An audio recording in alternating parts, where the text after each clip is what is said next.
Hello and welcome everyone to the Big 20 number 5 here on Best of Ness.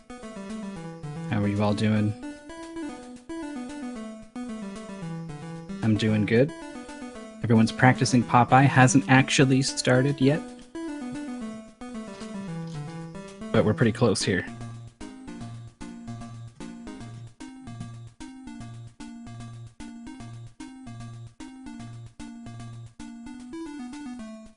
Who's everyone rooting for? Saw some Toad, saw some Yogi. Someone in here has 3 dark horses they're cheering for. There was who was it? Scrolling up. Whatever, just post in chat. Arcus, Figbird's cheering for Arcus.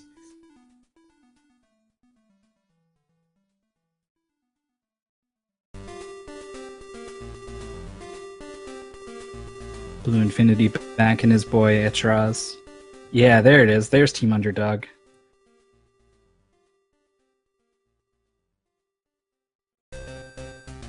Bad Dog is playing it safe and cheering for all Twitch streamers. All of them.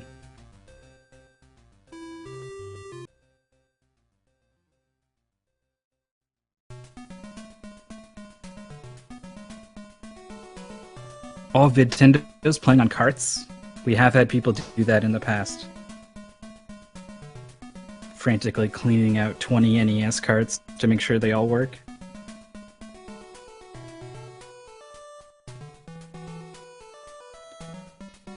What's the lineup? You can see the lineup here at bestofness.com/big20, but I'll go over them for you guys. We're gonna have Popeye, RC Pro-Am, The Great Waldo Search, Milon's Secret Castle, Super Dynamics Badminton. I promise there's some real games coming up.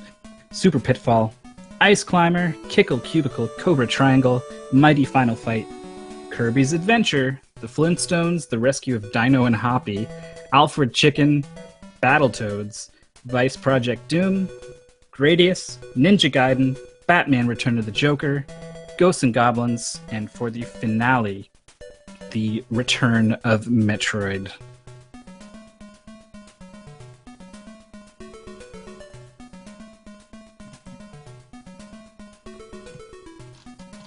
So, the race has started.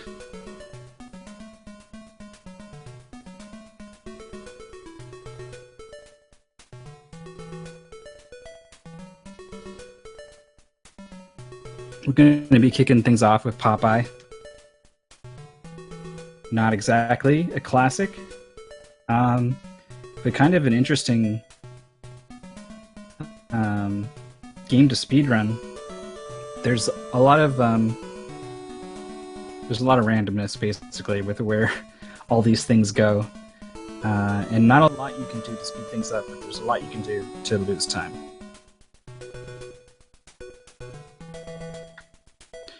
The countdown has finished in the SRL race.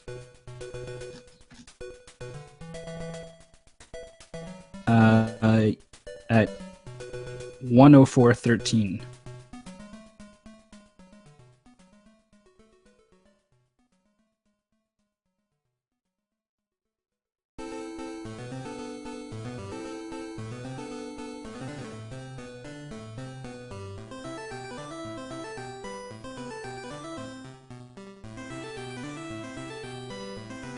Yeah, while we get that figured out, you need to dodge Bluto here, who's walking around doing his thing. He can throw bottles at you. You can dodge them by walking off screen, or you can punch them. But you can't do much to him himself without picking up a spinach power-up, which is actually not that helpful because it halts all the things falling down from the top of the screen. So optimal play is to not miss anything and try to grab the last one as high up on the screen as you can.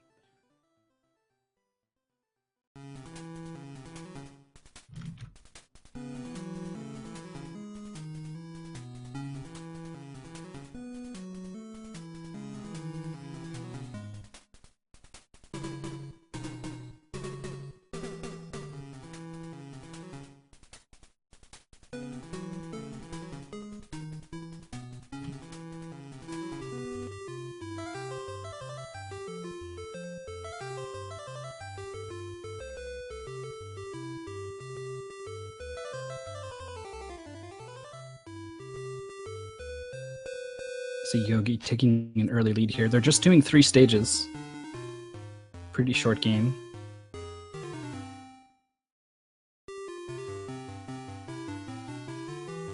The birds here are the biggest problem in the 3rd stage, but luckily you can just sock them right in the beak.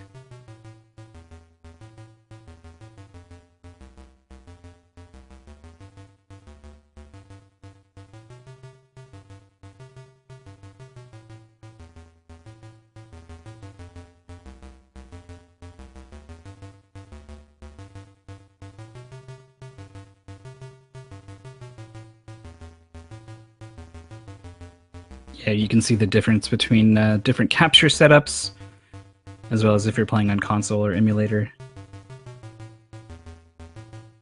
As we jump around to a bunch of different streams, you'll probably see a lot of differences in hue and other little things.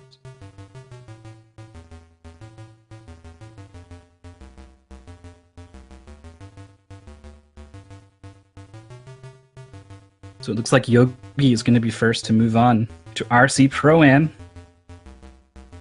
This was a favorite of a lot of people's when they were kids. Not a lot of racing games on the NES, particularly this sort of top-down isometric view.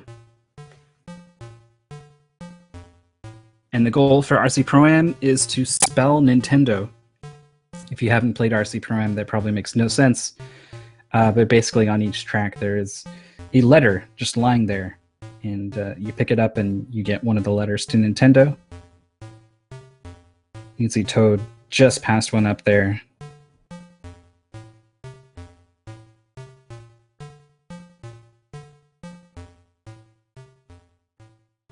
As you do multiple laps, you get a couple different chances to get the letter. But yeah, you basically just do the not finish in last after you get the letter.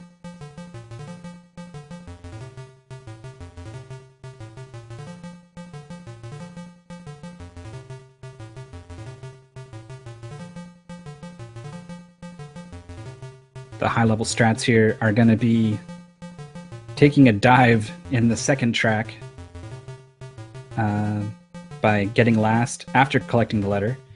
And then you get to race the same track again and recollect the letter. So, well, not recollect it, but collect a new one. So rather than racing through the first 8 tracks, you can do the second one 3 times and finish on track 6. You can see they start using missiles later on. You want to be careful using missiles because killing 10 cars with missiles will that's what triggers the yellow car to go nuts. If you've ever played this before, you've probably seen the yellow car sometimes just completely destroy you. Totally unfair. And that happens when you shoot 10 different cars. So this is actually a good thing when you're trying to lose, especially in track 6 because there's a lot of laps. It can actually save 4 or 5 seconds if you time it well.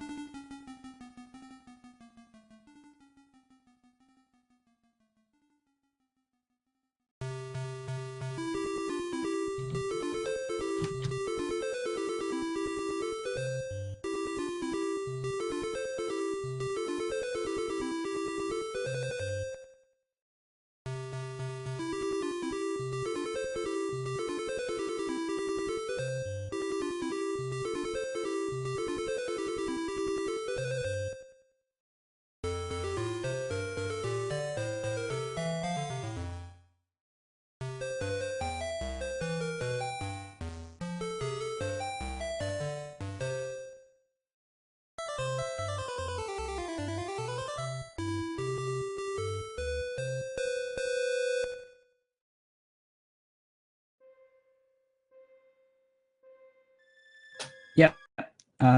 Yep. Okay.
All right, so Yogi the Monk has moved on past RC Pro-Am.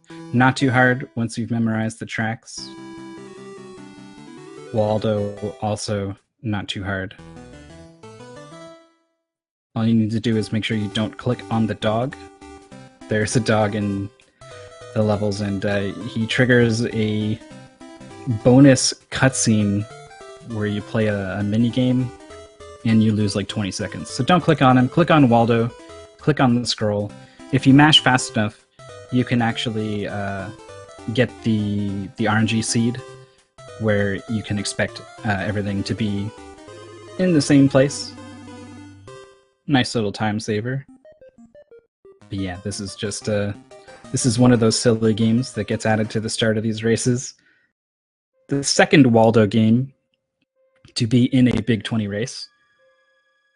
But we're moving on to Milon's Secret Castle.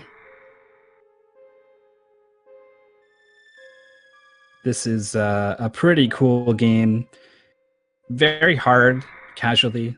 Tons of secrets everywhere. As you can see, just pretty much any block can possibly hold a secret.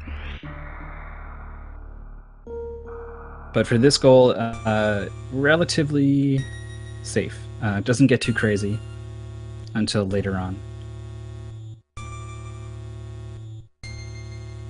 A couple different routes players can choose to take, depending on if they want to play it risky or safe. There's a fireproof vest that will prevent you from taking fire damage in the second floor. But you need to collect a fair bit of extra cash and go out of your way to get it. So you can save about a minute skipping it. It looks like that's what Yogi is going to do. He grabs the honeycomb there in the well. That increases your max health as well as refilling it. That's another safety strat, is picking up extra honeycombs. So Yogi's into the fire here. You want to be jumping and trying to preserve your momentum as best you can. Killing 10 enemies triggers that umbrella spawn, which lets you shoot faster. And that's great for this boss. You definitely want to manipulate your 10th kill before this boss.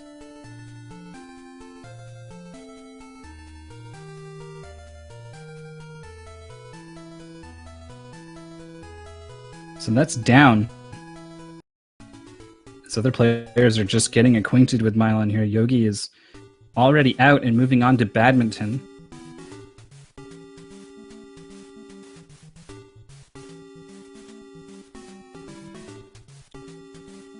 We're taking audio from various games throughout the race.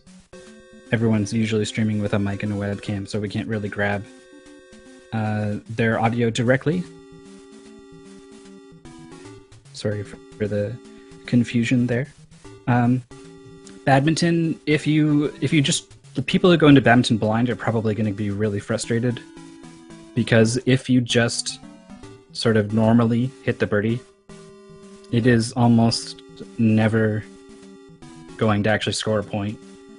You need to be hitting it back and forth, alternating sides, and if you can, you want to do a jump shot. That will also increase the chances that the computer just totally whiffs it. But honestly, you can play forever with even like Canada here is the weakest opponent in the game. And if you just hit the birdie in the middle every time, the computer will return it every single time.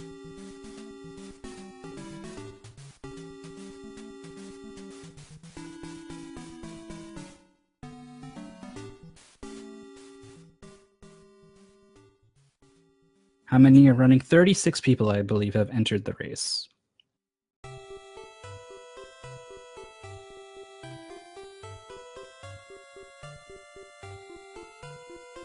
Yogi done with badminton already. Toad's got the honeycomb, going up against the boss. Jaguar's already done, so he's going to be the second one into badminton, I believe.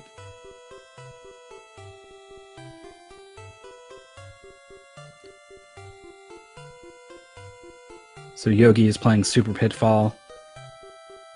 The controls in this game are not good. It feels kind of bad to play this game. You can just see how bad it plays by looking at it and the way everything moves. And you'll especially get to see how bad it is when Yogi clips into this wall. You do this by literally just running into the wall. As long as something on screen is moving, you'll eventually clip in there. That was a really fast clip. It's very random how long it takes for that to happen. And he's got to be pretty happy that it happened that quickly. He also got the jump that gets 1 pixel into the wall. And now you see him scrolling this platform off screen, so he falls faster. And you saw him also take a death to sort of death warp earlier.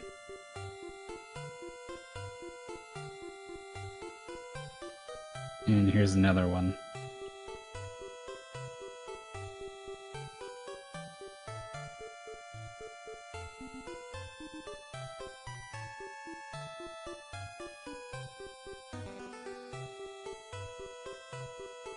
Going the low route here in the lava, a little riskier, but a little faster, which seems to be Yogi's style.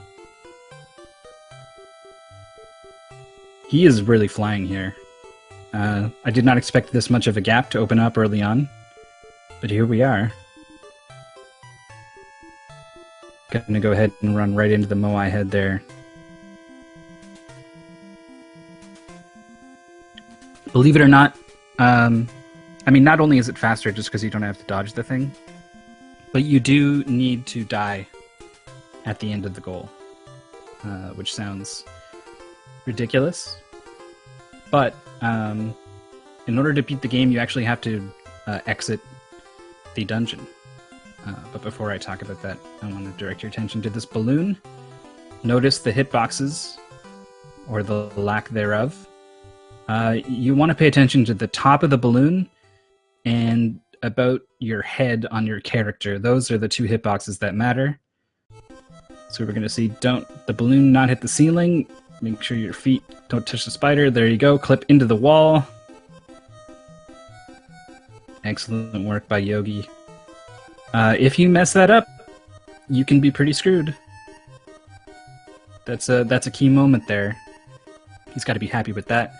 Jump into that bird to get warped here. Anyway, to beat the game, you have to exit the pit. The pit that's filled with the falls. And turns out the fastest way to do that is to game over, let the title screen roll over to the demo, and then the demo beats the game. That's how the end of this run is going to work. In addition, you also need to collect a couple items. So we saw them pick up the diamond, and that was Quick Claw the lion in that cage. You need to grab the key for his cage. Yogi looking pretty flawless here. Toad and Jaguar King already passed the clip.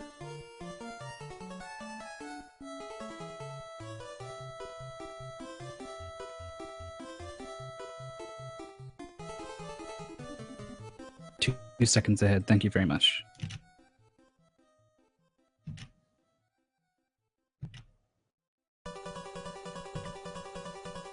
It probably varies a little bit for each stream, but I'll pause them all 2 seconds and we'll see what happens.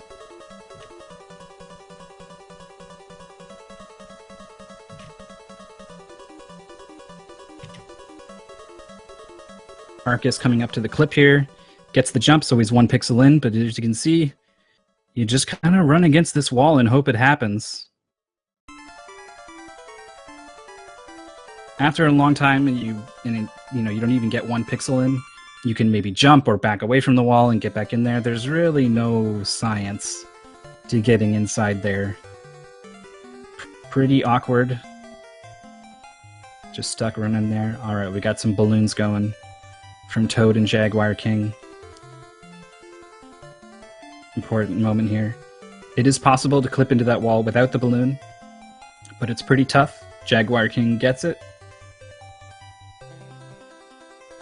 Toad also gets it. Yogi, meanwhile, rescues the damsel. I forget her name at the moment. I'm gonna say Beatrice, just cause. And then he dies and game's over. So here he is, just waiting. Here's the title screen. Do do do do do do do do do do do do. And victory! Congratulations! Moving on. So Yogi's moving on to Ice Climbers. This is a brutal, brutal game to speedrun. The hit detection on these platforms and your hammer, and it's called Ice Climbers, so you better believe there's ice physics. You have very limited control in the air in a game that's all about jumping upwards. And the longer you take, the more enemies have been active on the screen, and they've changed the state of the level. It can be hard to deal with.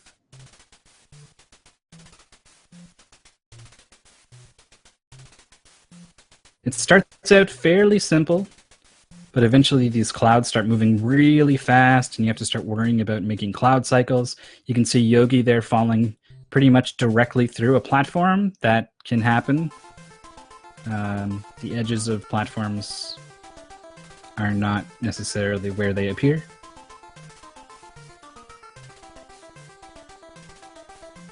We got Arcus looking for the balloon clip here. He gets it. As Toad and Jaguar King coming on the end here. You can be as risky or as safe as you like with your lives in Super Pitfall. Because, you know, if you screw up, you can just die. So if you use all your lives as damage boosts, you can game over, and that's going to be a big time loss. But every extra life you have at the end is time wasted killing yourself over and over again. So there is a balance there to be struck between speed and safety.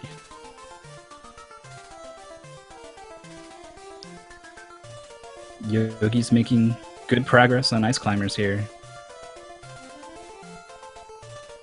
I should mention it's random. I believe it's random. What the ceilings / floors, I'm not sure what the platforms, whether they're 2 thickness or 1 thickness, that stuff can vary. So you actually have to think on the fly quite a bit as you make your way through the levels.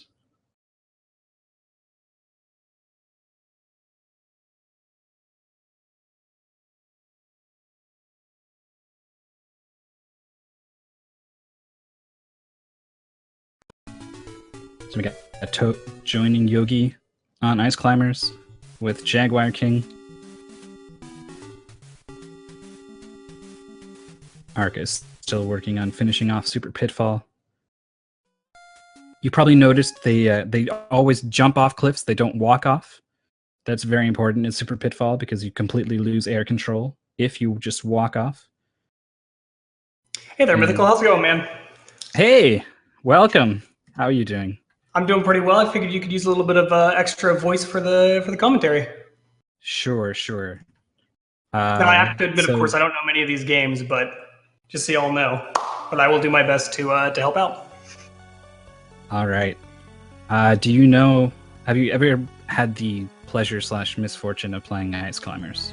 No, but I've seen a few of the streams for the people that are practicing, and this game looks to be particularly bad with at least the way that the mechanics for jumping and moving and the platforming itself.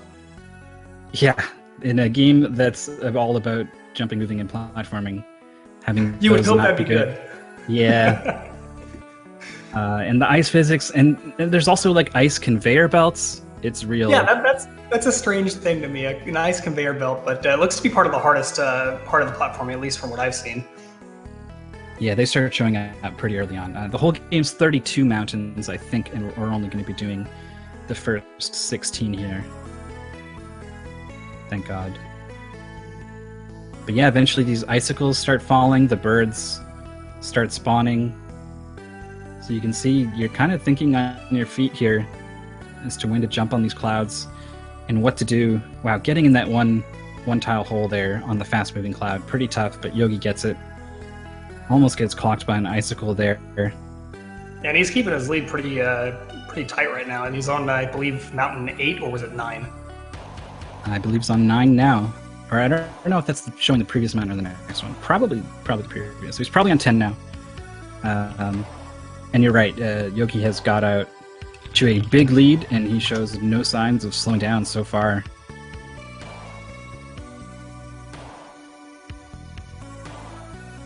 By the way, I don't know if we've said yet, but on commentary, I am Mythical9, and I am joined here by Figbird. And you're watching the Big 20 race on Best of Ness. Welcome. Indeed. It's one of the better events that I've had a pleasure of joining last time. Ended up taking like a 25th place or something ridiculous like that, but you know, it was fun. And I definitely encourage people who are interested in this kind of thing to think about joining the next ones, because it is quite a challenge to learn these games, even if they're partial games. Yeah, we're looking at the top runners here, but these guys have been putting in a ton of practice all month long to really hammer down these 20 games. Really, you can put as much time into it as you want. And some people go in real cold. Eventually, towards the end of the stream, we're going to see the people who jumped in without a whole lot of practice, if any, and how they're faring. But it can still be fun. It can still be a lot of fun. So it's not all about winning, believe it or not. In speedrunning, we saw Jaguar King actually take a death there on purpose on Mountain 7. There's a small death warp you can do. And it's not too risky because you have infinite continues. But if you do have to continue, you have to watch the cutscene of the bird bringing the eggplant to the top of the mountain. Man, what a weird game. Right. And that will waste time. So you don't want a game over. But at the same time, you don't lose your progress, so there's that. Yeah, typically in speedrunning, you generally don't want to die, but there are some times where death warps can be very helpful, and skipping time in a game is always a good thing if, you know, it's faster than actually trying to do the thing. Well, Yogi having a close call there that ends up coming back to haunt him. These birds are, I believe they're random, and even if they're not, they're still horrible. And with some of the clouds and how fast they move, it can be really hard to dodge or hit them and still get to where you need to quickly. Yeah, as soon as you land on the cloud, it's already carried you into a bird or an icicle or something. And your hammer, the hitbox on the hammer for hitting enemies is really bizarre. It's kind of behind you, and you can't always count on it to kill things. You also can't count on platforms to be where they appear, as Yogi falls directly through it and lands on a Yeti. Manages to hit the bird behind him, though. He's going to be thankful for that.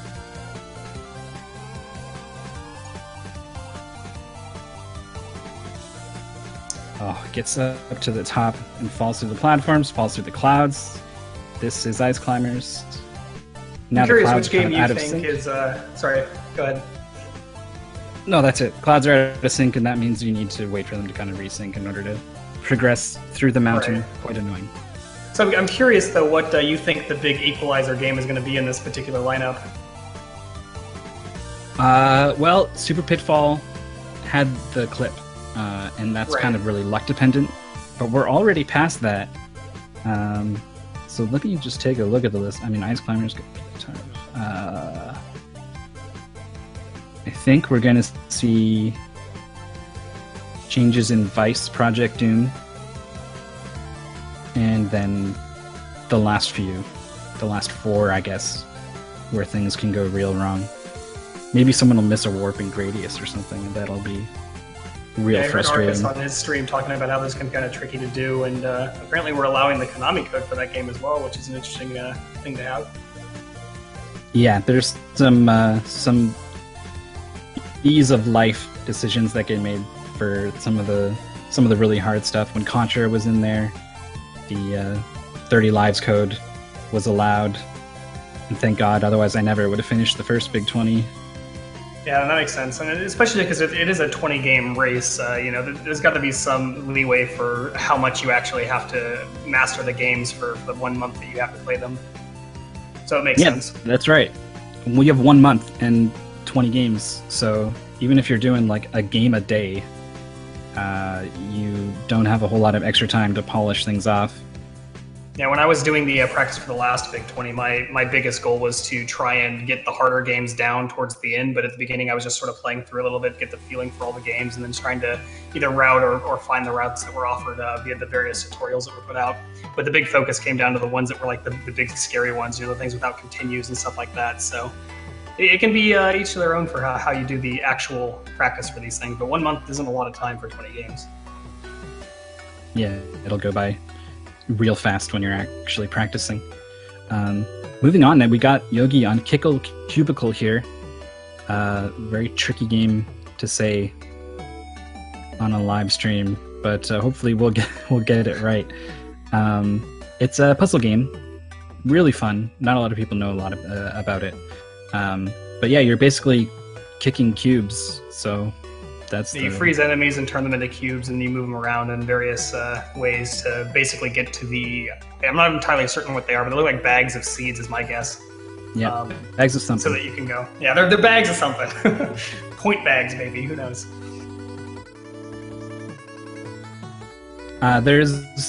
You would think like, well, whatever, you know the solution to the puzzle, you just do it. But there actually is some movement tech in this game. Kind of like The Legend of Zelda, how your movement is on a sort of grid that is, I mean, it's not quite the 16 by 16 tiles you're looking at. It's smaller. I think it's probably 8 by 8. But your movement is sort of locked onto this grid. And with Kickle Cubicle, the game is always trying to force you to the center of one of those boxes. So if you just, for example, tap the D-pad very lightly, just tap, you'll see him move a little bit and then snap back to where he was. And that's the game forcing him back onto the grid. You can use this to your advantage by basically turning corners early, and you'll see him kind of zip around corners a little bit. You have to sort of keep an eye out for it. It can be hard to spot, but it is there. And so players who are looking for that edge can practice optimizing movement in this game. Yeah, luckily with puzzle games, a lot of the routing for speedrunning them is a matter of just knowing the fastest way to solve the puzzle, which means it becomes a little bit more like muscle memory, but learning those little tiny speed checks can give you the edge against somebody who just knows the route.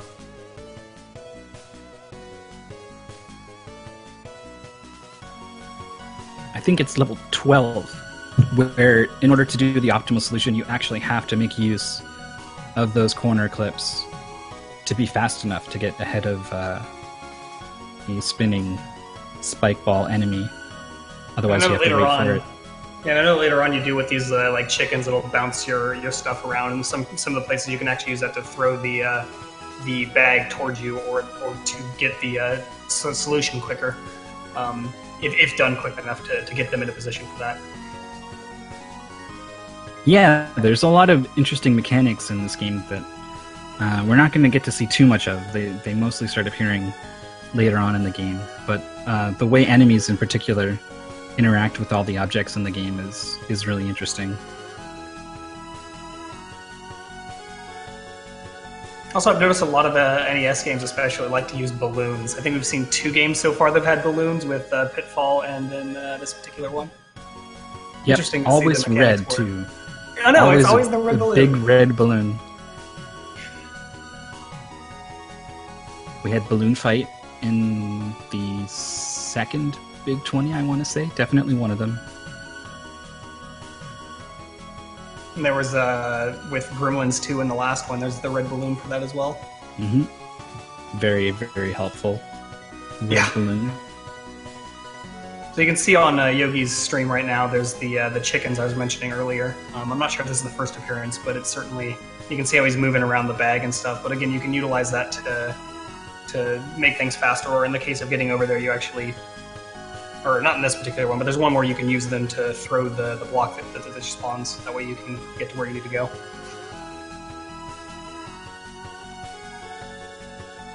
So Toad has also finished with Ice Climbers. He is moving on to Kickle Cubicle, and it looks like he's gained some ground over his opponents. I don't know about Yogi. Maybe he's just kind of keeping pace with Yogi for now. But over Arcus and Jaguar King. He was, I think he was a little behind going into Ice Climbers, but he's ahead now.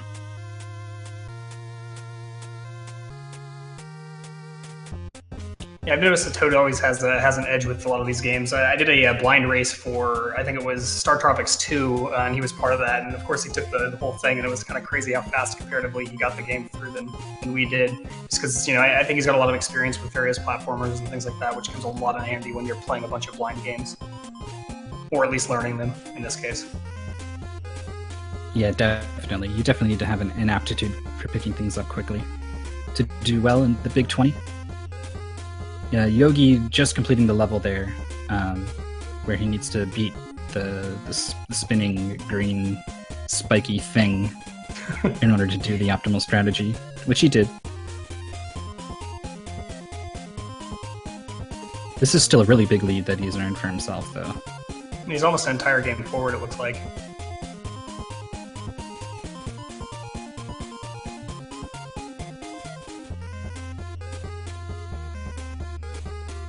So one of our chat viewers asked a very interesting question, which is, why is Gardenland made of ice? And I actually wondered the same thing, why this game has an ice setting for the kind of interesting garden aesthetic that the game uses. Do you have any idea?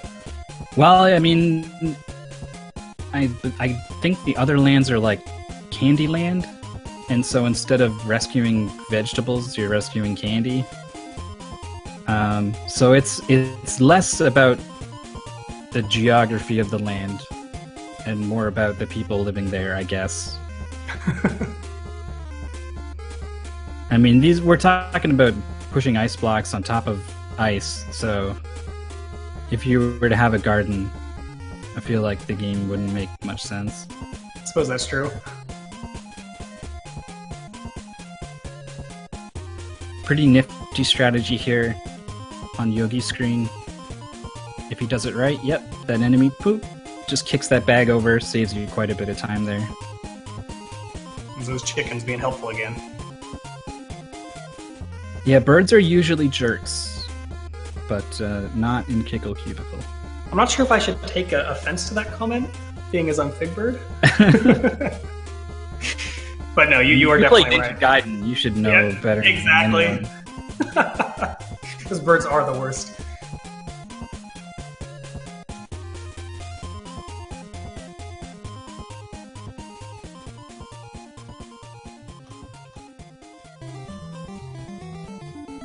Everyone. So moving on to Kickle Cubicle. Unless we're showing other people on stream, I guess. I've got the same 4 opened up, so I'll need a cue from Fiesel. But Yogi's it's coming up on the last level here. There are bosses in this puzzle game.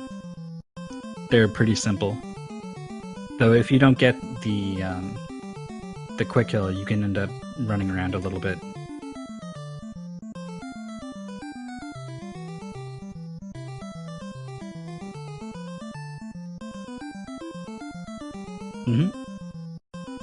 Indeed.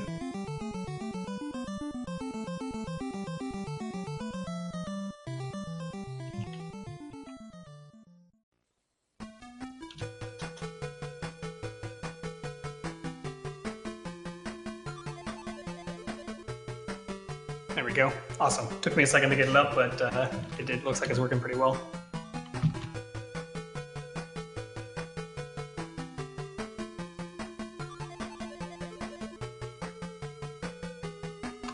All right.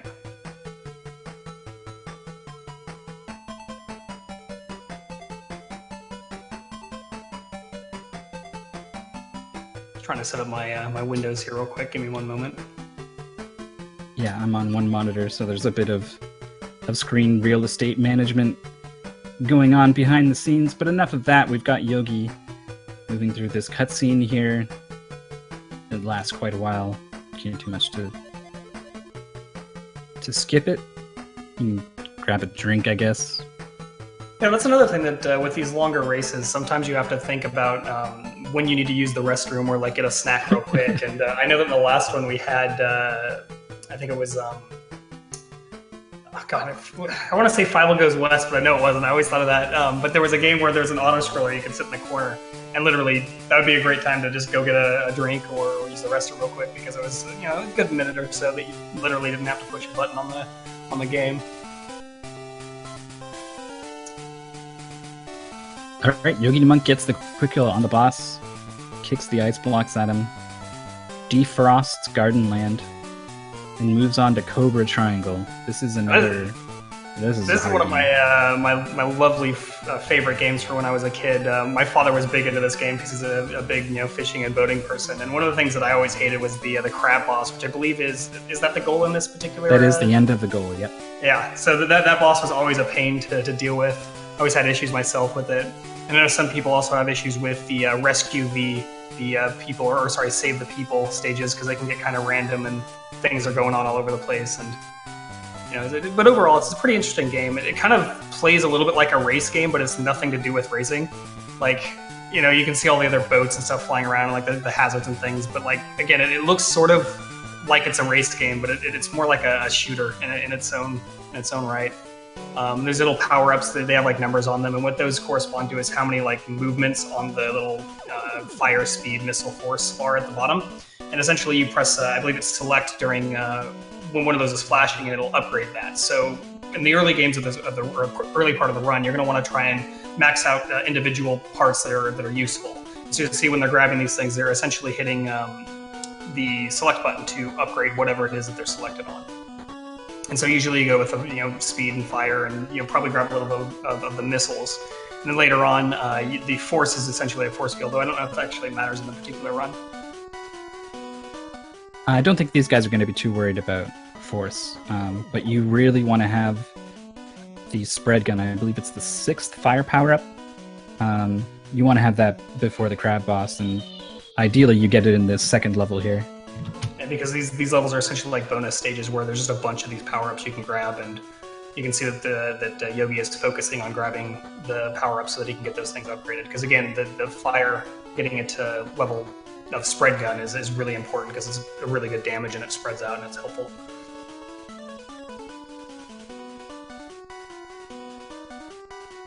So this is the first mines stage. So the stages essentially kind of have like an order that you'll deal with kind of similarly in each of the different kinds of worlds, but they get harder and harder as things go on. And I noticed with these guys, the boats actually have like a rubber banding effect. If you get really far away from them when you have a mine, they'll actually speed up and get really close to you really quick. So you still have to maneuver and be quick and do those little like Z turns or S turns to try and avoid having them take them away from you, because they'll bounce you and they'll take the mine, and then they'll run off with it, and then you got to go back and grab it. It's just a pain. Yeah, they're kind of the worst. You absolutely need to be swerving left and right. It's the only way to deal with them. Now these whirlpools, what they'll do is they'll basically spin you around and fling you in a direction which is usually backwards, but depending on where you get hit, sometimes it won't quite be backwards, but either way they just slow you down and impede your progress through the stage. Yeah, that was a pretty good run of that level through by Yogi. Got clipped by one whirlwind. Yep. This is the first boss. It's fairly straightforward, especially when you got that spread gun, and with a couple extra missile power-ups, it's really quick. Yeah, that monster is fried. Exactly.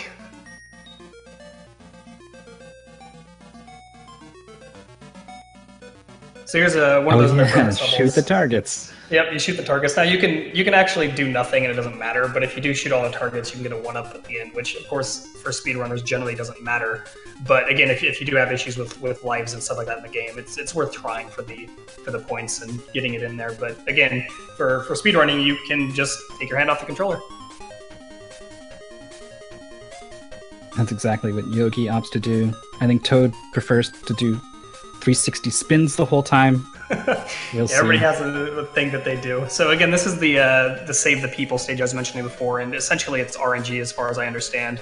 And the enemies that kind of come in, there's these UFOs that have sort of a stun dart, and there's just the boats coming in. And I don't remember if there's any other enemies in this particular one, but essentially the goal is just to save at least one person, and the more you get, the more points. But again, you only have to save one to complete the stage. Which is sometimes easier said than done. As you can see, the enemies ramp up like crazy here. Yeah, they start taking 2 hits to take down, things like that. I think the UFOs eventually double up. Oh, right, because they'll have 2 shots instead of the 1.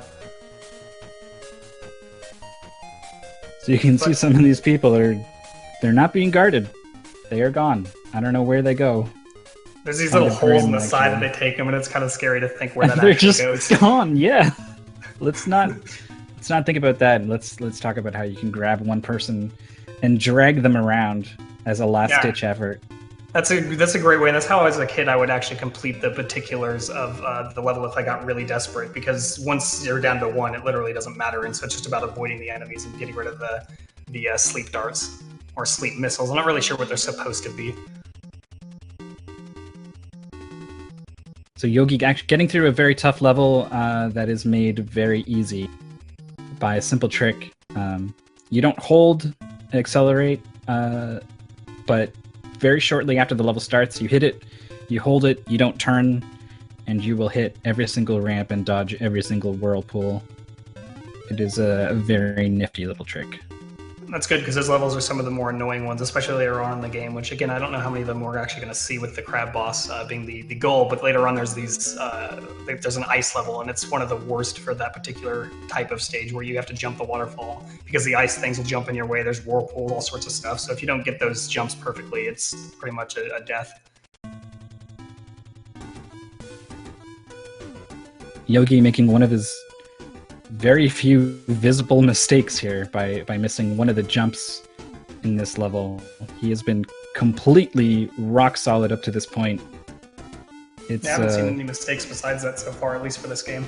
Yeah, it's kind of pleasing just to see that he is not a robot. He's not doing a task. Yeah, he is in fact capable of mistakes sometimes.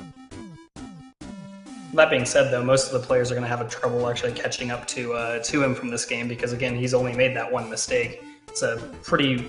It's not a huge mistake, but it's definitely, a few seconds for sure. And again, here's that crab boss I talked about. Like, he is such a pain. I mean, but again, with the particular setup, it's a fairly straightforward fight. Of course, when I was playing this, I used to be real little, so of course I didn't have kind of tactics you can have for these speed games, but... Yeah, that crab is a nightmare. Even when you have the spread gun and the missiles, like, that was actually a really good fight that Yogi had, even though he got clawed twice and, did a couple spins. That's about as best you can hope for from the crab, and it can go so much worse. Yogi is moving on to Mighty Final Fight. He's going with Guy. You can choose any of the 3 characters. Do they have any differences besides the aesthetics? Yeah, they have very big differences, actually. Well, I don't know. Guy and Cody are fairly similar. You're going to see them using a lot of this jumping knee attack that kind of hits on the way up and the way down, combined with grabbing and kneeing enemies in the face. That's largely what Guy and Cody rely on. There are some small differences in the damage of their regular attacks. Guy moves a little faster. Their XP curve is a little different, but Hagar plays very differently. He's going to mostly be doing pile drivers. He can't stun lock enemies with the knee jumps the way the others can, though once he hits level 4, he does trigger his own infinite combo thanks to the Thunder Tackle. But yeah, speaking of the XP curve, you can see at the bottom of the screen, you can level up in this game, and it's super important. Your damage goes up per level, and level 4 unlocks a new move. It's not good at all for Guy. It's good for Cody if you want to play it safe, and it's great for Hagar. The thing about experience is that the move you use to finish an enemy is what determines how much experience you get for killing them. So you need to, for Guy and Cody, you want to be finishing them with the third knee of your grab knee combo. That'll give you 6. Otherwise, one of the first 2 knees will give you 4, and various other moves can give you between 1 and 4. And I think certain things will actually give you 0. Like if you throw an enemy into another enemy and that kills them, that gives you 0. So you don't want to do that. You want to try to maximize your XP gain, which is harder than you'd think. I mean, it already sounds kind of annoying. But enemies have random amounts of health. So until you hit them and see their health bar, you have no idea how many hits they're going to take to go down. So you're thinking on the fly all the time. Every time you hit an enemy, you see that health bar, you need to react. What combo do I need to do? What moves do I need to do in which order that end with me killing this guy on that third knee hit as much as you can? Definitely changes the pace up when you can't know what you're dealing with. This game in particular reminds me a little bit of a mix of Streets of Rage and River City Ransom with the way it plays and the way it looks. Which with the health pickups and stuff being the like the meat, just something you'd see in Streets of Rage, and then just the general aesthetic and design kind of feels like the River City Ransom. Yeah, it is kind of like if you took Final Fight and mashed it with River City Ransom, it even has the level up mechanic that River City Ransom does have. That's a pretty good comparison. We see level 4 here for Guy. At this point is a pretty good benchmark for Yogi, so he's on pace to get the levels he wants. If you're really good, you can get level 6 before the end of the goal, and that will help on the boss for level 3.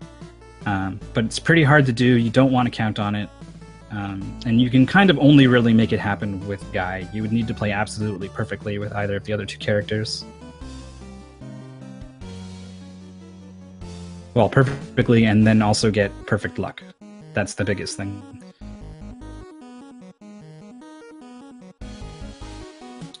Definitely worth mentioning that food heals you, but if you're full on HP, food will give you experience instead. So there's actually some routing to be done with making sure you don't get hit before those little bonus games, and then getting the food to maximize your experience gain. Unfortunately, what's in the barrels is random, so you can do everything right and then not get any food from the barrels, but there you have it. Toad finishes up Cobra Triangle with a pretty impressive crab fight. I don't think he got hit more than maybe once, and he was able to take it out pretty quickly like Yogi did, so he should be coming up with either a little bit of gain, or on par with Yogi at this point. And I believe he's going to be going with Hagar. Yes, he is. So we're going to see some different strategies here. Might have Final Fight. Oh, Hagar also has the Lariat here, which is actually a faster way of moving. The real fun thing about Hagar is that he can move with enemies, and he can also move while he's doing that pile driver. The pile driver does a lot of damage, but it also gives you a whopping 8 experience. Very good, especially because Hagar actually has a kind of bizarre experience curve. He starts at level 3, but he needs way more experience than the others to hit the other levels. He actually, if you getting all the way to level 6, Hagar actually requires the most experience, despite starting at level 3. But yeah, you're basically you're using this pile driver to both position yourself to basically you need to travel to the next enemy in order to start hitting them. So why not do that while you're pile driving? And if it's the last enemy, you can bring them towards the edge of the screen while you pile drive, and you're of course immune while you're up in the air. So it's a really good safe way of getting through the goal, really. He also has a big advantage in this level where Yogi is with these pits. Other characters can throw people into the pits, but no one can move while holding them the way Hagar can, so he just picks people up and dunks them in the hole over and over again. Really speeds up that section. Because otherwise you have to fight the people like you can see on Yogi's stream right now.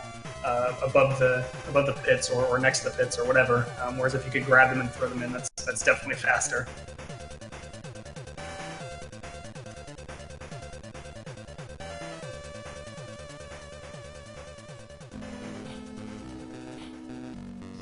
think I've lost the commentary stream. I was just gonna say the same thing. So, it looks like it's coming back up now, so there may be a little bit of technical issues as we set that back up for the stream. Do apologize, guys, but of course, there's a lot going on with the Fiesel tech. Yeah, we got Vidtendo on screen doing Cobra Triangle in the bottom left corner. One of the dark horses that had someone cheering for him early on, along with Mother Brain, actually. They're doing a really good job of keeping pace with the leaders here. So you can see Vidtendo here is actually trying to shoot some of these, or at least he was. I guess he stopped. Never mind, I guess I'm wrong. Commentary curse, I suppose. Nothing else to do. Fire a couple shots.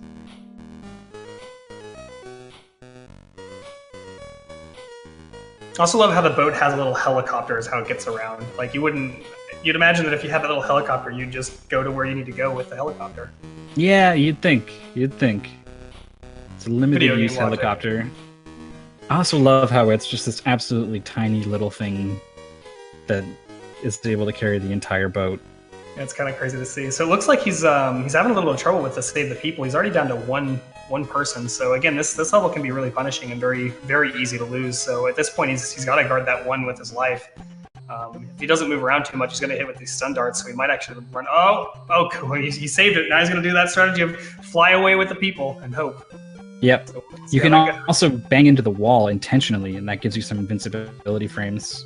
It's going to deal less damage than the other people. Oh, he just got double stunned, and there it is. He's going to lose the stage and have a nuclear blast and have to try again. As you can see, as I was saying, this stage can be very tricky, even if it doesn't seem like it. You can see that the Mother Brain here is doing a strategy that I used as a kid, which is ride in circles and shoot, which it's surprisingly effective. So it depends on your thoughts, and each strategy has its own little tricks to it, I suppose. He's got to this 17-second mark here, but he is down quite a few people. 10 seconds left.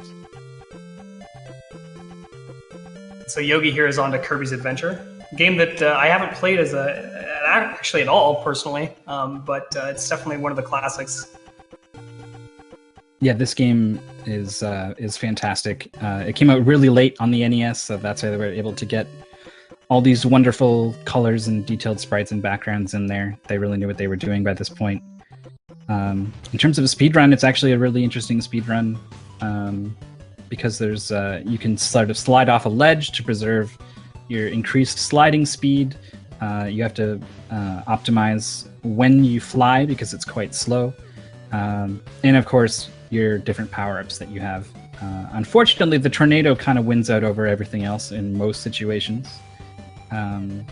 But well, I mean, it's clearly an awesome speed tech since it gets you much faster going through stuff and defeats enemies. So I wouldn't see why you'd ever go otherwise. But then again, I'm sure some of the boss strategies will require different abilities.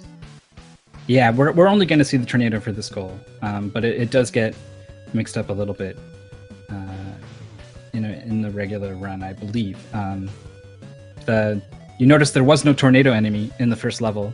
By swallowing 2 enemies, you trigger a sort of roulette wheel that will trigger that will decide what power up you get, and the tornado is always going to be the third blip on that roulette wheel. So by pausing and frame buffering, you can make sure you get that tornado out of those first few enemies, and that's going to speed up a lot of these levels here early on before you could get a tornado normally.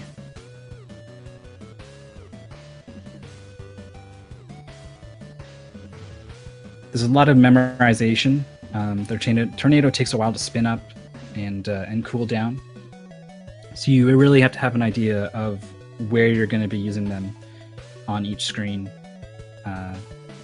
Doing an extra one when there's a door you need to go through can eat up 3 or 4 seconds while you just spin around in front of it. Had another pretty good fight with the crab on the Mother Brain, so it looks like he's moving on to the next game.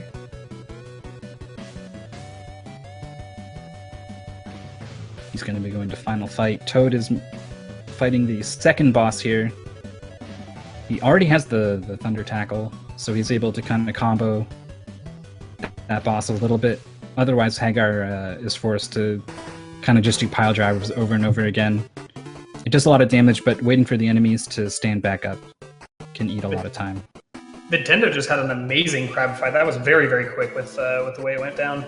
Gained a little bit of time up on Jaguar, or that was the Mother Brain that was on there earlier. Jaguar King just slipped in on the bottom right corner. And Jaguar King's opted to go with Guy. Looks like he's got the Infinite Knee tech down. Hope we see more Hager. Yeah. Gotta spin to win. Everyone loves Metro City Mayor Mike Hager.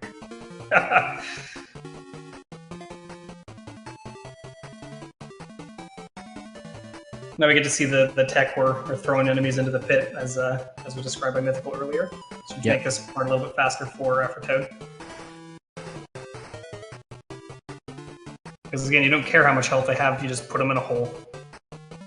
Ooh, Yogi almost loses the tornado there, but manages to grab that star and suck it back up. That contains your precious power-up when you get hit.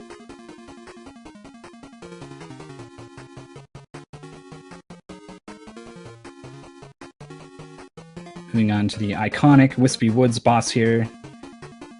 You just kind of spin into him with the tornado. He doesn't get a chance to do much of anything. Or does he? He manages to blow Yogi across the screen once there, yet.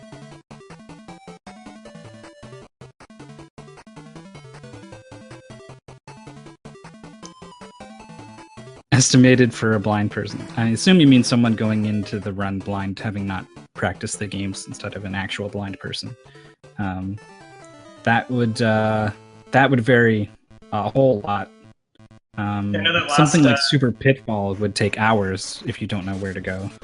Yeah, I was going to say last Big 20 we had Robo Warrior, which was basically one of those kinds of games where you kind of have to learn the layouts of the levels as you go. And I know that we had some people doing that game blind. I think we ended up having some people going into like 36 plus hours for the run. I believe we had in some of the earlier Big 20s, we had quite a lot of blind stuff going on. I think TMR actually was one of those people, if I recall correctly. I could be wrong there. But yeah, there are some people that go into these games completely blind, and it can be certainly a challenge.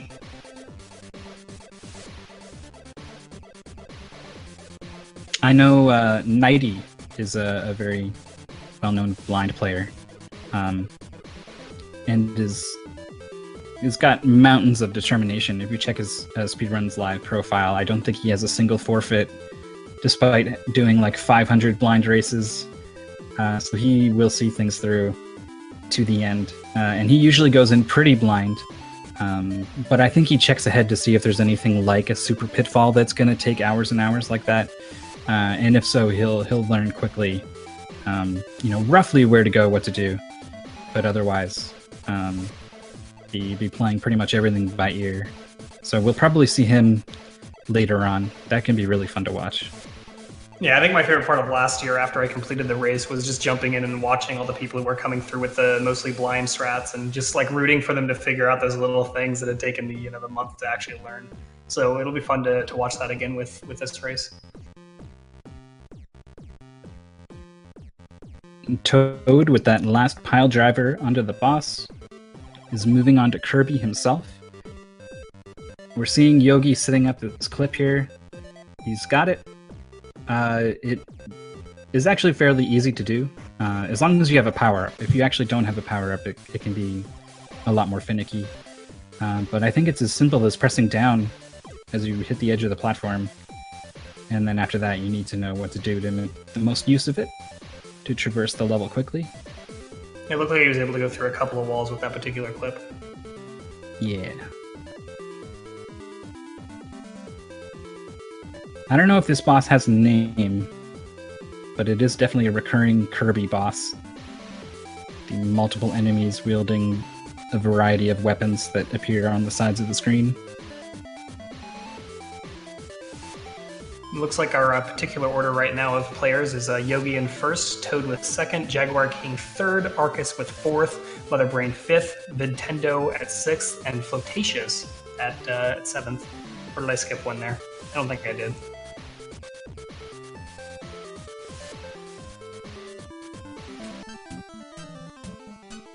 See chat talking about Tetris.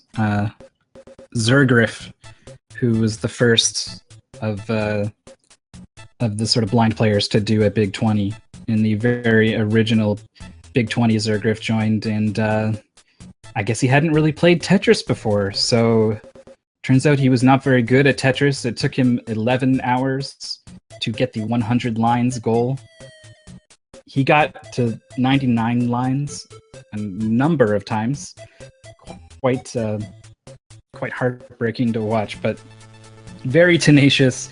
Everyone was rooting for him. He ended up getting like all the way to the 18th or 19th game, and then like he had to stop just because he had to go to work. He just stayed up all night doing it, and was like, well, I'm not going to skip work in order to do this. So it was pretty sad to see him have to forfeit after 36 hours or whatever it was. So in our hearts, we are rooting for Zergriff. I think last time we had a similar thing go on where a person actually did go to work, came back and continued the race, ended up getting like a 28th or something like that place, which was kind of crazy. I don't remember exactly who that was, but it was pretty awesome. That definitely did happen.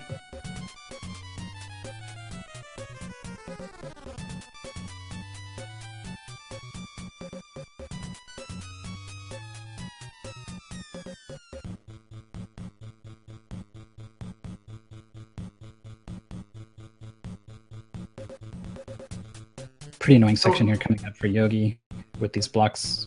Tornado's not going to help too much. Yeah, you got to go through them somehow still.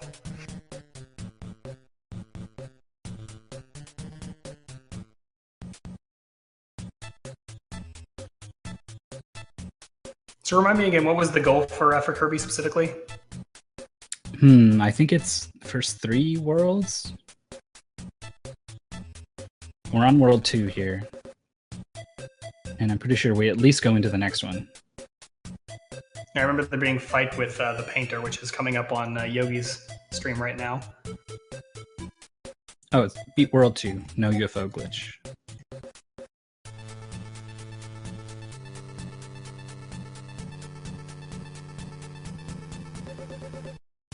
Nice fight there by Yogi.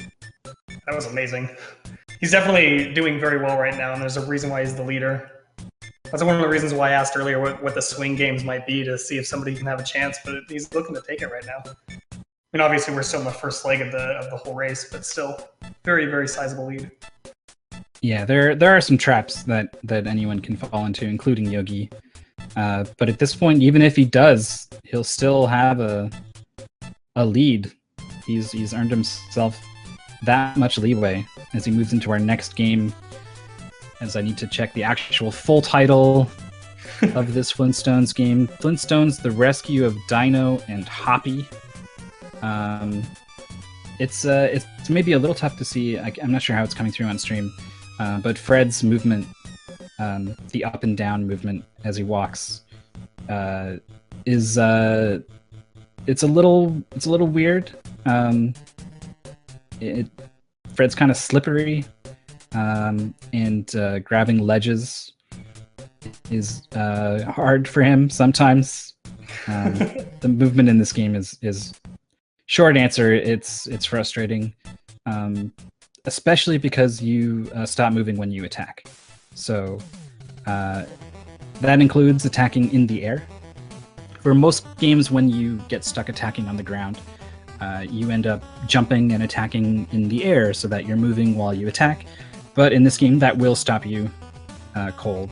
So what you're seeing them do is actually attacking first on the ground and then jumping and using the bizarre lingering hitbox on your club to kind of jump into enemies. So the input is kind of the opposite of most other platformers. It takes some time to get used to. And even when you are used to it, the hit detection on these ledges is something to deal with. As a Ninja Gaiden 2 runner, that would just infuriate me, doing the opposite of my slash jumps. Because usually that's exactly what you're talking about. Oh, that would be hard. Yeah, it's a BA instead of an AB. There's a nice little roll you can do with your thumb if you have to do it in the normal order, but I imagine it's a little bit trickier to switch that up, especially if you're not used to it. Yeah, anyone going in blind is probably not going to realize that's a thing you can even do. So you're probably going to see a lot more hesitation, a lot more careful play from some people, but not Yogi and not some of these other guys once they get there. These guys know what they're doing. See, Fred is actually able to catch ledges from really far away, but you're never quite sure if he's actually going to grab the ledge or not until he does. So there's so many moments where, just watching, I get really tense, wondering if he's actually going to make the ledge or not. I was going to make a joke about how hard it would be to grab a ledge holding a giant club, but if you can grab like that, I don't know anymore. Yeah, Fred's an agile, strong dude, apparently, for as much as he's portrayed in the cartoon as the lovable oaf sort of character. Fred apparently works out. Doesn't he work on like a rock farm?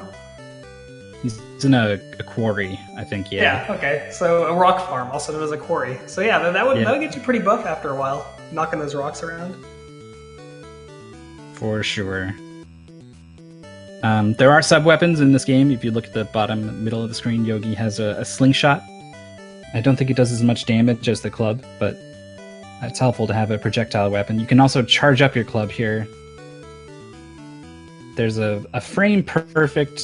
If you swing the club after your charge attack, you can get a regular attack that does the damage of a full charge. Really tricky to do. Don't think anyone's going to go for it. Hope we see somebody go for it. I always like seeing those little tricky plays done in these races. Yeah, it totally just decimates a boss too when you get it right. Their health just goes, like, I think it takes like 2 to 3 charges to kill pretty much any boss in the goal. So if anyone gets it, it's gonna cut an entire attack out of that fight, cut it in half. Snow level here is where things get kind of dicey. There's some moving platforms and some ice. Now, is there ice physics with this particular game, or? Mm-hmm. Oh, you gotta love ice physics. So Yogi gets onto that top platform. That's good. Now, see, yeah, watch as he grabs these blocks. Like, it doesn't look like he's gonna get it, and then he does, and then sometimes he doesn't, and he's through. Wow, he slipped off that edge there. I think that's intentional. I think if you jump, you hit the ceiling. So I was thinking exactly that. I was like, is he gonna jump here? I think those spikes would hurt, but then he walked right off, so that makes sense. Another power-up is this dino egg that just kind of bombs the screen. It takes a while to detonate, but I think if you drop it right on top of an enemy, it will just explode immediately.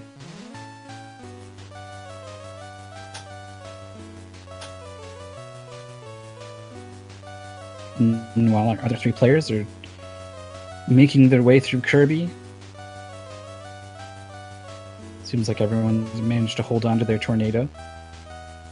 It seems like that'd be the biggest loss of time if you end up losing it at some point. Not sure exactly how easy it is to get back. I'm sure there's some places where you can, but keeping it the whole way is clearly a better strategy than having to do that, marathon style. Okay, I have to improvise. Where do I get my items? Yeah, that's the kind of thing that is very likely to be a gap in your knowledge when you do these big 20s. You learn. You only have so much time to learn. So, like, am I going to learn every backup strat I need for Kirby, or am I going to learn how to actually play Flintstones? You go with learning Flintstones, and then that means when something goes wrong in Kirby, there's a very likely chance you don't actually know exactly what to do to fix it, and that can be a pretty big time loss, or not that bad, depending on how good you are at improvisation. Right, and it's one of the things that you definitely want to min-max when it comes to the styles of things that you need as a player for getting to the games. I personally found that having backups for the games that were the trickiest for me was definitely a key and was the focus of my last runs, just to make sure that even though I didn't do so well, I also knew what I was going to do if I had a problem at some particular part of the race. Yeah, usually I would concern myself mostly with like consequences. It was like if I miss this and I have to just reset or something, right? I lose 5 minutes. I'm gonna figure out what to do if that goes wrong. But if it's like, oh, I guess I'd have to hit this boss, 17 times instead of 13 times, I'm probably not gonna worry too much about that. Exactly. And again, with any time you're doing a race with a speed run, you definitely want to know at least some idea of how to recover if something does go wrong, because they always go wrong. It's very rare that especially for a race that can go up to, I think the estimate for some of the better players is around the 3.5 hour mark. It's a lot of time to have things go wrong. So having some idea of your backup strategies is going to be very helpful to try and keep that as your goal. Yeah, I think it's fairly safe to say in the 3 hours of play, something is going to go wrong. So you want to have a good idea of what to do when it does. You're seeing some amazing basketball action here. Flintstone's actually the best basketball game on the NES. Not a lot of people know that. Yeah, you have to wait out this timer. You don't have to actually score any points. And he won't score points if you do what Yogi's doing. I don't know if we're going to see everyone do this hot corner strat, or if we're going to see people actually play some basketball. I don't know. But again, it's another one of those times where you get a drink. That's what you look for in a 3 hour run. Where can I actually stand up, move around a little bit, collect myself? And I'm sure some players don't do that kind of thing, but it is something to think about, especially for those that are not going to get the optimal times for all the games. When you're looking at the 10 to 20 hour range of players, you definitely want to think about where can I take a break without losing time intentionally. So Yogi missing a ledge there, and he catches it that time, even though both jumps looked pretty good. Fred's moving through this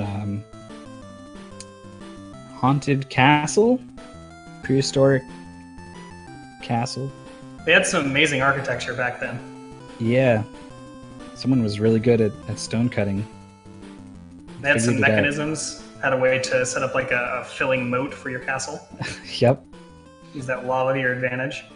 One of those vampire engineers that existed back then. Yeah, this game goes to some places, like a castle. It goes to space. It's not a joke that happens. We'll see that later on, because the goal here is to finish the whole game. We're getting into the later half of the run. There tends to be some shorter games up front, or longer games cut short. And then towards the back half of the Big 20, things start to get pretty serious. And I think it's fair to say a game like this, with the interesting controls, having to play through the whole thing is the start of things getting tough here. So here's Dracula. My favorite Flintstones episode was when he battles Dracula. Yeah, it's always interesting the things that these older games will do to sort of expand the base lore to make things more interesting. Again, because I don't remember, I didn't watch all the episodes when I was a kid, but I don't remember them going much to space or fighting Dracula personally. There's the Great Kazoo has been building this machine, by the way. After every boss fight, you get this cutscene. So he puts that together. He's almost done. I suspect that's the spaceship for going to space. Mm-hmm. Yep. First, we got to get through an underwater level. Because every NES game needs an underwater level. At least you're not actually swimming. It's just kind of like a low gravity thing. I wonder if it would be easier if it was a swimming level. Maybe. I mean, without its design, clearly it would be, but I always imagine that the developers of water levels tend to make things mean.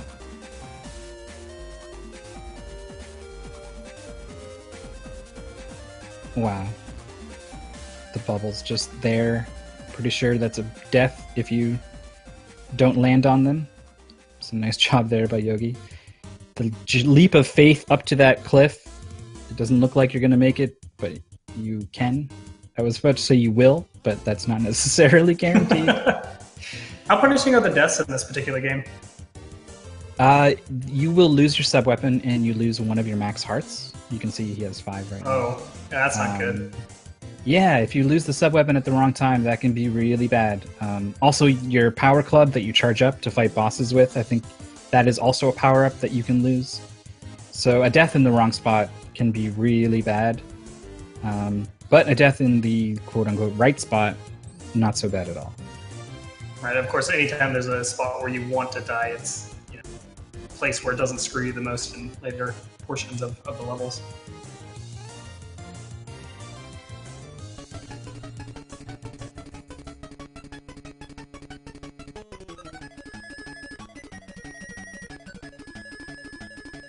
Looks like Arcus here is coming up on, I think it's Kirby, am I right? Or was that Flintstones? Yeah, it he was doing He's Kirby. coming up on the Flintstones. There we go. Sorry, I missed which game he was on. Yeah, you can see the games are getting longer now that despite Yogi's lead, all 4 of the top players here are playing the same game. Yogi's pretty far in though. I think there's pretty much one level after this weird prehistoric Japan thing. It's not a mine card, it's like a hand card or something. Yeah. One of the earliest skateboards.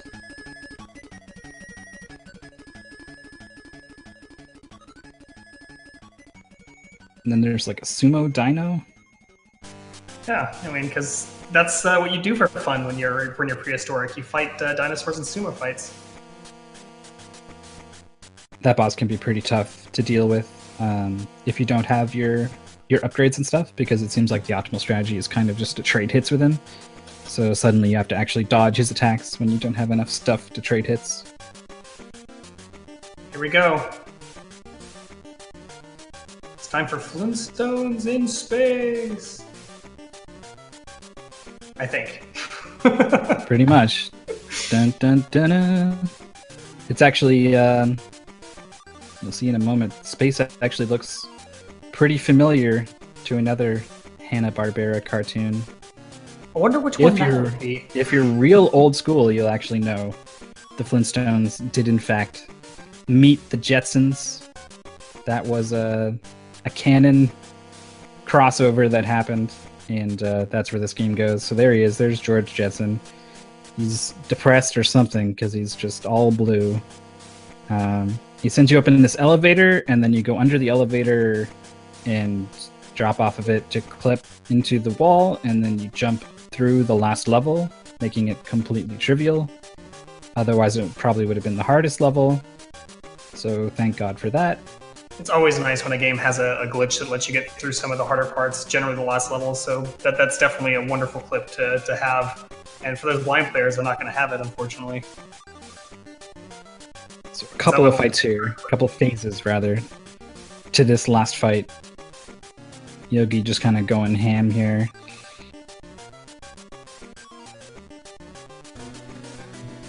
He took a hit early on, but I think he's going to be fine. This giant mecha tank thing is the final boss. And there he goes. Takes it down.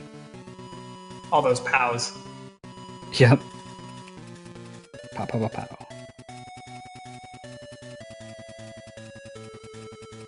Alright, so we should be moving on to the next game.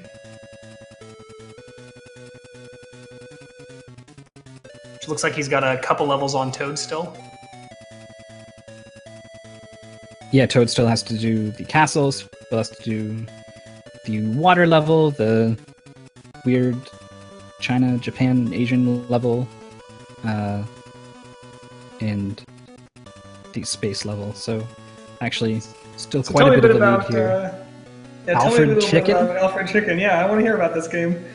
This is, it's an okay game. It's a lot better when you know where everything is. Basically, you need to hit all of these balloons in every level and then get to the exit. Unless maybe there's no exit. Maybe you just warp out. I can't remember. But you have to explore the levels to find these balloons. And if you die, I'm pretty sure you lose all the balloons that you already got before. and in that sense, it's kind of frustrating. And there's multiple paths in each room, so you're kind of getting lost along the way. But when you do know where you're going and what you're doing, the platforming is fairly okay. Nothing egregious. There's some interesting diving mechanics on these springboards to send yourself flying up into the air. It's hard to hit enemies from the sides with your beak. Your attack is very particular. It doesn't have a lot of range on it. You get the sad flower there. I don't know how you make the flower happy. Maybe you get a better score. You find all the somethings. But you're going to see the flower be relatively sad for the speedruns. Sad flower is sad. Yeah. So this game presents itself a little bit like a puzzle game. Is that a true or an accurate statement? Yeah, I think that's fair to say. I think it's a puzzle platformer. Some of the rooms are very puzzly. Especially later on, you'll see them sort of guiding an enemy out of a maze so that it can blow up a wall. And also just kind of traversing the levels, the exploration involved there has some sort of puzzling elements in that it's kind of maze-like. I just realized two things. First of all, the balloons are not red. And second of all, we just went through a little bit of a water area. Yep, there's underwater chicken movement in this game. You can turn into a rocket ship if you dive fast enough for long enough. Looks like he's a spaceship right now. Yeah, there's some. Space The levels are kind of broken up a little bit, including this boss fight in space. You do this twice in this goal. And you can't really... You move so slow that you don't really get a lot of time to set up and get in position for this boss. Also, you can't move backwards while shooting, so you're really limited as to the number of hits you can get before you have to dodge out of the way. That was actually a pretty good fight there from Yogi, despite getting hit once. You really just want to get as close as you can so that your projectile has very little travel time, and that lets you mash it out. Yeah, there's would be a lot of the mechanics that you use for mini games where there's a number of sprites from your bullets that you can have on the screen. So again, keeping close can be tricky, especially for a game with such small movements against an enemy that's moving significantly faster. So the thing about Alfred Chicken that I think is because there's something about it that kind of makes me just go like, bleh. And it kind of took me a while to place it, but I think it's like the sound design and some of the palette choices they made.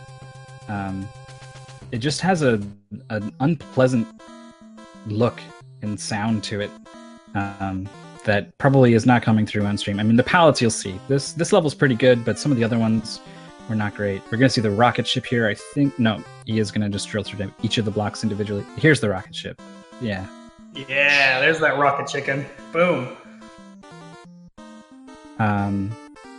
This level's pretty good, but like later on, there's a level with dark brown background with light brown stage elements, and also the background is also light brown, so you're never quite sure what's background and what's stage. And two of my big criteria when I'm picking a speed game is usually that I enjoy the music or the sound design in some capacity, as well as aesthetically the game has to have at least some semblance of kind of the opposite of what you're talking about. Like, it doesn't have to be beautiful by any means, but there's a kind of the certain palettes, like you were saying, can certainly have a negative view on the eye. I know that when I was playing in the last one with, I think it was Metal Storm, I think it was called, where the backgrounds were moving a lot, and they actually played some tricks with my eyes and made it really difficult for me to get into the game enough to really hash out the strategies for it. It's a wonderful game with some interesting mechanics, though. The backgrounds are like hyper detailed, sometimes even more so than the foreground. So you're right, it does. Things get kind of muddied there. We got another stage clear here for Yogi. Another sad flower. as Toad's coming up on the end of Flintstones here. He's had a pretty good run at Flintstones. Yogi didn't really make any mistakes, but I think Toad was kind of playing a little more solid there. Can't be certain, but I believe he's gained some ground on Yogi, who is doing this puzzle here in Alfred Chicken that I was talking about, hitting this switch to guide this bomb, blow up this thing.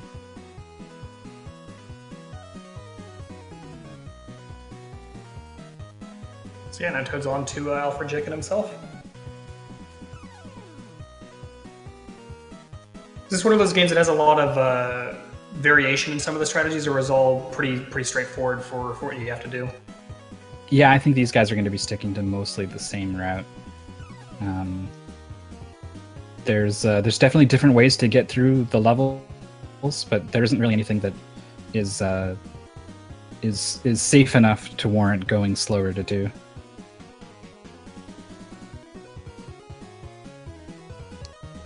Yogi doing a good job of dealing with these moving platforms. If you miss the first cycles, it can get pretty hectic. You can see him pecking the pencil, I think that is. Or it's some kind of, I think they're pencils. Is that what you call it? That is what I call it. That's exactly what I call it. Yeah. Yeah, that's your attack. That's your melee attack. And it's not very helpful. It's mostly used just to trigger stage elements to progress. But as you can see, you can't get through that door until you have the block under it there. So yeah, that's the sort of puzzly elements that come into play here.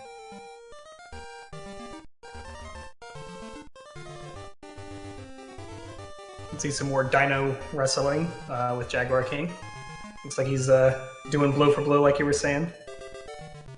No, he got interrupted in his charge there. This is why Yogi was doing single hits. He dodges the tail, lands the charge. That was real close there. So hats off to him keeping it together.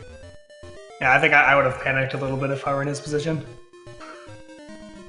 Like that was really close.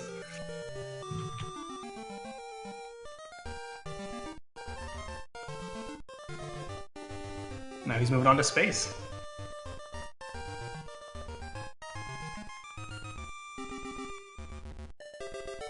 I think it actually does start playing the Jetsons theme at this point. Oh, that's wonderful.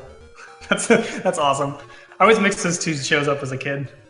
But I mean, they look so aesthetically similar.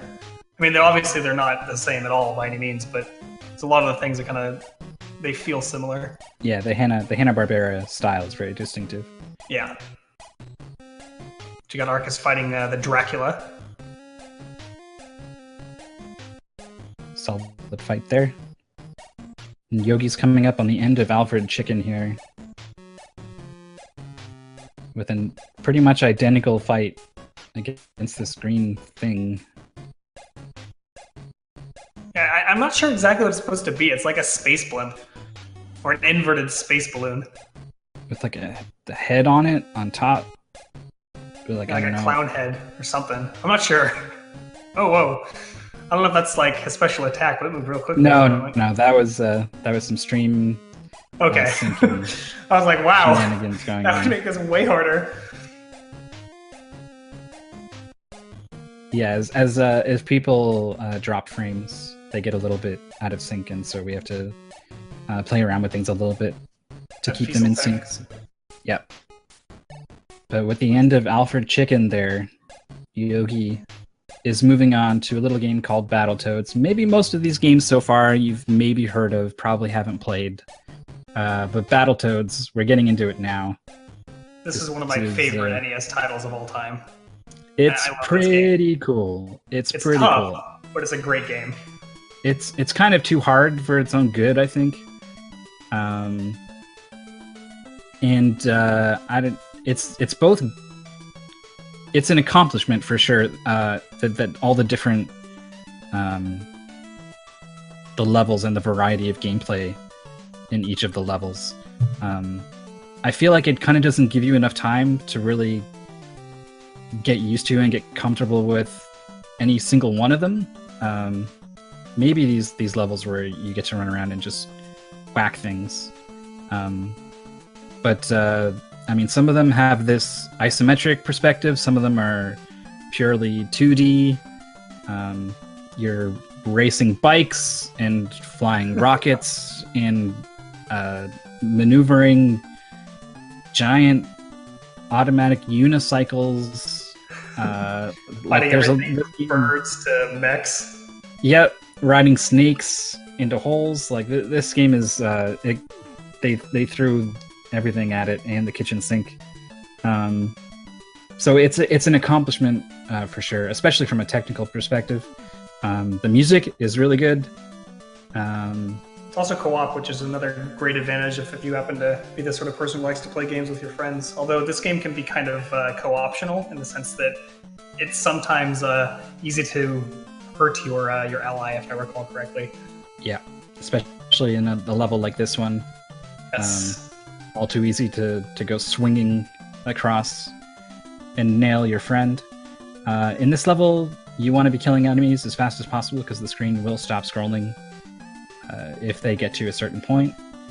You can grab those white things that are falling. I don't know if they're feathers or swords or what, but you can grab those. They were the beak of the birds. Yeah, I don't know. They're white, so I don't know about that. But like, could be. I mean, it makes more sense than a sword. Yeah, but those birds can also knock you out entirely with one hit if you let them stay too long because they'll cut your rope. Yeah. So you're trying to kill everything as fast as possible, and he's also avoiding those weapons that are dropping because the game will lag for like I think it's a frame, but it will lag pretty much every time you swing it. Oh, it needs to get that bird before that was close. Thankfully, mercifully, the goal for Battletoads is simply to beat the Turbo Tunnel. However, if you told me that when I was a kid, it wouldn't matter because I couldn't get past the Turbo Tunnel. That was the level to defeat everybody when they were first learning or playing this game. I believe that is why it is in this Big 20. Bad Breaks has a lot of reasons for the games he chooses, but a lot of them are tied to just really simple things like childhood nostalgia. He put in Top Gun Land the Plane in the first Big 20. Just because that was something that everyone had trouble with when they were a kid, so you wanted to kind of have give everyone a chance to go back and do that. So I also imagine sitting there in his laboratory, so to speak, with like a beer and just sort of like scribbling down ideas for like this nostalgia or this like crazy horrible game that he wants to see done because he loves it because Bad Breaks is Bad Breaks. But he definitely puts together some pretty good lists, and I think this is one of the more at least for me, one of the series from the games that I have seen from the run. There's a lot of ones that I've absolutely loved, like Cobra Triangle and Battletoads, as I said. Yeah, he did kind of go with a ton of blockbusters in the first one, just because before it wasn't really a thing yet. So it was just like, well, these are good games. Let's play these ones. And then it was like, oh, we need to find 20 more. Yeah, because after you've done used up all the Marios and the Mega Man 2. There's still lots of Mega Man though. Yeah. This would be basically game 100 at this point, with 5 of them happening. Mm-hmm. He has threatened to put together the big 100. If you're doing the math, it's going to be about 24 hours, adding up like the top times from all 5. That would be crazy. Well, I think it's more like 18. So, yeah, I don't know if anyone's going to actually go for that. Stay tuned. I don't think I'd do information. that. I would not, and I don't know if I'd do some commentary, but I don't know if I'd sign up for all 24 hours. You would certainly get a lot less people. A little under 40 people showed up today to do the Big 20. Probably a smaller number will show up. Have we had any drops with this particular one yet so far, or has that not been a thing yet? I have not caught any yet. Just a cursory glance. I don't think anyone has forfeited yet. That's pretty impressive. It's pretty easy for one thing to go wrong and then another thing to go wrong. There's still 10, 15 more games coming up, and you drop out. But it seems like everyone's sticking with it so far. That's awesome. And so this is the turbo timers we were talking about, and the trick of this one is just once you learn what's going on, it's probably a little bit easier to do. But when you're first playing this game, like there's so much going on, and it gets really, really quick. And you've got to hit these jumps, or you fail, or you can't get hit by the like. I'm pretty sure you just get one shot by the rock walls. Yeah, and it's been a while since I played, but yeah, it's a really punishing stage, which is why it essentially is the wall for casual play. And they just like they throw in new mechanics as the level goes on. Eventually, you get like you have walls that are like they're on the top and the bottom, and then you have the ones that are along both, but they're short, so you can jump over them. But then you get walls that are flying in the air, and then you get a ramp, and then you get the floating ramp, and then you get there is no ramp. You just have to actually jump from platform to platform.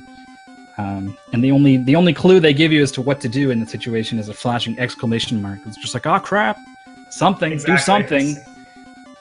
It's one of those games where learning the speed run will allow you to actually complete the game. Yes, exactly. So Toad's coming up on the beginning of Battletoads himself. Whereas Yogi is just finished. He's moving on to a wonderful game called Vice Project Doom. Similar to Battletoads, actually, it has multiple different play styles, for better or worse. I don't think these top-down sections are terribly interesting, but they're not too bad either. So for speedrunning, I think you can like manage your speed here, and you kind of want to be going as fast as possible without crashing into walls, obviously. And there's a boss fight. You want to get up close and mash, but he will be attacking you pretty consistently. So what you can do is you can crash into the wall for some invincibility frames, right? No, he's not going to do it. He's just going to destroy the boss. Nice job, Yogi. Clean fight. And then you see this is what the majority of Vice Project Doom is like. You get this side-scrolling game with multiple weapons. You have this melee weapon that I think is technically a laser whip, and that's rad. That's particularly awesome. You have sword, though. It does, but it does like the way it kind of whips out. It has like a swoosh, and then it stops dead, like on a diagonal right in front of you. Like it's almost more like a slap bracelet, if you remember those. Where oh man, that's you would slap and then it would curl. Yeah. Go to your arcade, spend a couple of tickets you won, and get a slap bracelet. Yep, exactly. Next to your Chinese finger trap. So utilizing the slap bracelet on the bosses is the quickest way to kill them, because I think everything kind of does the same damage, but the sword is so much, or the sword, whatever it is so much slap faster. Bracelet, it's clearly that now. We talked that as the commentators. That is what we get to do. All right, that's what it is from now on. There's some other weapons too. Yeah, you got a gun, which is surprisingly not that great, and you have a grenade. The grenade has a really big arc to it. Kind of like the rock in Friday the 13th that annoyingly flies over everything you want to throw it at. The grenade's pretty similar, so you have to be throwing it from pretty much across the screen.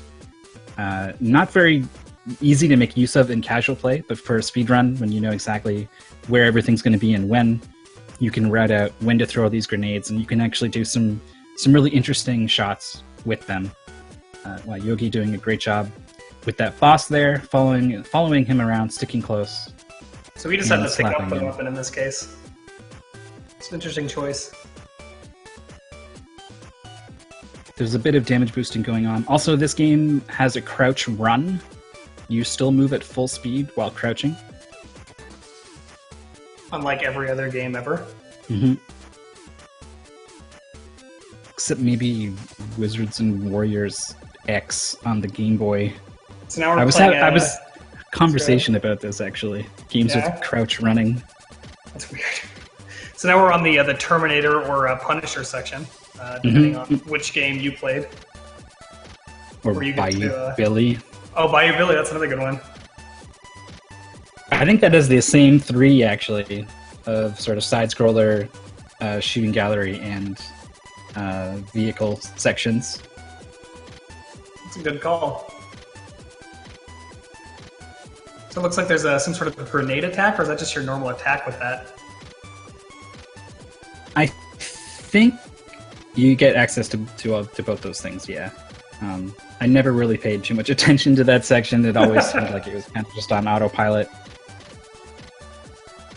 These side-scrolling sections are definitely really interesting, though. You can see these walls that you need to break and how the grenades can chew through 2 layers at once, and you can also throw a grenade from really far away to start breaking the wall from further away. But yeah, there's a lot of optimization you can do with the grenades in this level.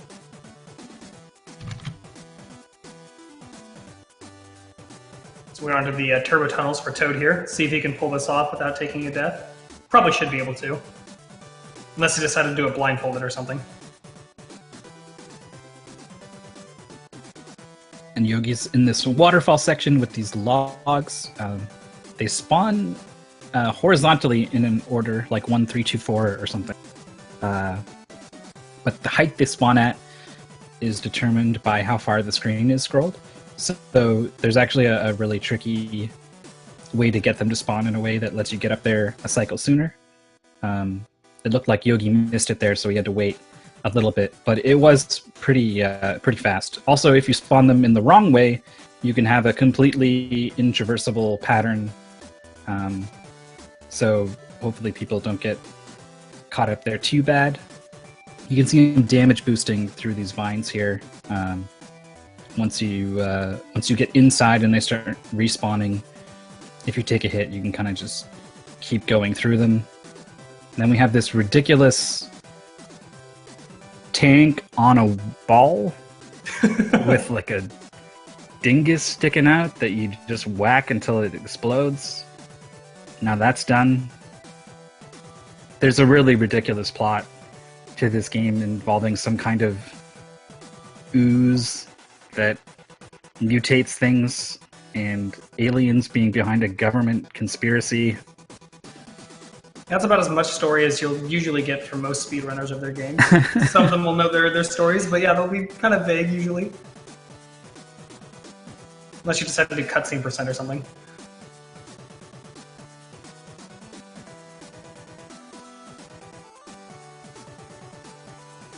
Yeah, speaking of cutscene %, we'll have the originator, the grandfather of cutscenes later on in this race. Definitely looking forward to that one. I'm pretty sure I know which game you're talking about, but yeah, we'll I was gonna say I won't spoil it, but I just realized it's on screen. Right? It is Ninja Gaiden. It will be coming up. So Toad has successfully completed his game and is moving on to Vice Project Doom as well. Yeah, so Yogi the Monk is still holding a little bit over a game of time, or a little bit less than a game of time for his lead, which is pretty impressive considering he's essentially held it for the majority of the race so far.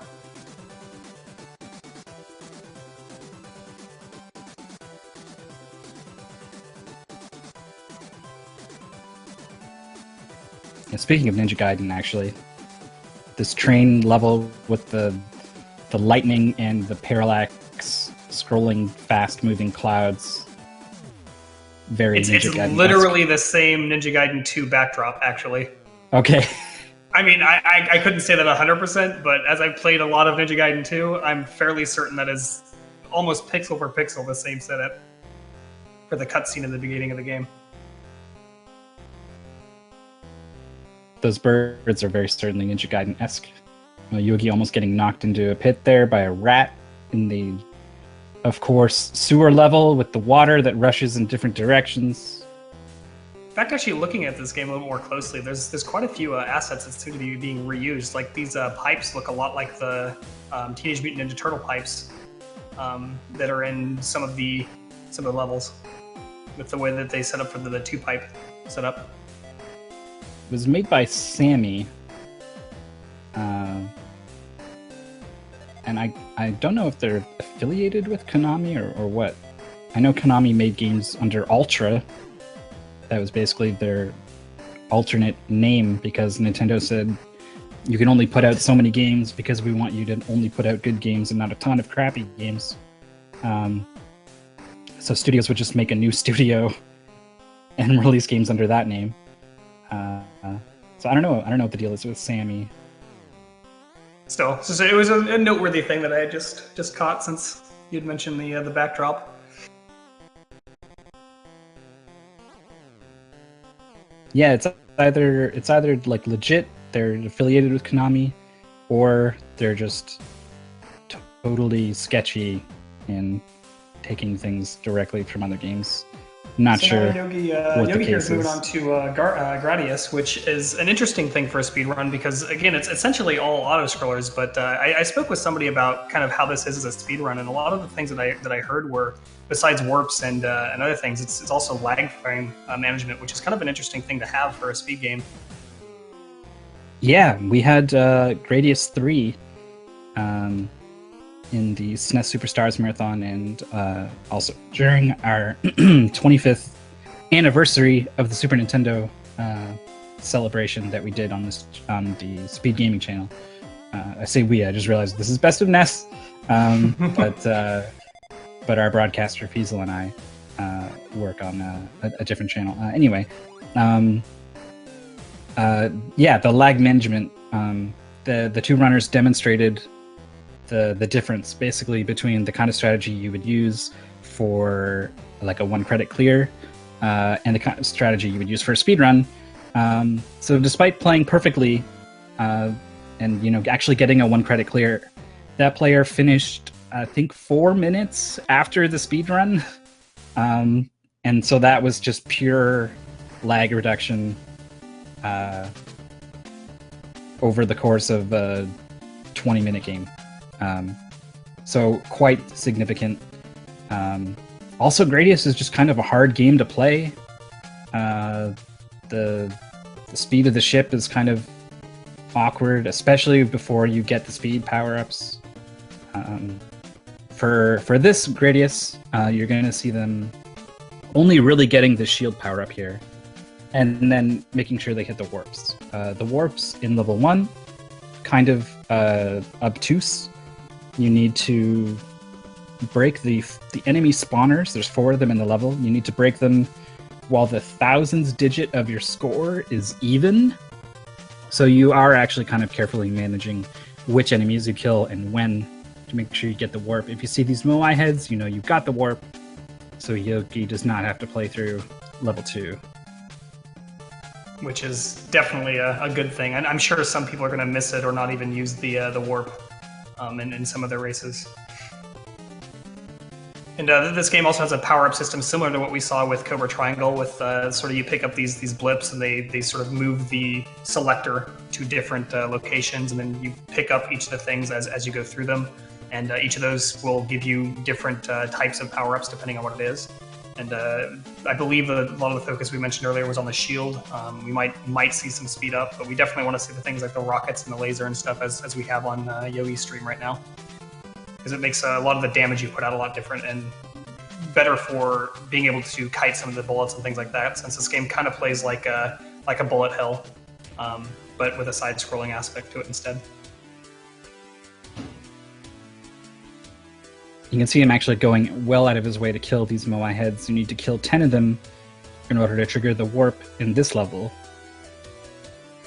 And also they shoot out an awful lot of these Cheerios, and that will lag the game. So despite having 2 options and a bunch of missiles... still takes a lot, yeah. Yeah, just because it's okay to have those in terms of lag man, because they help you kill these Moai heads so much faster, and that gets rid of a whole bunch of Cheerios.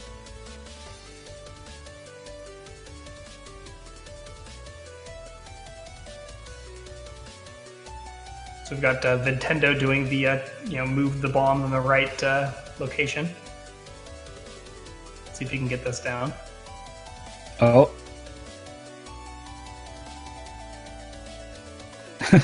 Looks like he missed it a little bit. That's unfortunate. Yeah, you need to go down and then back up. There we There you go.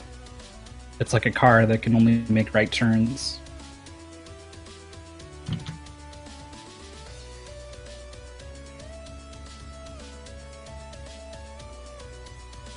So I wonder how many of the top runners are going to be using the Konami code for this particular game versus those who are not. I don't know. I think I heard that it can actually cost you time for lag reasons. Yeah, that's what I was hearing too, which is one of the reasons why I was interested, because it would make certain parts easier for obvious reasons, but at the same time, again, lag management does make a difference for this particular kind of game, because it doesn't really have anything besides the boss kill speeds, and then every stage is essentially the same amount of time, unless, of course, lag slows that down. So it'll be interesting to see how many people go for it. I think Arcus is planning on doing it based off of at least the practice I was able to watch of his over the last month. But of course, I could be wrong. He may decide not to at the last minute. Yeah, sometimes you have a certain intention going in, you practice things a certain way, and then you get there on the day of the race and you're just not feeling it. You go with something else. Something maybe a little safer, a little more consistent.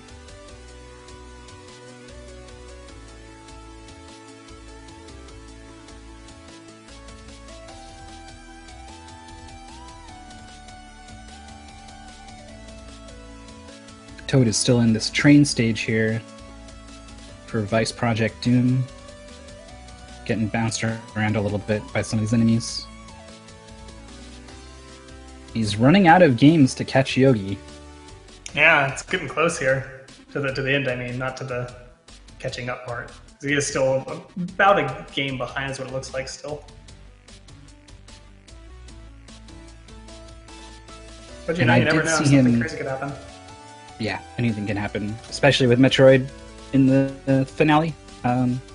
But I saw Toad practicing a couple times, and he did miss Gradius warps. And I think twice. And that really rubbed him the wrong way. So he's going to be thinking about that, I'm sure, when he gets there. I don't think Yogi's missed either of the warps. At least I think I saw both of them. Yeah, he got both. We got the Mother Brain coming up on those turbo tunnels. See how well he does.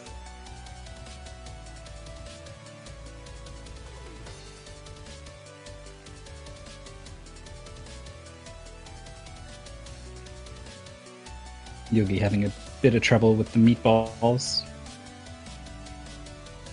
I mean, they're clearly flying spaghetti monsters. I don't know what you guys are talking about. They want to touch you with their noodly appendage. Ugh. No, they're definitely meatball looking. I wonder if they were aiming for a brain aesthetic. Probably. Some sort of pulsing, organic, unpleasant thing. So Toadier's coming up on Gradius. See if he can get those warps, as you said. Definitely have to keep a lookout for those. Checking in on Jaguar King, is making his way up the waterfall and successfully navigating that in Vice Project Doom. Moving on to this jungle level. Gonna use a lot of that slap bracelet there. Yep.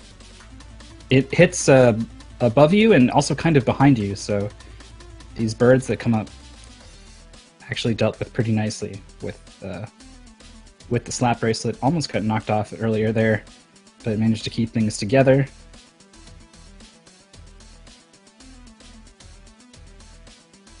Yogi is moving through the last stage of the goal, I believe, for Gradius. He's flying through these games. It's definitely an impressive amount of lead that he's been able to hold this whole time. Because again, like I said, it's 3 hours of a game. He's held a good, I would say probably 20-minute lead? 15-20-minute lead? It's hard to gauge since they're all different games. I think it's more like 5. Oh, is it only 5? Man, these games are much faster than I was expecting then. Yeah. But it is significant for sure. We haven't really seen this big of a gap between first and second since, well, I don't know. I know last time we had the top 5, we had Toad, a tie or something like that. Yeah, but I think Toad specifically did really, really well compared to second place last year. But Yogi beat Toad by 2 minutes or so, 2.5, I think, for the third Big 20. and he's on pace to do even better this time around. We'll definitely have to see how the last few games go, because there's some punishing portions of the stuff coming up here. With I know there's a particular death in Batman: Return of the Joker that can be very bad. Yes, devastating. We'll point that out if it happens, but hopefully we don't see that happen to anyone. Yeah, I wouldn't want to deal with that. So we're going on to Ninja Gaiden, one of those games. I think we described this as one of those grandfathers of cutscenes. I'm not certain if it really like started this stuff, but it definitely was one of the games that was developed with an absolute focus on the cutscenes and the story of the game itself. And I think it comes through very well with all three of the games that are on the NES. Yeah, on top of that, it's also just an incredibly solid platformer with maybe a too punishing difficulty curve to it. Kind of like Battletoads, too hard for its own good, maybe.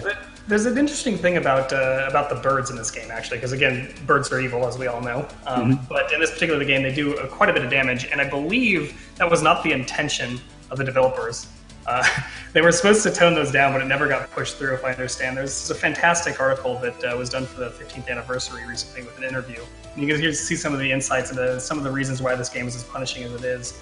Part of it wasn't really intended to be as it ended up being, but it's still one of those games that it got its name for being a very, very challenging game. Yeah, but it does play very well. As much as you might feel like the game is cheating you when a bird respawns because you scrolled it off screen a little bit and back on and knocks you into a pit, you do have a ton of control over Ryu as he jumps around here. You have a lot of killing potential basically with your sword.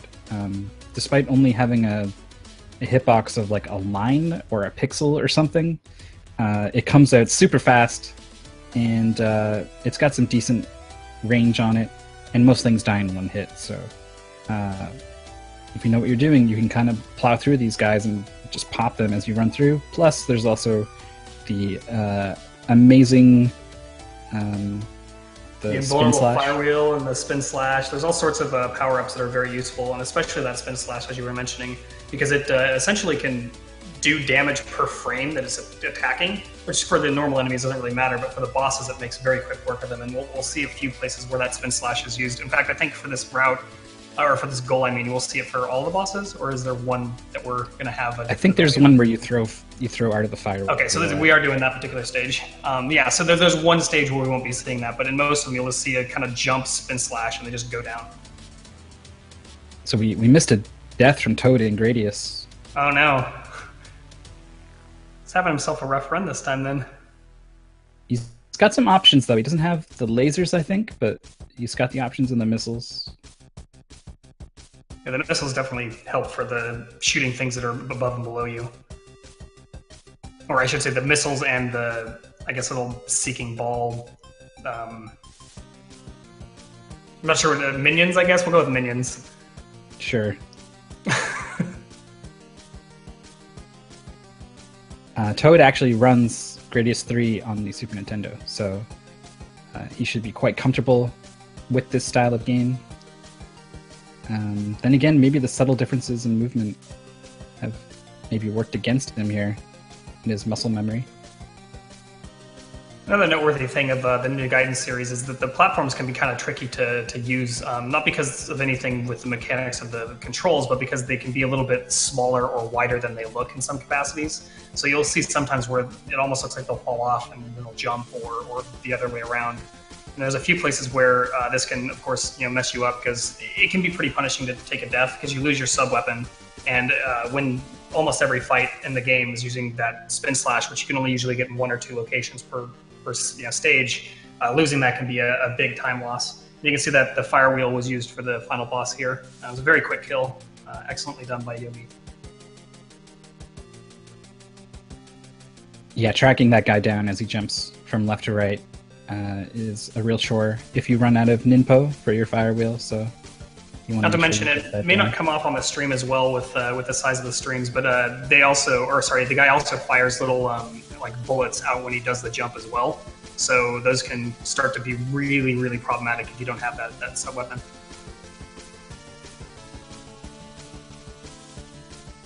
You'll be opting to not do the fast climb where you jump on and off the platform for a little bit of extra speed. Because with this game, when you jump off of a wall, you do get a little bit of a height boost. Yeah, you have to be really, really good at it in order for it to actually save any time, though. This is true. And it's the same with the other Ninja Gaiden's games, as far as I understand. I think pretty much all of them have some form of faster climbing, yeah. And it's actually required for some of the climbing on the walls that don't have the ladders for Ninja Gaiden 1, since you actually don't have a climb mechanic by default unless there are the little like handholds, essentially. I don't think that's going to come into play for most of the players, but I know we'll see, especially Arcus, who's very, very good at this game, utilizing that. We'll also see, as been shown by Yogi, there's various places where you'll take damage boosts to kind of get yourself a little bit higher and get through some of the platforming itself quicker. And that's just because you get a little bit of height when you take the hit, and therefore you can go higher up on the wall, which again, just less time climbing is better in general. Yeah. Plus, you get those juicy invincibility frames. There's a lot of running into enemies for the boost and for the iframes in Ninja Gaiden. Yes, and the iframes for this game start when you take the hit, as opposed to in Ninja Gaiden 2, where they start when you hit the ground, which is another thing to differentiate the games.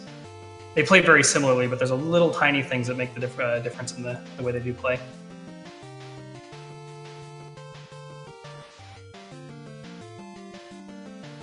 Another one of those spin bosses. Yep. Just take them out real quick. We don't have audio from the runners, but it just makes this sound like brrr, and then they're dead. It's like fun. a chainsaw. It's great. So this is one of the toughest stages of Ninja Gaiden 1. Not the toughest, but one of them for sure. There's a few things that you can do, including managing or manipulating the spawns for some of the enemies. There's some RNG involved with how the movement of the enemies will work, or at least their particular attacks, especially what's known as the Hammer Brothers. They throw the little attack.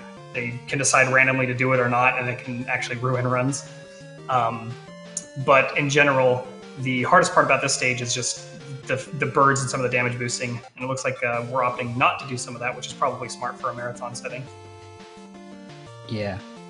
I saw that bird there and was wondering if Yogi had something in mind with it, but he let it go off screen. You can do some really ridiculous things with the birds. Manipulating them in some really precise ways and having them, carrying one from the middle of the screen all the way to the end and boosting off of it onto a ladder or something. Yeah, generally you don't want to take damage unless it's going to get you higher onto a ladder or something like that, because you do slow down a little bit when you take a hit. But with those birds, again, you can kind of position them since they essentially chase you. Their mechanics are very simple, but they seem really complicated at first. They essentially accelerate when they're further away and they just move towards you. So that's why you kind of see them sort of swooping around wherever you're at, that kind of thing. Now you can see one of those damage boosts I was mentioning where you use the bird to get across with a higher position, which made the transition much quicker.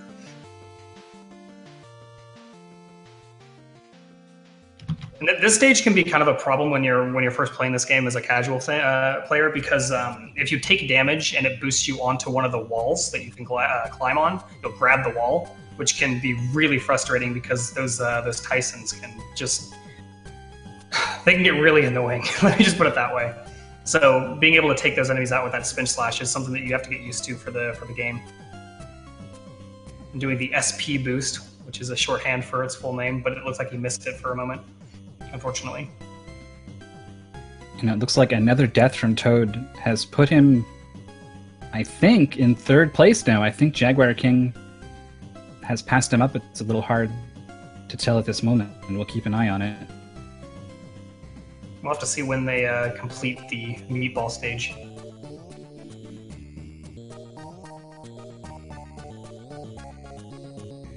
Looks like Yogi here is moving on. I believe that was the end of the Ninja Gaiden goal. This is to beat Moth. Or is it further? It was, beat Moth.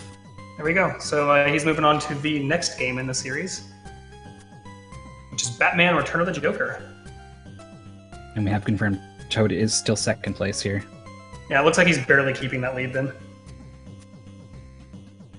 Yeah, Yogi is now a whole Ninja Gaiden ahead of second place here. But that's kind of in the past now. We're moving on to Return of the Joker. Still from Sunsoft. A little different than the first Batman game that most people are familiar with. Although similar to that Batman game, Batman has a gun. I don't know why. Because Batman uses guns and things like guns. Yeah. He just runs around with a gun in this one. He doesn't even punch things. He shoots everything. There's a lot of different weapons for the gun that are useful in different ways. In fact, there's one boss where if you don't have the right gun, it's kind of impossible to kill him. This is where that death I mentioned earlier comes in. Yeah. So you can die, lose your weapon, and then be totally stuck against this boss. Probably a reset in that case. Devastating 5-6 minute time loss. So that, I think Yogi would still have a lead if it happened, but it'd be real close at that point. We'll see what happens. Also, a lot of auto-scrollers in this game. The best part of speedrunning, right? Because you get to freestyle, you get to express yourself. This is true. Without being shackled by the boundaries of having to go as fast as possible. This is very true. You always see all the runners of various games doing all sorts of weird little things, from jumping in weird patterns to dancing. I think I've seen some people do to the beat dancing, which is always fun. Yep. And speaking of the beat, as this is a Sunsoft game, it's a fantastic soundtrack. For sure. I remember PJ was thinking about routing out a dance to a level in auto-scroller for X-Men, Spider-Man and X-Men Arcade's Revenge. Nice. I'd love to see that. It was I'm blanking on his name. Tim Fallon did the soundtrack for that game, so it's quite good. Yeah, he was actually thinking about like sitting down and sort of, I guess you could call it choreography at that point more than routing.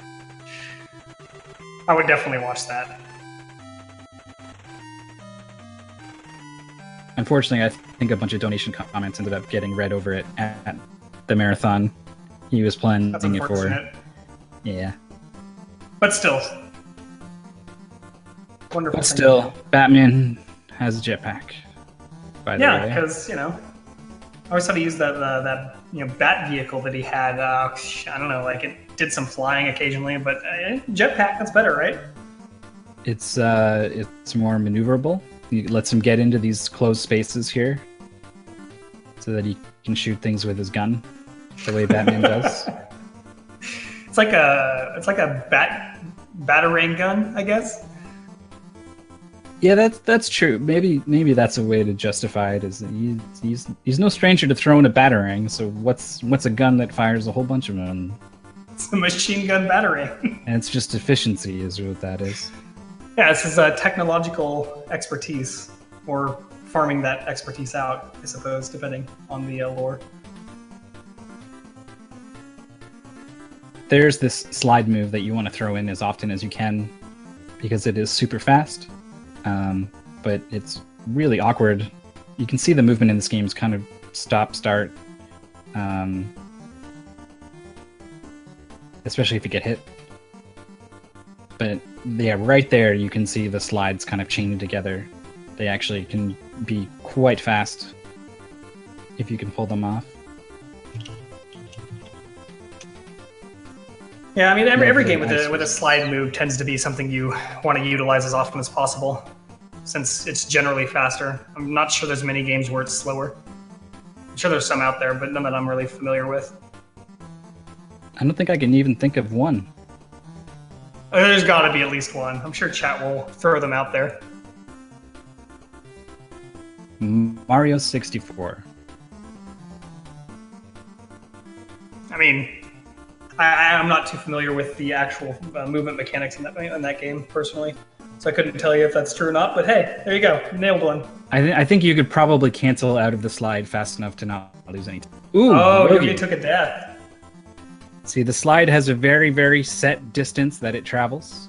And if you don't do it in the right place, it's going to end in the wrong place. I don't recall.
I'm close.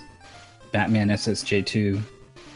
That's my Xbox Live tag with 2 X's on the end though, because someone took the first one. Oh, yeah. We got another. Yeah, they look cool. There's another train level here, sort of staple of NES platformers. Indeed, like Ice, as we've seen in multiple games for this particular series. This one is of the auto-scroller variety, though. Yet again. The one thing that is noteworthy about auto-scrollers is it's really punishing to die during them, which is something you don't generally see, but when it does happen, you have to wait the whole time. Like you can't do like a special route or something like that, because again, you just have to wait for the duration of the stage. So hopefully we don't see anything like that from any of our runners, but it certainly could be a problem.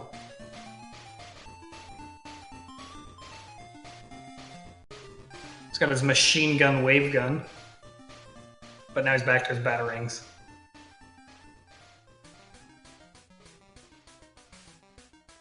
Yeah, he's really stretching it now. At some point, he's just going to have a Glock. And it's like, come on, Batman. Yeah, that's some sort of rocket launching device. Maybe it's a like a pepper spray ball launching rocket. Could be. Something. Could be. Or maybe it's beanbags. Just fired at subsonic speeds. Or, sorry, Devastating, ultrasonic speeds. explosive beanbags. Yeah.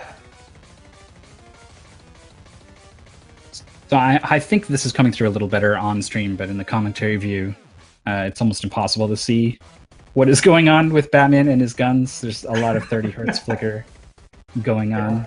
I've kind of got both open, so I can see the difference. And it does look a lot smoother on the actual screen, which is good. That's good. Yeah, but still, there's a lot of ridiculousness in these weapons that Batman has.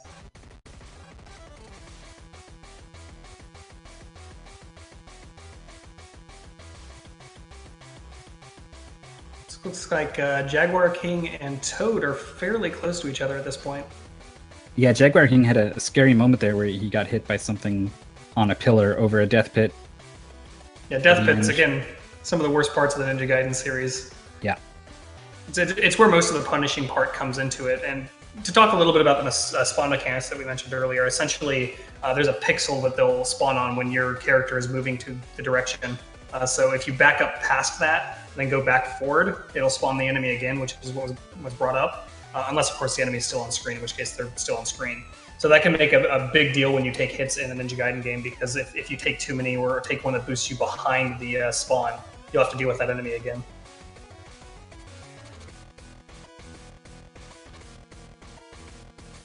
And you also lose all control during a damage animation. Essentially, you will always just kind of fall to a direction. So over a pit, it's really devastating.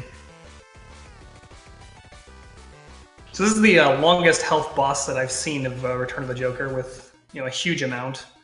But it's a fairly straightforward fight. You essentially bounce your beanbags up to hit him, and then jump up and hit him occasionally. Just your standard bouncing beanbag boss fight. Yep, it's very standard.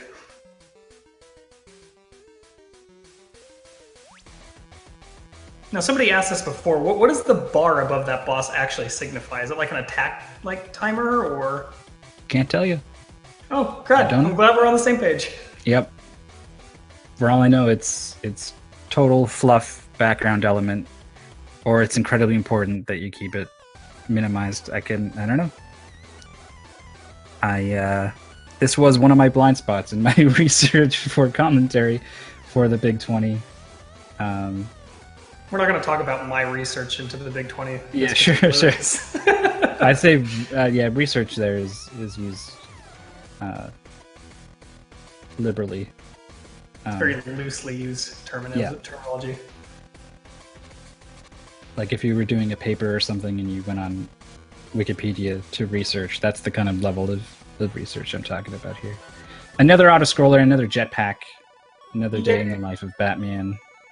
Meanwhile, Toad's coming up on the final fight of the game for Ninja Gaiden. He's pulled ahead of Jaguar King here by a little bit. It's about a stage difference at this point. Since he should be finishing up this one as Toad finishes. And Mother Brain is going straight from Gradius to Batman. I can't remember if it's actually quite enforced that you do the games in the right order. But it's certainly not the right order if that's the case. Yeah. Hopefully he doesn't forget Ninja Gaiden, one of the best games ever. How could you possibly? But just in case, maybe someone watching wants to go to his chat. Give him a heads up. I think he'll be okay as long as he goes back and does Ninja Gaiden. Yeah, I hope so, because it would suck to be in some of the top ranking places and be disqualified because you did the wrong order of games. Yeah. You must not be using splits either, because if you're using splits, you'd look over them like, oh, hey, look, that's the game that I'm supposed to be on. It looks like it is enforced. Oh, that's unfortunate then. Yeah, so, I mean, as long as someone tells him and he goes over and he switches, he's not going to be disqualified. But every minute he spends on Batman is going to be just time completely wasted here. That's really unfortunate. It looks like somebody pausing the game. That is a hell of a pause screen. Look at that. Man, it's like there we go. So I got some Ninja Gaiden here. There we go. So it wasn't too much of a loss of time, but still pretty significant considering. Yeah, maybe the difference between his space and where he could have been. For sure, yeah. He was, not like top 3, but he was definitely very competitive, and to lose, close to a minute for a silly mistake like that, that's gonna hurt. Indeed. So Yogi here, this is the level. This clown car tank that just is filled with enemies. I like it. Yeah, like 7 enemies pop out of this thing. It's this fight with the Joker here. If you don't have a good weapon to deal with him, it's kind of impossible. Yeah, and then that means that you don't want to take a death before this boss, essentially, and luckily he didn't. Speaking of clown car tanks, let me tell you, I don't know if you've seen the interior of a tank, but there's not a lot of space. That's pretty impressive to have, 6 or 7 people in a tank. Yep, absolutely. Well, I have not absolutely seen the inside of a tank, but I am aware of the space limitations. Yeah, I mean, even with the actual crew that's in there, you're pretty much hugging each other while you use the controls and such. So, Joker is almost dead here. There you go. Takes him out.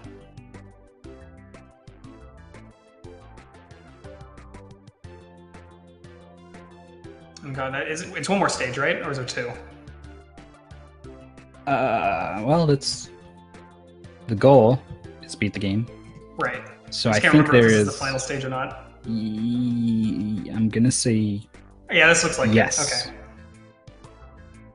So yeah, he's coming through this. Pretty good run so far. Again, he has had a couple of deaths on this particular game, which has given Toad a chance to catch up a bit.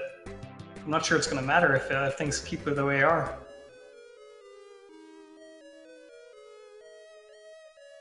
Yeah, I mean, if he keeps playing the way he was, he's got it in the bag. But he's no longer looking completely unstoppable at this point with those mistakes in Batman. This boss fight almost as easy as the final boss Yep. in the story.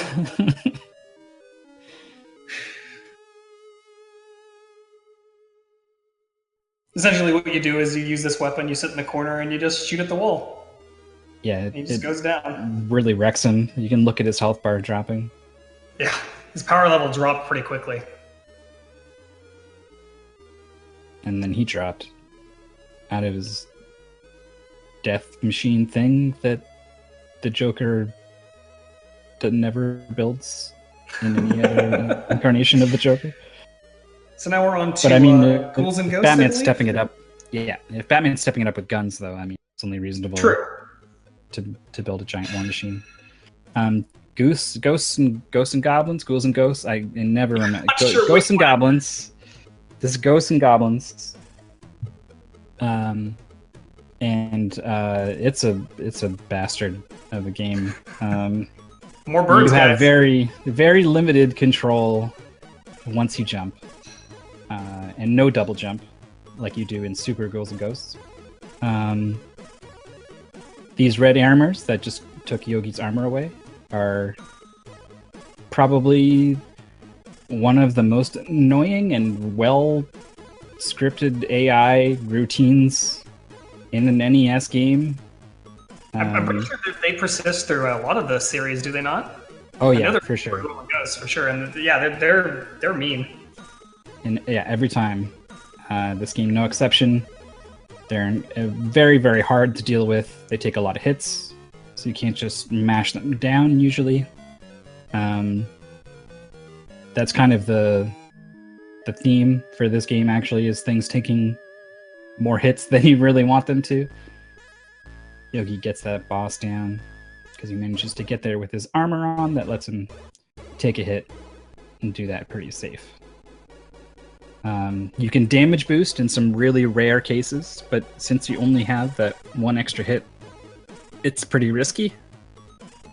Yeah, I expect we'll see Yogi do it in the final level. Be very confident in your skills going forward from that point, unless there's a next, like a pickup later on after that particular point. Because again, you only get essentially 2 hits if you have the armor. Yeah. Or in the case of this level, I think you skip so much that taking one hit to not have to play the rest of the level actually does end up kind of being as safe or as dangerous as going through it regularly. So I think he's going to go for... Yep, he's getting to this corner here, waiting for this bird. Pop. Bam, damage boost.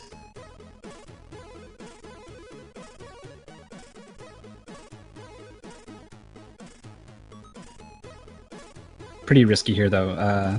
The way things come out of these windows is fairly unpredictable. Birds swooping hard at to deal with. Yeah, he's playing it real safe here.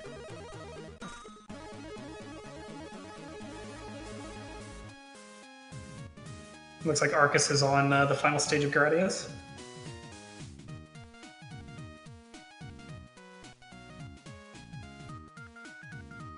And we have Toad. This is the level before the tank, I think? Maybe one before that.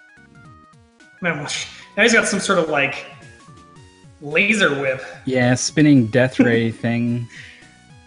Clearly it's a slap bracelet.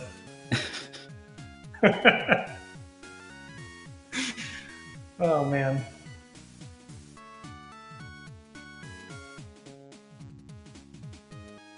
Yogi just taking a moment to duck and kill everything there. in Ghosts and Goblins. These zombies spawning out of the ground, pretty random. Yeah, I think they actually are full and random, aren't they? I mean, sure, there's some that are scripted, but I'm pretty sure that some of the mechanics for spawns in all the series that I know of, at least, are fairly random. Yeah, you're doing a lot of reacting in this game. Here's an Aramer. You can do pretty well for yourself by kind of jumping away from them and turning around and shooting, but it's not a guarantee. Nothing is a guarantee. You definitely don't want to take the damage there.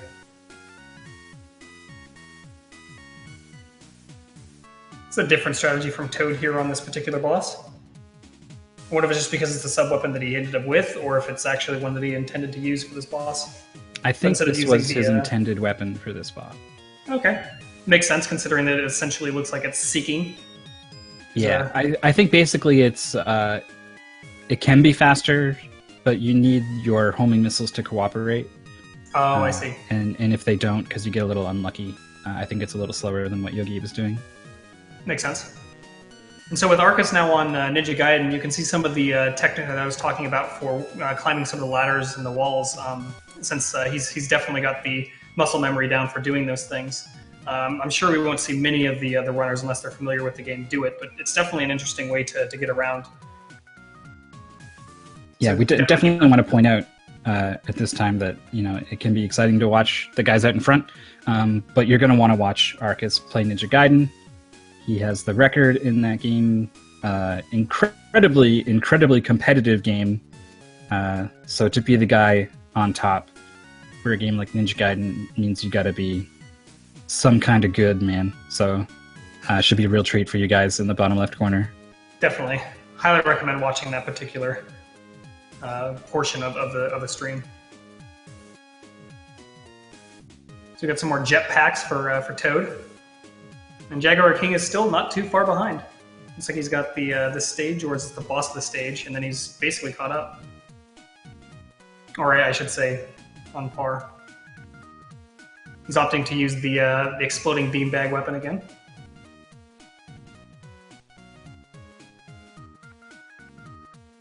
Yogi's picked up the torch in Ghosts and Goblins here. The lance is equally viable. The torch kind of has a bit of an arc to it, and I think it does a little more damage, but if you miss with it, you get that fire explosion on the ground, and you can't throw another one for a little bit, so it's a little more risky. It's definitely something to note with that particular series of games. All of the weapons have their own uses in various ways, and again, the torch has that arc to it, but it generally is more damaging, whereas like the lance is a straightforward thing, which is helpful. So in some routes, you'll be wanting to use the weapon that you're either most comfortable with, or in some cases, there's sometimes one that's absolutely more optimal than the other.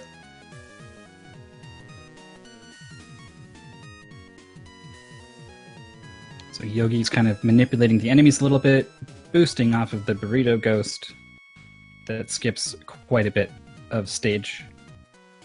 It can despawn one of these platforms up here, which it would be a soft lock, but you can actually just pick up a money bag and it'll respawn. Very handy trick. The Toad's onto the tank, which means that he doesn't want to die. Yep. Very clutch moment. Yogi does not despawn the platform.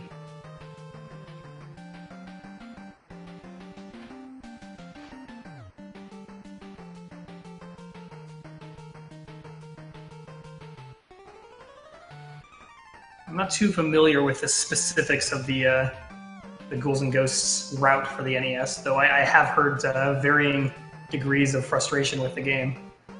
But I believe we're fairly close to the end of it, yes? Yeah. There is one more level to complete the first loop. And we're only doing one loop with this particular goal, right? Not quite so punishing as to force players to do both. That's Toad good. is really wrecking this boss here. He's using a different strategy than with the different weapon that he has, and he's doing a lot of damage quickly. Another damage boost from Yogi. Kind of going all out here on Ghosts and Goblins, rather. I wonder if he's running the other streams for some of the other racers to see how far ahead he is and deciding to do these things based off the fact that he's ahead. Or if he doesn't know and that's why. Yeah, that's a really interesting point, actually, because there are some people who like to use that information to inform their decisions. And there are some people who find that distracting and just focus on what they're doing and what they planned and just do it. So yeah, I'm one of the latter. I feel like Yogi is the kind of guy who would want to know what's going on and would be capable of adapting and making decisions on the fly. Also, we saw him. There. Ooh, all right, but he's past the boss though, so I think he can recover. Yeah, he's got a weapon here. Yeah, Yogi glitched, did a damage boost into a wall, and jumped up the tower, and then got to the top. But it looked like he, oh, he did. He totally did. Just a boss fight here against Astaroth. I couldn't remember if it played that cutscene or if he went straight to the boss fight. So he is okay. He did camp in the corner and cheese the boss out. In addition to being incredibly safe, it is probably the faster way to go as well. And he is moving on. He is moving on to the big one, the final game. It's going to be Metroid. Gotta love that Metroid. Yep, this is the third appearance of Metroid in the Big 20. A little controversial for that fact. Oh man, I didn't realize it had been in there 3 times now. Yeah, we had beat Kraid, and then we had beat Ridley, and now we have beat them both. In addition to beating the game. It's at the end now, though, so the sort of the stakes get raised. Basically, the further into the event it is, usually the more comprehensive the run is, the goal is. So yeah, now we're doing the whole thing. On a side note, I guess this means the big 100 is not quite 100. It's going to be like 98 or 97 or something. But that's a load off for those guys who want to do that. To going back to the comment that we were making related to knowing where your opponents are, I personally favor the second of the two, which is to not be paying attention, because one of the things that I find myself doing if I do know that I'm behind is I start doing more risky things, and when I do that, it usually results in getting further behind. Whereas if I just play it as I know, I can make sure I'm focused on what I'm going to do, and if I get that thing done and then they make a mistake, that gives me a chance to catch back up. So again, it's definitely a thing to look out for some of these top players as they go into the final stretches for this race, of how many people are actually paying attention to what others are doing. You might see some more crazier strats out of some of these players. Definitely something to look out for.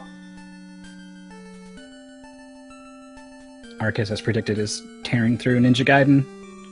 Oh, definitely. This is the game that he didn't practice for at all, but that makes sense considering that before this, he pretty much played this game exclusively alongside Contra, I believe it was.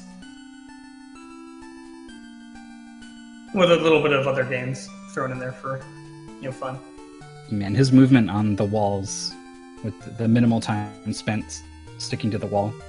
Yeah, so that's what I was mentioning before. It's definitely something that takes a lot of skill to get down, because if you're not quick with it, you actually lose time. But you can see even on the ladder, he's using that jump because it speeds up the time, because again, you get a little bit of height when you make a jump.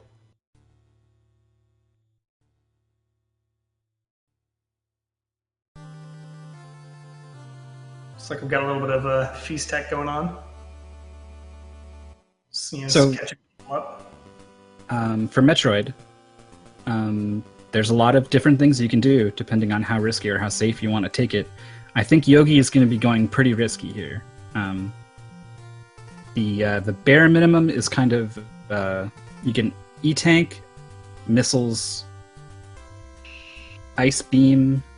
Well, I mean the bare minimum you can break this game wide open, but do have some notes actually. Missiles, E-Tank, Ice Beam, and then 2 more E-Tanks, basically. But you can grab a whole bunch of extra E-Tanks. You can get Morph Ball bombs. There's a lot of decisions to be made. And they have some pretty big... You can also choose whether or not to use the door warp glitch, which saves a bunch of time, but you can actually soft lock the game if you screw up. We'll see if he screws up. It's basically a down-up motion or a down-A motion. But if you do it wrong, you're stuck in this wall forever. He does it right. Quite confidently, actually. Yeah, it was one of those tricks that when I was playing this game as a kid, I used some varying levels of strategy. Since I came to this game actually later than when I was actually first doing NES stuff, because I've basically been playing NES since forever. So like during high school, I came back to Metroid, and there's some fun things you can do, like going through the walls and stuff like that. But this game, if you're doing this one blind, it can be very, very long, and there's a lot of different stuff going on. Since it's essentially got that very maze-like design in a lot of levels, and especially for this particular one, there's a lot of levels that look exactly the same, except for maybe like a little bit different platform orientation. But they're like vertical chasms that have essentially the same look to them. Yeah, the same repeating platform pattern. Exactly. But you can see Yogi doing that, moving through the wall or the side of the stage thing allows him to get into the elevator room a little bit quicker. Yeah, he's going all out with the door warps.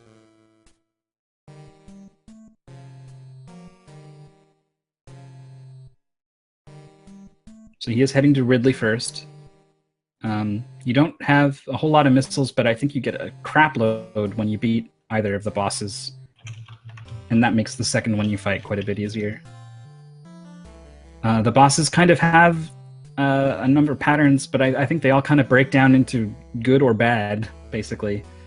And you can get an idea, actually, of what they are going to be based off of the enemy behavior outside of the boss room. Quite a difficult thing to kind of really make use of and understand, reading and reacting to what you see. But that is the kind of thing that Yogi loves, actually. He loves things like audio cues and other things that give him an idea of what's going on underneath the surface. That's one of the things he always looks for to better understand things. Looking for RNG manipulation, things like that. So he's probably going to have it. I was going to say that's often what separates some of the better players from the best players when it comes to speedrunning in general, is just the deep understanding of the guts of the game, if you will. And some of those things do come down to audios and manipulation of RNG and all sorts of things. Yeah, sometimes it's like it's almost like a gimmick, basically. Like I can save a second by doing this thing there. Or sometimes it's like, hey, this technique completely changes the game. Right. In which case, of course, it's usually adopted by everybody, but those little tiny time saves are the ones that really separate them. Yeah. So yeah, if he's doing this one risky, though, this could be a place for him to lose that lead he's got going on. It's definitely possible if he takes some bad choices and makes them into a way to start losing that lead. But he's still got a pretty sizable time lead, so hopefully it won't matter. I think that he's got it mostly in the bank, but then again, this game can be pretty tough. Dying in Metroid is quite brutal. Yeah. Despite how many E-tanks you have, you always have 30 health. Wow, getting hit by these balls, quite a bit there, down to 78 health. Bet he would want quite a bit more in this situation. Yeah, you have 30 health when you respawn. If you want more, guess what? There's no save station. There's no ship that you can go refill it at. You just have to kill things for drops over and over and over and over again to refill it. Wow, down to 30 health here outside Ridley's room. Yeah. Into the acid to dodge these things. So now he's got 25. It's going to be a pretty tight fight if he doesn't find a way to get some health.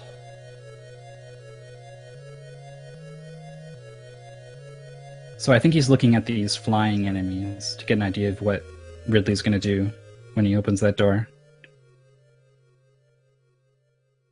Which is a pretty cool thing to keep in mind. The plan is to freeze the fireballs, stand on top of them, shoot them in the face. Don't get hit by them. He's got 1 HP right now. Hide underneath it. 1 HP! This is getting close. Oh, man. He is mashing by hitting B and select. Basically, while you're holding B, like every other button and D-pad thing you press also shoots. So you can fire a ton of shots, especially for point blank like that. So he goes ahead, kills Ridley. And, that was an impressive fight. 1 HP. That was kind of scary.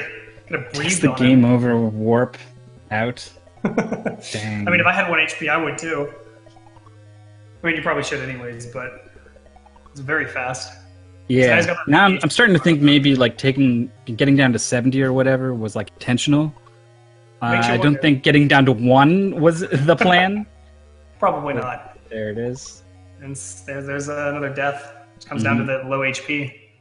Now, there are some places in this game where you can farm out for those drops. Some spawn setups for enemies can make it very easy to kill many quickly. But I don't think there are any like that in this particular portion of the stages.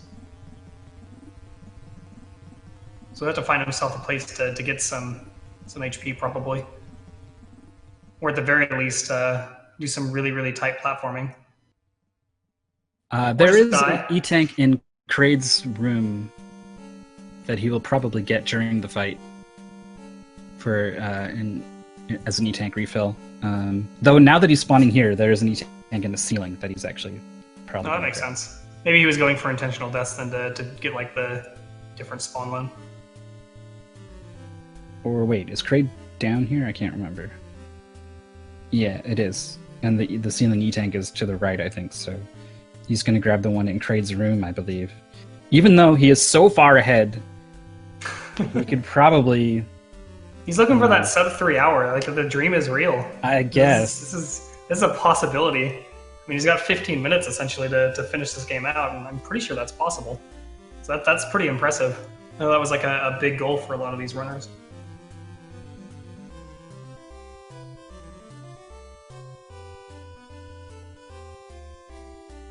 Looks like he's skipping the E-Tank.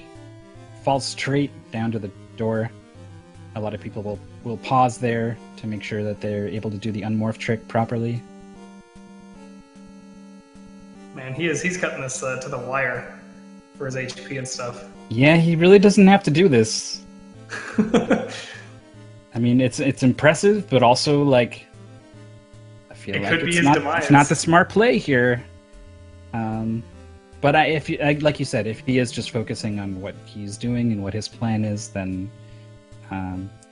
he's not going to be able to make decisions like changing up his route on the fly.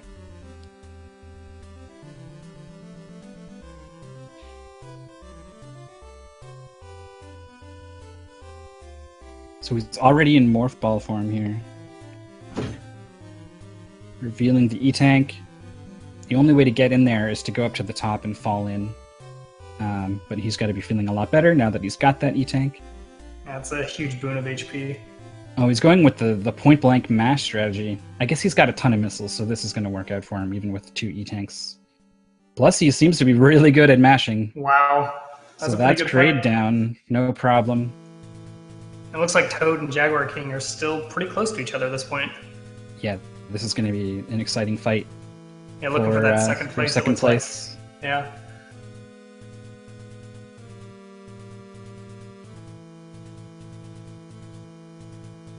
Looks like Jaguar King's a little bit behind, I think. It's hard to tell. The stage is very similar in all the corridors. He is a little bit behind. Yeah, that's what I thought. Still very close, though.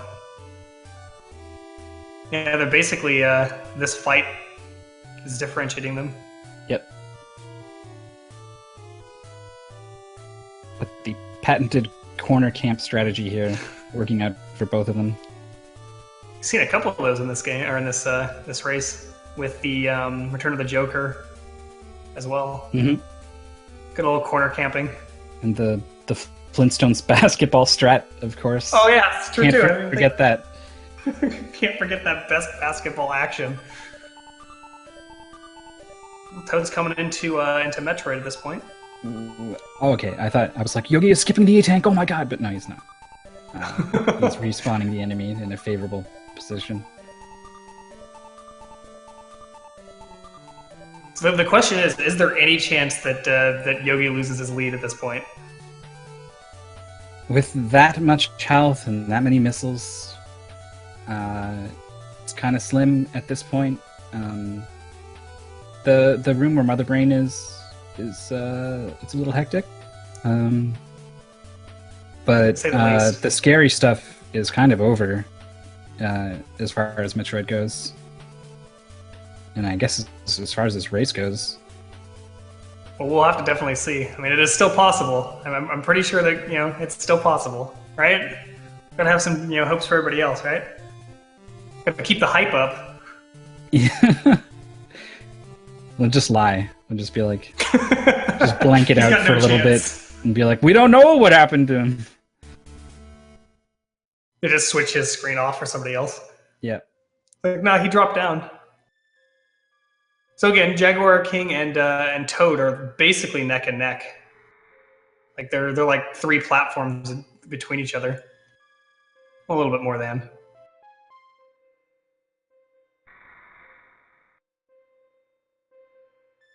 Which is pretty exciting. It's the race for the second. Looks like it's going to be a really, really close one. Yeah, I don't know what routing decisions these guys have made ahead of time. Toad probably going to do something very similar to Yogi. But I don't know. Toad and Yogi have gone into this from having done all the other Big 20s. So they have definitely done the Kraid goal and the Ridley goal in previous ones, whereas Jaguar King has maybe done Ridley, I'm not sure, but I don't think he's done Kraid.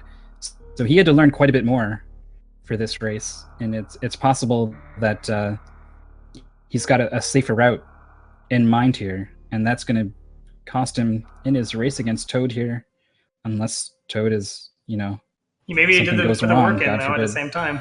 So Yeah, well, he is such a hard-working guy, though. I would not be surprised if he went all out. indeed. He actually brought his NES to work I so that heard he could this. play on his break. He just wanted to get that practice in. I'd actually been considering doing that recently for myself, just in my own games. So it's kind of awesome that he actually did it.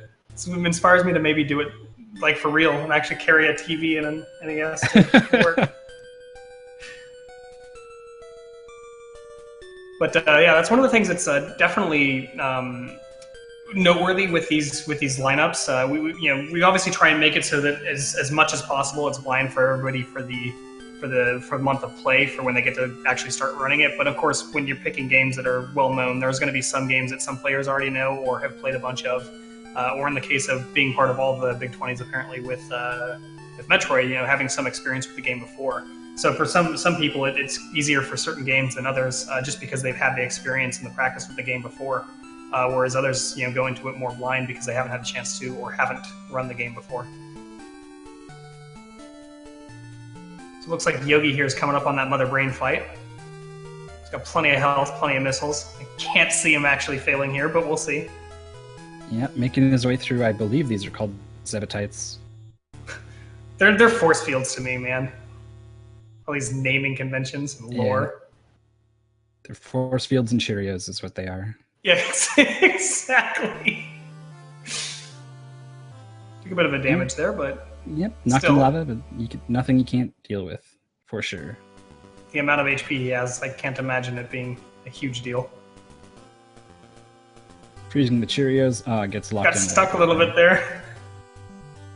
So if you want to count them, you can. It's 32 missiles after the glass is broken. I'm not going to count them. I'm not going to lie. I'll take your word for it. Well, I don't mean Looks like like- to verify what I said. I mean to get hype for the boss Oh, I know, dying right? here. I want to get hyped for this Toad versus Jaguar King. These guys are so close right now. Or at least I think they are. Again, with routing decisions, you never know. I'm I did notice pretty that sure Toad was Jaguar doing King some of the walls. just grabbed bombs though, so Okay. he is taking a safer route. Not surprising, as you were saying before. It's the final leg here of the race for Yogi. Hopefully he doesn't fall. Then he I say falls a that little and he bit. falls. You Commentary can fall a curse. lot further than that though, so It's it's true. not that bad. Maybe a bit of nerves as he knows he's coming across the finish line here with something real big.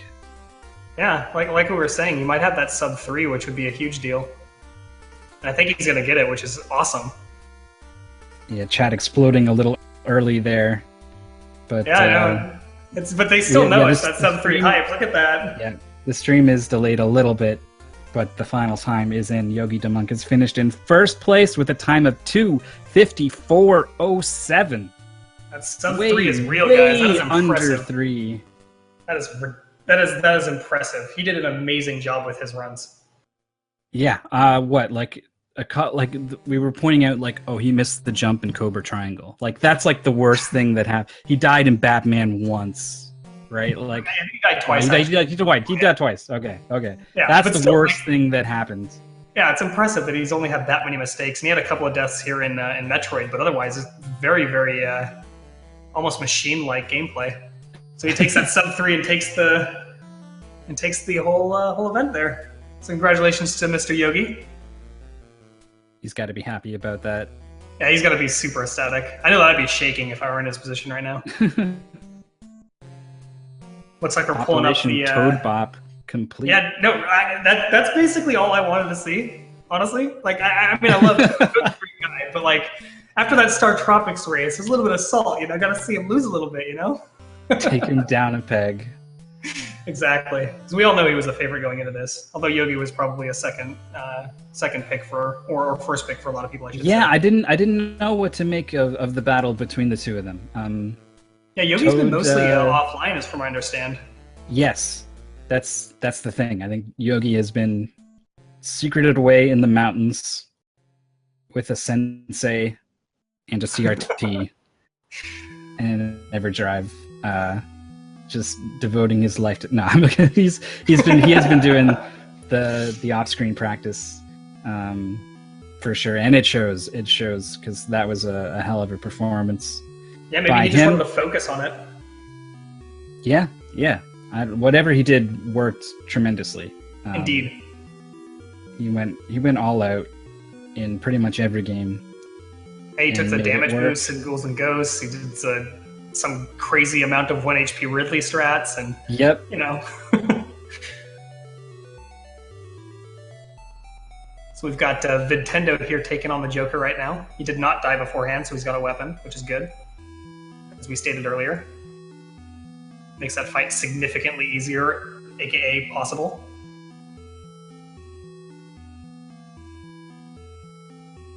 As Toad and Jaguar King make their way through Ridley here.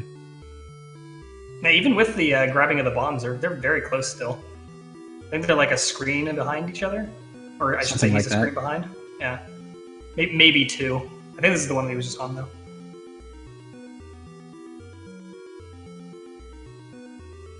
Evil bouncing balloons. They're purple in this case, at least.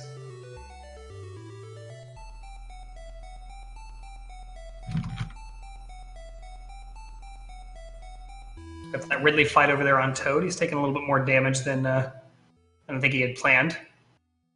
But it looks like maybe he's planning the damage so it's a faster death. That's actually what he's doing for sure. So omit everything I just said and incorporate the part where he actually planned that.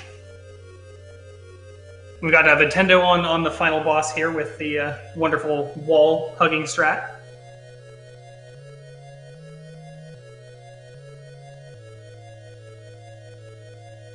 So it looks like Jaguar King still needs to take Ridley on. I looked away from him, but I believe he still has to take Ridley, which means that's about as far as he's behind. Yeah, here it is. So he's coming up on Ridley. So yeah, he's about a boss fight behind him a little bit, which is still a very, very tight race. Anything can go wrong, like especially if you've got deaths later on, and more than just a couple. Like we saw with Yogi, there was a few there. Yeah, well, he's death warping at that point to avoid backtracking. Well, we're right, but I mean, Yogi died a few extra times than I think he had intended to. Right? Or were they all intended? I think they were all backtracking. Oh wow. Okay, well then, again, omit what I said.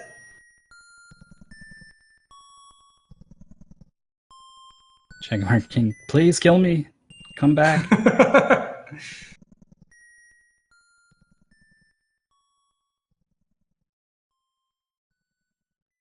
We've got Arcus here on Ghouls and Ghosts, or Ghouls and Goblins. God, the Ghosts and Goblins, it's one of those things. Ghosts and Goblins.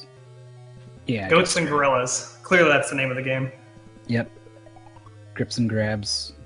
I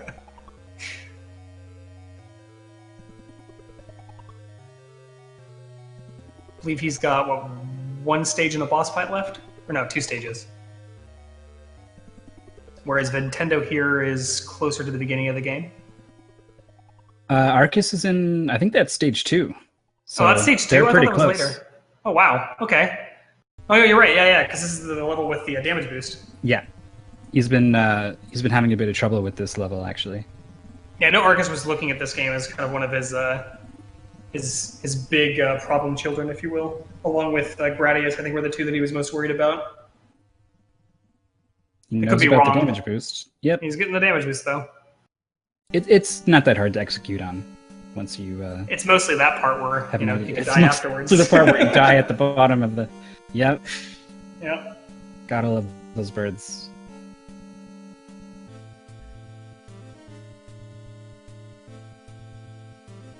So it looks like Jaguar King doing a little bit of those screen wraps with the door abuse.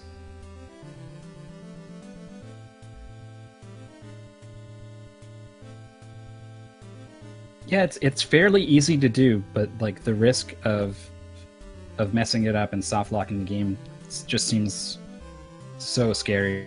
But I mean, if you practice it and you know you can do it, then these guys have no trouble throwing it into a run in a race setting like this. Exactly. And he also opted not to do the pause buffer, I believe, for the demorph, which is pretty cool. Some confidence there for sure. Toad just took out Kraid, I believe it was. Well, joining us is Big 20 number 5 winner, Yogi the Monk. How are you doing? Hey, what's going on, man? Not a lot. That was an impressive run that you put together, man. Oh, yeah. That's a very Sub stressful, 3, dude. Sub 3. very stressful run there. Did you know how far ahead you were? During the race, pretty much, yeah. So that was probably weighing on you pretty good for pretty much like since what? Ice Climbers, I guess, is kind of when you pulled ahead. Yeah, that was my main strategy from the beginning. Was I knew Toad didn't like Ice Climber, and so I didn't. No one really likes like- Ice Climbers. I didn't really like it either, but you might as well attack Toad where he's weak, you know. That's a good strategy, considering he was probably the favorite for a lot of people. Yeah, I knew if I didn't take like an early lead, Gradius and Batman would come up, and then if I wasn't ahead by that point, then he would just take off or whatever. You actually pulled ahead of him in Gradius. He had a bit of trouble. I think 2 deaths. Oh wow! Yeah, he's probably not going to be too happy about it. Yeah, I can only imagine the frustration. So I'm curious, Yogi. What was the game that you were most afraid of personally? Afraid of probably Batman: Return of the Joker.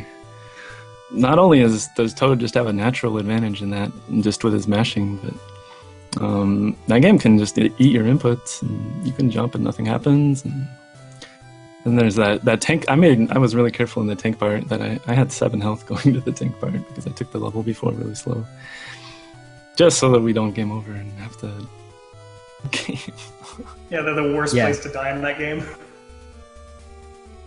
We definitely pointed out whenever anyone got to that tank. Like, keep an eye on that stream. Yeah. Completely filled with enemies. So on a similar weapon, or go ahead. I was gonna ask, what kind of practice time were we talking about this time around? A lot. I don't know. Yeah, I guess it's hard. It's hard to put a number on it, but The 38 days, probably. I don't know. At least 10 hours a day, maybe. Maybe Did more. you take your NES to work, for example? wait, you 10 hours a day every day? Yep, every day. Pretty impressive. Holy crap! That is dedication. That's why Wow. he nailed it like that. That makes sense. That's a Yeah, long it time. shows. It shows.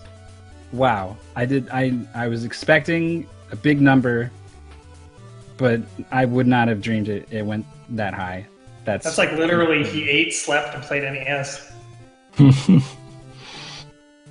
So this is a culmination of a lot then for you. Like this is not like, oh, you know, I won the thing. That's like this is a thing that meant something to you.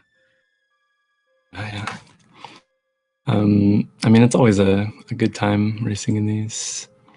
And if it wasn't for the strong competition, maybe it would slack off. That's true. When you got Jaguar King and Toad and Arcus, man, you can't slack off and hope to win. It's true. Certainly true. Well, like we said, it definitely showed. There was very few mistakes overall that were like any like big mistakes. At least I'm sure there was like minor things that came up here and there, but mostly there was only a couple of places where you had a big issue.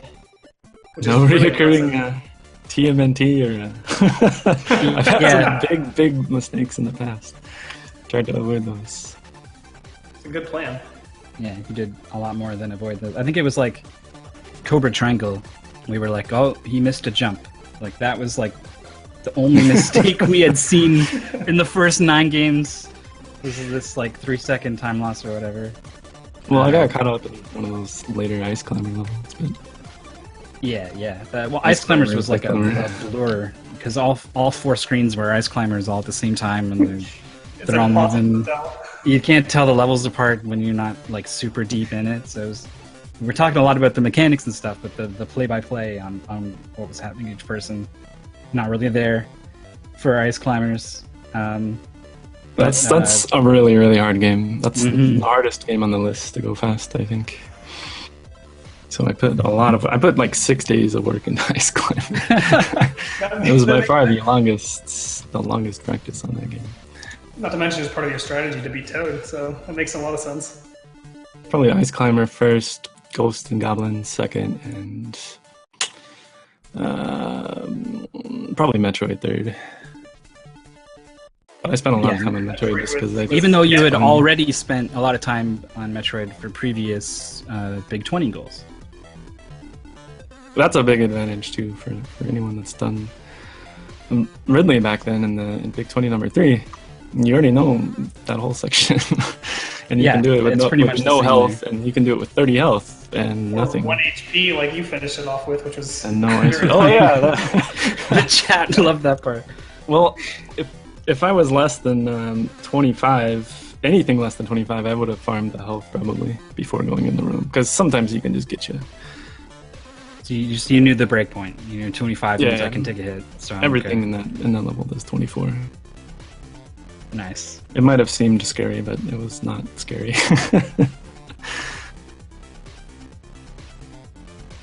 So you must be pretty happy to be done with it for now. Like, a time to like relax and just enjoy the rest of the race and stuff. Freedom. Yeah, exactly. Yeah, I'm definitely gonna relax a bit. Maybe. I can hear it in your voice, just like coming undone. All of the time and effort paying off, and the stress melting away. I can hear it in your voice. Yeah, I mean, at this point, you get 10 hours a day back to your life, right? Oh yeah. I don't know if anyone noticed, but in RC Pro-Am, I had a really, really close call to like losing 3-4 minutes using those crazy Ouija strats that I probably shouldn't have done, but I was going for broke at the beginning, so that makes sense. Like he was like a good 2 inches away from passing me over. Looks like Toad just took second place with 3 hours, 7 minutes, and 17 seconds. Nice. It's always a blast to watch these back. We were talking about like what do you do to prepare, and like you phrased your answer as a direct comparison to Toad rather than anything else. Like it was like I'm here to do this race, but I'm here to be Toad. Is the tone that comes there. I guess, did you guys even really like know each other before the first Big 20? No, no. Yeah, so there's this interesting relationship has sort of popped up between the two of you over the course of these events. Mostly just a lot of respect, I think. Oh yeah. Well, speaking of Toto, I think we're gonna maybe try to get him in here. I'm not sure, but he has finished in second, and it looks like Jaguar King is fixing to be third here. And like I was saying before, they're definitely very close to each other. I mean, it's essentially the boss fight at difference, from what I can tell. Mother Brain going for fourth.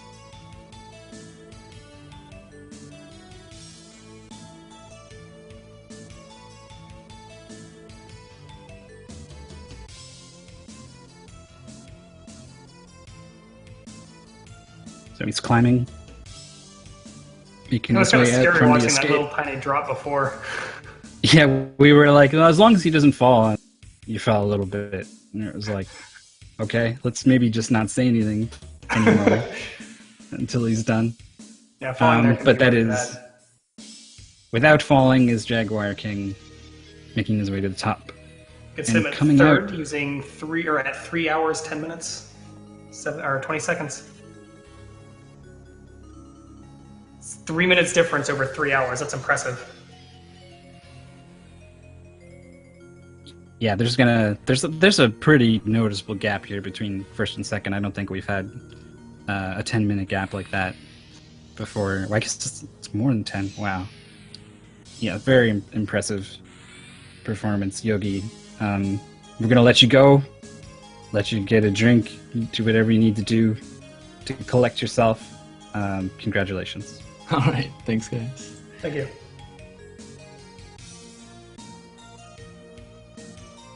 So let's see, we've got the Mother Brain on the... was this the final stretch? I can't recall. I didn't catch where he was, along with Arcus still on the Ghouls and Ghosts. Sorry, Ghosts and Goblins. I'm going to get that wrong every time. And then we've got Substyle Lee also with that particular game, along with Nintendo. So it looks like the was it the 4th, 5th, and 6th are going to probably be within these three, with this game being kind of the differentiator right now, which is pretty exciting. Yeah, hopefully we can catch them all if they start to come across the line a little faster now. Yeah, we should have a few. Well, we're gonna have a little bit of downtime, so to speak, between the Mother Brain's finish and the next people. But besides that, yeah, it should be a pretty quick, one after another setup, which would be pretty cool. It's one of the more awesome parts of this particular event is watching as everybody slots into their positions.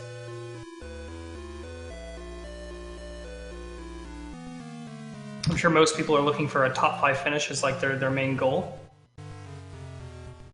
Or at least that would be one of my goals if I really had the dedication and time to actually put into these more often than just occasionally.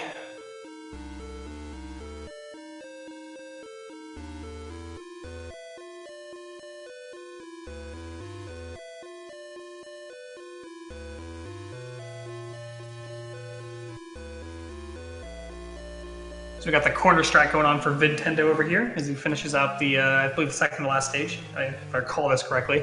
Again, I'm not too familiar, and I apologize for this with all the games from this particular one, as I kind of jumped into this a little unprepared. But it looks like Arcus is finishing up the boss, which is good. He's probably feeling a little bit of relief finishing this game. As I mentioned before, I believe this is one of the games that he was a little bit worried about. Moving on to that final Metroid game. That Metroid game. Yep, that very, very first one. A classic I think in a lot of technically, ways. I think technically you were right. You were right both ways for Ghosts and Goblins. There is that level and then the final boss, but I think the final boss is also considered his own level. Oh, okay. So I get to be Yeah. both right and wrong. Yeah, With duality here. Or sorry, paradox, I guess. but yep, that's over and done with for Nintendo and Arcus. They're Yep, into we're done with Metroid. Metroid. This is scary business. I don't know what kind of routes they've got lined up, but it could make all the difference here. believe we've got Toad here Mm-hmm. at this point. Hey, Hello. Toad, how's it going? It's going well. How are all of you? Pretty We're well good. ourselves. It was a Awesome. wonderful race. Oh, We ended yeah. up taking second, man. Yeah, I'm very happy with my time here. Very happy. Couldn't quite get Well, that good. sub-3 dream. No, I didn't quite push hard enough to get the sub-3, and this time Yogi was by far the better player, and it showed, like, Yeah. ridiculously showed. Yeah, he was saying his practice for certain games were directly because there were like soft spots on your route, which is I think kind of interesting. So, what were your big games that you were kind of focused on for this particular one? Like, what was scariest for you? I would say scariest for me was Ghosts and Goblins, just because one death at one bad time, since the checkpoints are so bad in that game, could easily cost like 2 minutes, quite easily. In Metroid, because it's the longest one in the game, it was also one of my favorite to play. And if you even die at a wrong point, it's not just a minute time loss, but you lose the pattern. So, and losing the good pattern on Ridley or the good pattern on Kraid when you've been practicing that is a big time loss, or you could end up dying there again, which again, there's another minute down.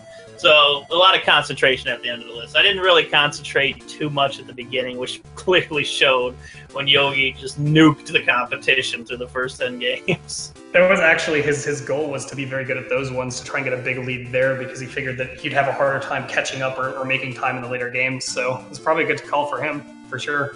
Oh, it was a very smart decision. I know he specifically said, even before he went off for the week to stream, or to practice, that Ice Climbers was going to be his main focus, because he knew I wouldn't even play it because I hate that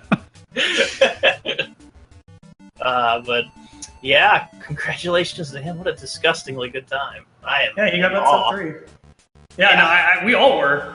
It was impressive.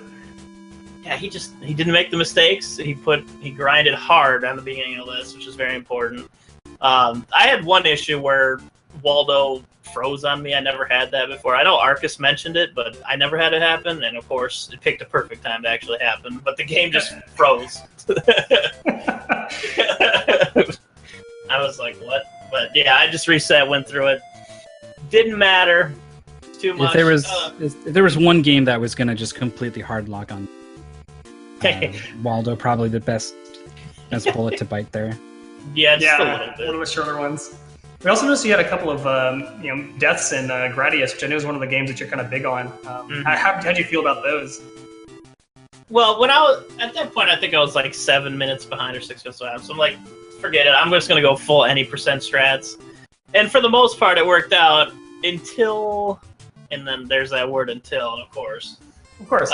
You do the hard strats. What's going to happen sometimes, but I went into the third stage. I actually had a really, really nice any percent third stage, but it was the after the stage when the ball things that fly at you. They trapped me in a corner when I didn't manipulate them right, and I ended up running into it and dying. And then what happens there is all the Moai heads you killed, because you need to kill 10 to warp, reset. So the warp was gone, so I had to play stage 4, which is another 2 minutes, and I died and had to go back to a checkpoint, which is another 30 seconds. And then I tried to play catch up in the meatball section in stage 5, which also ended up to a couple of deaths. Very quicksand effect, but yeah, it's gonna happen when you try to, go all out. That was actually literally one of the things that I commented on towards the later portions of the race, is that personally I like not to know where I am in comparison to everybody else, because of that exact reason, where you start doing the harder strats and then you make a mistake and you get further behind, and it makes it a lot harder for you to get forward. So, Oh, for sure. but still a very impressive time that you managed to pull off, though, with a 3:07. Oh yeah, I'm more than happy with this time. I got exactly where I think I belong. Marathon. Yogi put his nose to the grindstone and just destroyed the world in this one. He was saying like 10 hours a day. Like that's impressive. How much time did you end up putting into it? In the last about week and a half, I was just doing full runs, and that was it. I'd log off stream and then go do something else, which is, a dumb idea. That, looking back at it now. But, I mean, I was kind of done at that point practicing, and I was just happy doing full runs. You're pushing I- that, I- that PB down. Yeah, I actually PB'd in the marathon, which is amusing. I was going to ask about that actually, because I imagine that you did. That's awesome. So yeah, I'm exactly where I'm happy with. And congratulations, Yo! Congratulations, Jaguar King too. Also putting a very impressive display Yeah. on. There was a moment where you guys were like a screen behind each other, which was pretty impressive. It looks like he has a little bit less knowledge of the Metroid game than you did, where you were able to come forward a little bit faster and finish it out. Yeah, Yeah, it looked like this is he detoured for bombs and stuff. So the route difference there was really what cost him any chance. As long as you had a pretty clean Metroid, you know, he was kind of done. So I was a little worried about the sub-pixel you can get in Kraid, where you go to pick the E-Tank, but you just roll into the lava instead. yeah, That was about the one point I was worried about. I think for Metroid, just previous Big 20 experiences played a big role into it. I mean, it was in the first and the third, and it was to Kraid and to Ridley. And just a lot of practice overall in this game. This is one of my favorite. I do plan on running it afterwards to some extent. oh cool. And yeah, that's about it. But one last question for future plans. If the big 100 happens, is Toad gonna be there? Oh, Toad's gonna be there. Toad signed up for that on day one. All right, nice stuff. All right, thank you so much, Toad, and congratulations again. Thank you so much.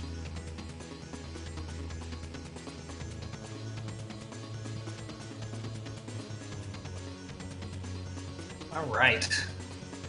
See, taking a look at where the runners are right now, it's kind of hard to tell, again, with the screens being so similar in various parts of Metroid, but it looks like Arcus and Substyle are very close to each other, or maybe it's not true that they're close together, because again, these Arcus- screens look so similar. I think one is on their way out, and one is on their way. No, one of these is getting Ice Beam. Okay, there we go. Okay, that makes sense. Hello, everyone. It's Jaguar King. Welcome. Hey, what's up, everybody? How's it going? I'm doing fine. Kind of sad, actually. Oh, Yeah. sad. Yeah, I expected at least to get like 305 for this race, and Oh, okay. Ice Climber just came in. And if you excuse me, I would like to rant for a little bit. Ice Climber can just This go to is your hell. time. Go She ahead. can, that game just can go to hell, and every people just work on it just can go to hell. And no, I like you, PB. I'm not gonna say you're gonna go to hell, but I like you. Don't worry about it. That game, oh my god, just I couldn't believe I did really, really bad on this race. I practiced that game a lot, and it ended up really, really bad, even worse than PP. Yesterday I got 308. And I got like a pretty good time. 10, I think it was 10. I don't remember what was the Ice Climber time yesterday. It was like 10 minutes. Today I got 12. I lost just 2 minutes because of Ice Climber, and it screwed me over. I think if it wasn't for Ice Climber, I would have already at least beaten Toad. But Toad's the guy. it is what it is, man. Yeah. So was that then like the biggest scary game for you? Was Ice Climber, or was there another game that you were like really worried about going into the marathon? Yeah, it was Ice Climber, definitely. I mean, the controls in this game is awful. Oh my god, I really don't understand how Bad Break or the world record holder, I don't remember his name, but I don't really know how the hell they can even play that game. I mean, here's the thing: if there's a bad game, sometimes if you play it much and much and much, I mean, you get good at it and that's it. This thing does not apply with this game. I don't know why. No matter how long or how hard I play this game, I just can't even play it. I mean, I don't know. You hit a ceiling. Yeah, I mean, literally, there's a lot of ceilings that you hit in that game. But so in the race, Ice Climbers is like the 7th game, right? So when that doesn't go well that early in, like what kind of headspace does that put you in? Were you able to shake that off, or was it on your mind? This is why I try to practice much of the games that comes after Ice Climber, because if I happen to lose a significant amount of time in Ice Climber, I can just try to focus on play really, really hard on the next games as well. But it didn't turn out as I wanted to, and but that's okay. Whatever.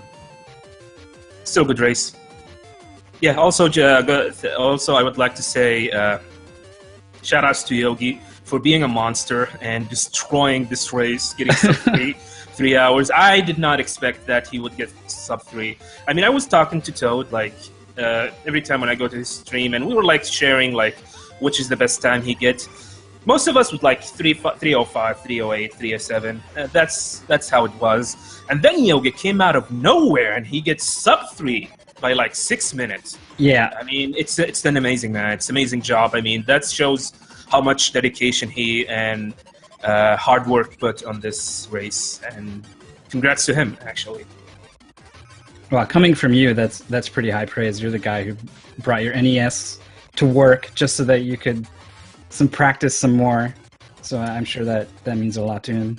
Yeah, I think that's the reason why I lost. I get third in this place because I did not bring my NES to work this time. Oh no work strats. You didn't? Oh man, because you were inspiring me to do that with some of my own speed runs. Like I've been thinking about doing it for a while, and I heard that you'd done that before. I'm like, I should just do that. Like that's a great idea. Yeah, I did. I bring it to my. I bring it to when I was practicing for Break 20. I bring my NES to the work, and during breaks, I do some practice.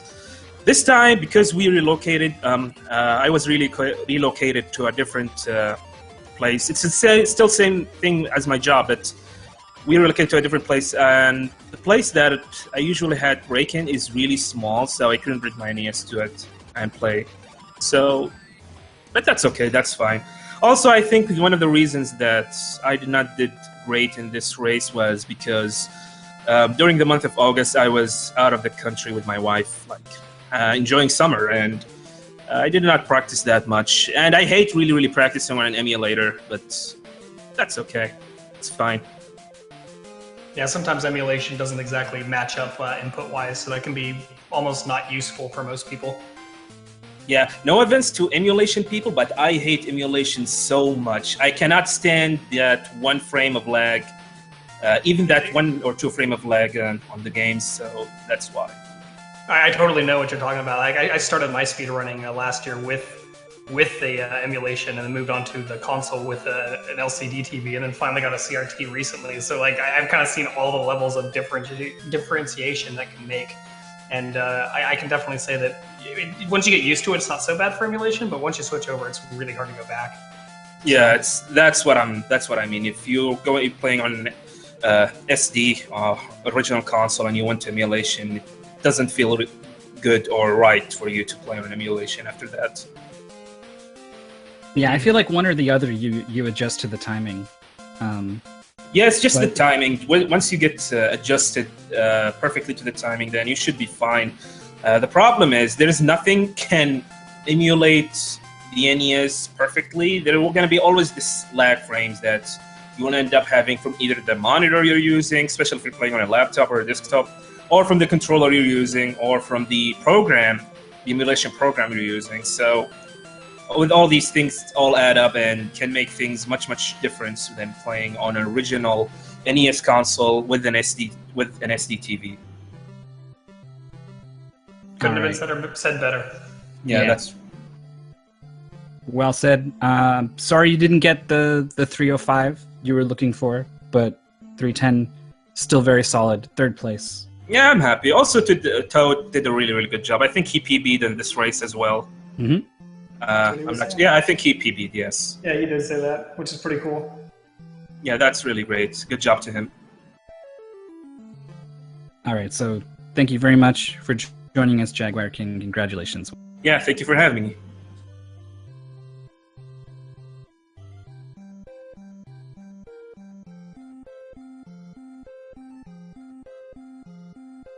All right, so getting back into the actual games.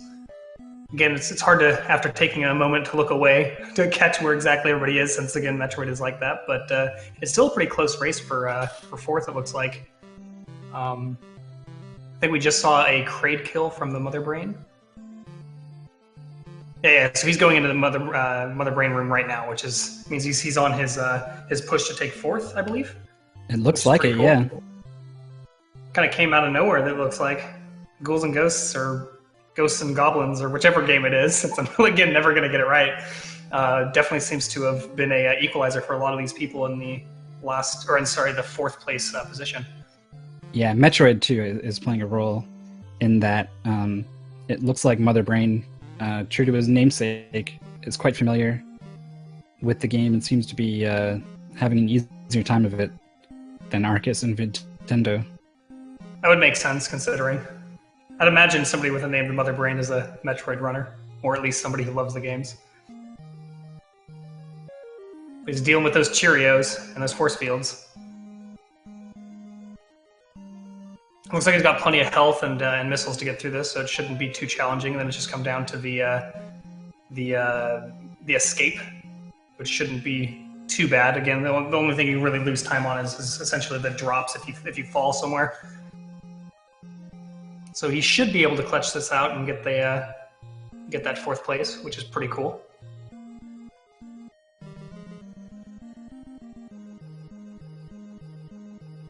It Fifth looks is like really up for grabs, though. yeah, I was Arcus gonna is in this room here with an extra E-Tank and Kraid. It's pretty tricky to get, but it looks like he has. Yeah, Arcus tends to be a player who uses a lot of safe strats. He's always had that. In fact, I believe we coined some of his strats the grandpa strats because they're slower but more consistent. But he always has been a king of consistency, which came into play when we did the last Big 20. I'm fairly certain because he placed fairly high as well in that one. But it is looking like he might be able to get this. Again, it's really hard to tell. Meanwhile, Mother where these Brain guys are. lost an awful lot of health here, Oh wow! down to 57, 27. Oh man, this is like clutch. Hold on. This is like clutch your legs together. I think you can get it still though. I think the Cheerio. The Cheerio. It unfroze and assassinated him from below. He back Cheerio to the start of assassination. turn. He's gonna have 30 health, and it looks like he's gonna, I guess, farm Metroids. I mean, At this point- if I were at this position, I'd definitely consider something like that. Gonna have to An get those E-Tank missiles is a back, good though. way to refill your health, but I don't think there's any around. He's going to have to find a good place to get that farming in, because I'm not even sure 60 health is enough to get through all that. I mean, I guess you could if you're really, really good, but... There is a nice spot where you can go in and out of the door, and Metroids swarm you in a favorable pattern. That is a pretty good place to farm. But It's you getting a never few want to pickups. be in this situation in Metroid. You never want to have to farm for anything. Yeah. It's never a good time. It's always a time sink.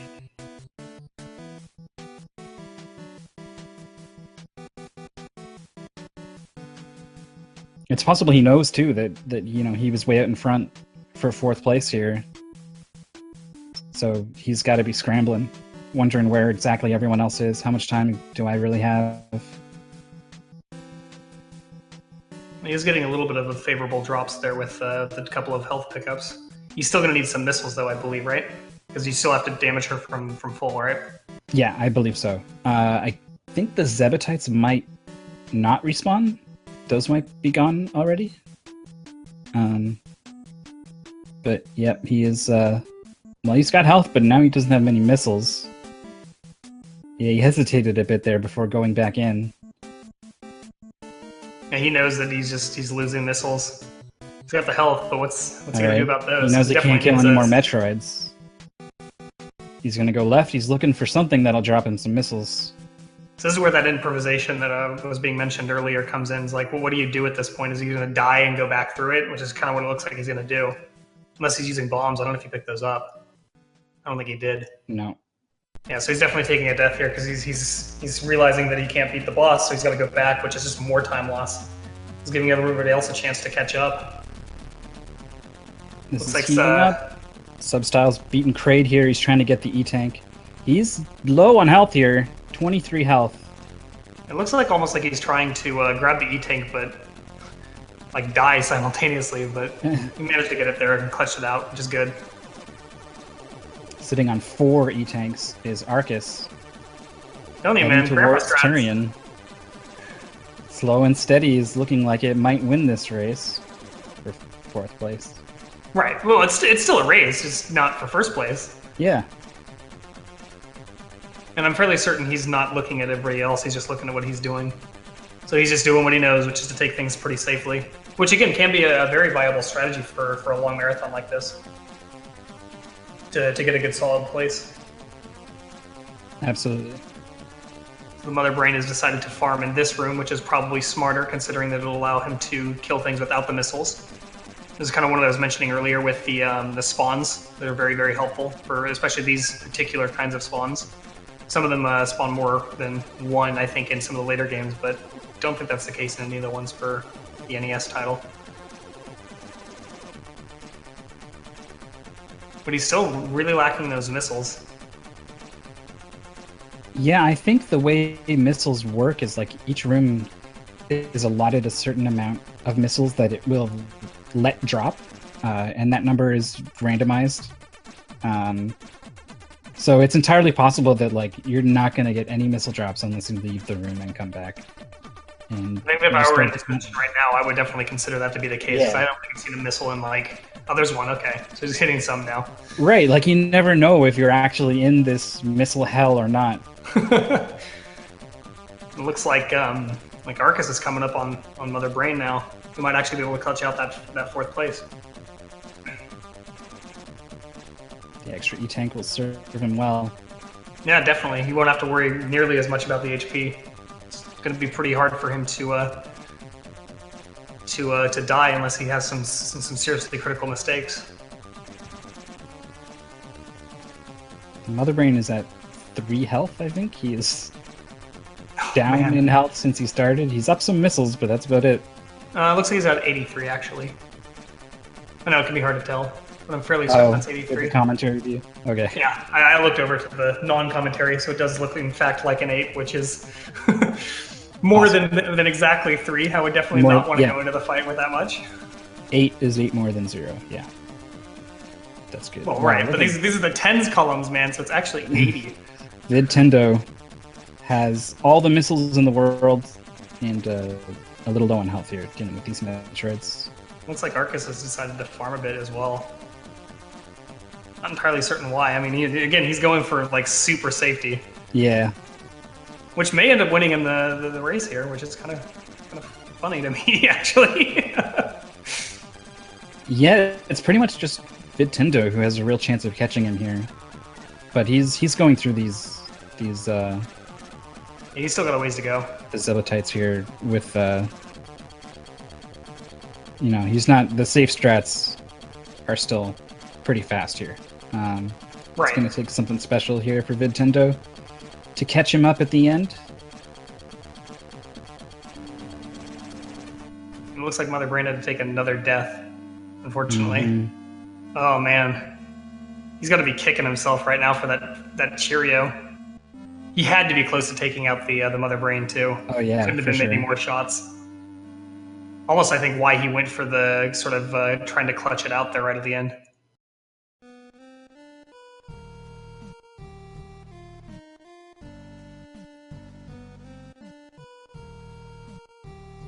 And just going through these force fields is Arcus. Still taking everything nice and slow, freezing the Cheerios. Don't want to deal with those.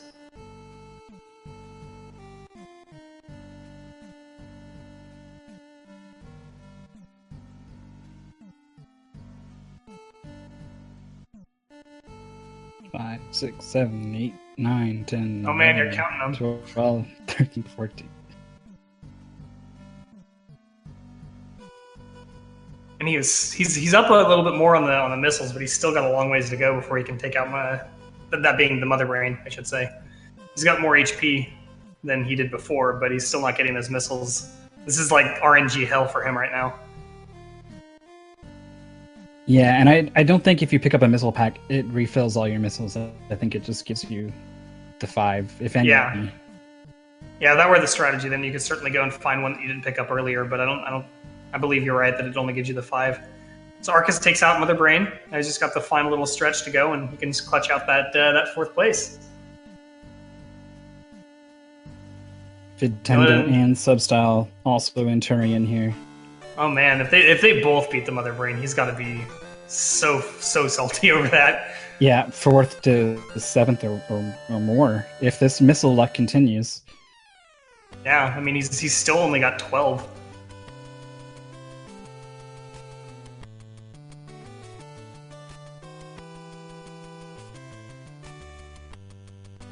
Metroid's one of those things where it's not so bad if it goes right, but is absolutely a nightmare when it goes wrong, and this is why. Yep, and there's Arcus taking that 4th place. It's kind of surprising. It looked like he was going to take 5th or worse, but he managed to get himself onto that 4th place because of the death. Yeah, Metroid, a harsh mistress, and pretty cruel. Historically, they've all been that way. I know that Yeah. the AGDQ or SGDQ race had was it 3 people wiped out on their runs at the end of the marathon for Super for Metroid? Super Metroid, yeah. Yeah, it's like been all the games. a little cursed. I think Golden's submission for Super Metroid this year just says "I won't die." That's his entire comment section. I mean, I'm not surprised considering the history, but still, the point being that these games all have like a history of having those really punishing deaths, and you can definitely see it here as that he's finally got over the 10-digit mark for missiles. Yeah, basically, like, the game has so many optional health and ammo pickups that you always skip in a speedrun. And the end of the game is always tuned towards you having, a whole bunch of them, so... So now we got a pretty close here between Nintendo and Substyle E. Wonder which one of them will take it at the end. It looks like Substyle E's got a little bit of a lead right now. I think Nintendo's been working on it longer. Yeah, there it is. Oh He's no, got there we the go. kill. Okay, you were right. I stand corrected. So now it could come down to the. Well, it depends on how much longer he has. It did take a really nasty fall. Yeah, it's pretty exciting. Also, there's no guarantee that their streams are perfectly synced up here. We do our best It's to keep true. them as close as we can. very But true. with the way these Cheerios are assaulting Substyle, he goes into the lava to avoid them No. and just barely loses the rest of his health. Now he's into RNG hell along with the Mother Brain. Yeah, I think he's still got missiles, right? Like, he's got Yeah, he's still got 42 the missiles. 42. But he's doing exactly what Mother Brain did, where he's going to spend them on these Metroids. And he's going Which may or may not be good. to run into the same problem. I mean, unless he gets lucky, right? So if Nintendo Yes, he takes in could. the 5th slot, pretty exciting there. Yes, he has officially crossed the finish line with the 3:42.02. Congratulations to him. Flocious is sneaking up there as well. He's doing Ridley. Mother Brain still farming. He's got 26 missiles. Slowly getting there. Substyle using missiles on just one Metroid. Not economical. Yeah. Looks like he might end up running into the exact same situation. Yep. He's got to be thinking to That's himself, wait, what do I do? He's realized he can't keep doing what he's doing. Oh, he just got a big refill on his missiles, though. That's pretty good. Nice. But I think if you don't have bombs, you can't get away from the Metroid. Oh, but he dies anyways. Yeah. It looks like we got the death warping going on by Flotatious.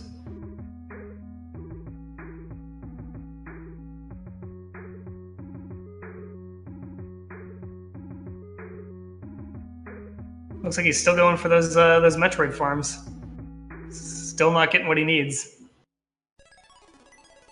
Oh, and then he's also not taking them out with single missiles for both, which is Yeah. inefficient. That efficiency is key here. I'm not sure it's Yeah. even... I don't think the math even works out that you end up gaining missiles on average, unless you're killing multiple at once. Maybe even if you are, I don't know. Well, I it don't know has if been a it's losing operates game iron. for most people so far. Yeah, it doesn't seem great. It doesn't seem great at all. I don't think I've seen either of the players in this situation have any gain from killing the Metroids for missiles. I mean, they're great for health, that's for sure. Yep. And that's part of the downside about having the E-Tanks is when you take that death. Like, I know that the game will favor not giving you health when you have max. I mean, not perfectly, obviously, but I know that there is a little bit of tuning for that. Yeah, there's some Since you bias. have those, you definitely have more health pickups than you're going to get the other stuff.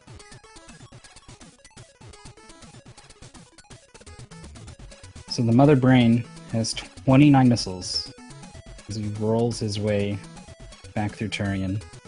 Not doing great on health either. Oh, the Metroid Oh, got this into the Metroid- door with him! Oh, that is so bad. Oof. Okay, he's gonna try to. He's hoping, basically, is what he's He doing. got a bunch of health. Again, if he can get the missile drops, this could be enough for him. But Right. oh, there we Oh, go. baby. There we go. He's He in finally there. got it. There we Yeah. go. So you got a double drop off those guys. Got him up to 75. It's a Yeah, definitely he's got so many that he's free to go back and get more health. Oh Gets man, he got even even more more. He's set now. He should be able to take this if he goes. Oh, but he's opting for more HP. Okay, but that's fine though with 127 missiles. Like you've got more than enough at that point. Yep. And considering, he had way more health than this the last time he went in, and that didn't pan out, so he's definitely thinking, I could use some more health. He's gonna go a little bit longer. I mean, at this point, if you lost this much time farming, you might as well finish it out, right? Yeah.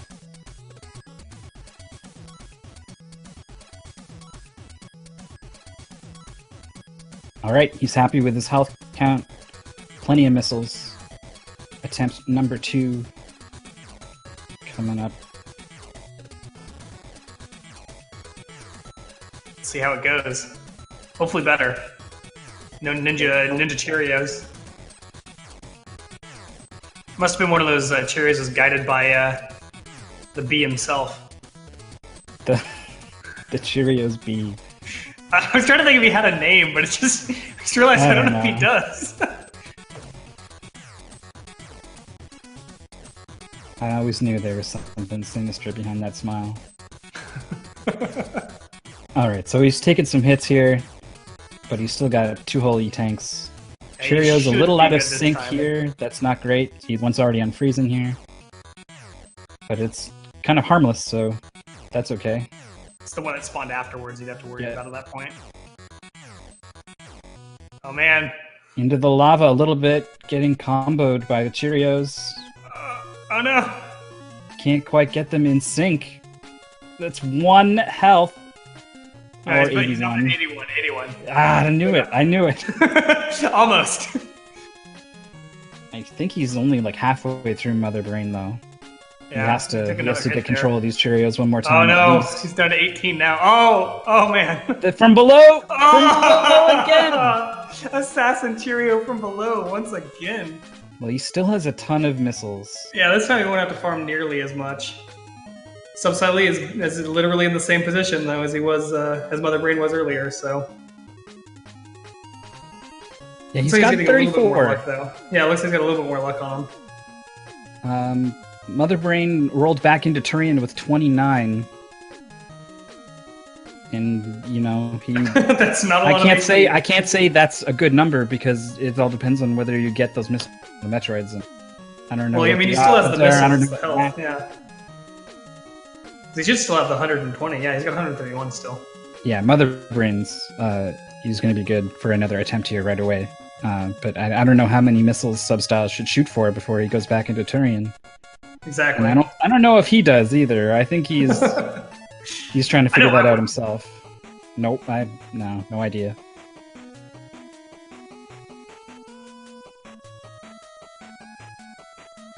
He's getting a little bit more HP there. He's getting all the missile drops he could ever ask for. The Mother Brain, that is. Yep. It's like, oh, and I don't need these. You're just gonna give them to me. Great. So now we got Link 7777 on stream. It looks like he's starting up Ghosts and Goblins. I think I got it that Got time. it. Yeah. Had to get it once, right? Eventually, you say enough G words, 2 of them will be the right ones in a row. I mean, there's a lot of G words. Monkeys in a typewriter typing G I mean, words. I suppose. Eventually, they'll get it. Yeah, eventually they'll say Ghosts and Goblins, right? I don't know if that's comparing going into me to Morph that, but- Ball to dodge the Cheerios here. Down to 20 health. Oh, Oh. cutting it close. This is really, really scary. Okay, he's gonna go farm a little bit more HP. He knows that's what he needs right now. Oh man, that scared me. I was like, why would you do that? But he knows what he's doing.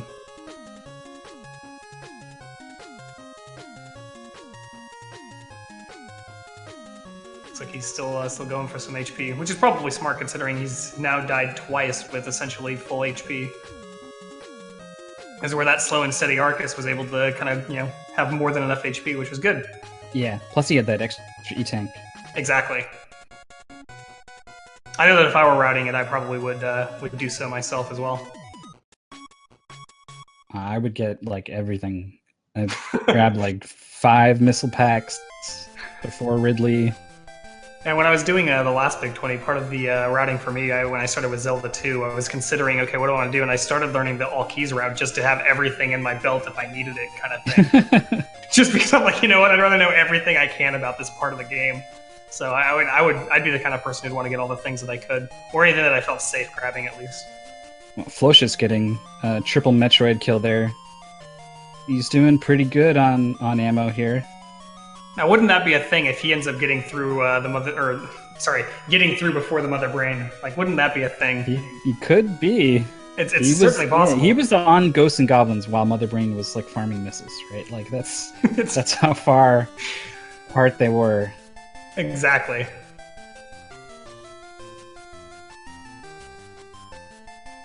Full health and 132 missiles. Mother Brain entering the boss chamber here. Immediately assaulted by Cheerios. He's got to have like a vendetta now. Yeah. Might go on like a spree and just like crush all the bees that he knows of. Like, you guys did this to me. All those bees he has that people have. Yeah, just hanging around. Sorry, my brain can be a very strange place. The pantry is gonna get raided tonight. No more cereal. Just throwing it out.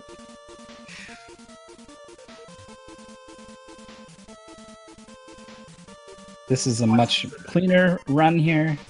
Yeah, There's much, going to be a much nicer. respawning Cheerio in a moment from above. He's taking Just it gonna real freeze safe it, but there. that's bad. Now they're out of sync here. So he knows that one's going down. He knows that one's going down. So that's actually well played by him. He knows what he's doing more He's than I paying do. attention to those, yeah. Just because He's he still died a couple times, I think I'm all like, whoa. Yeah, now you know the game better than he does. That's how it He's is. the guy who practiced.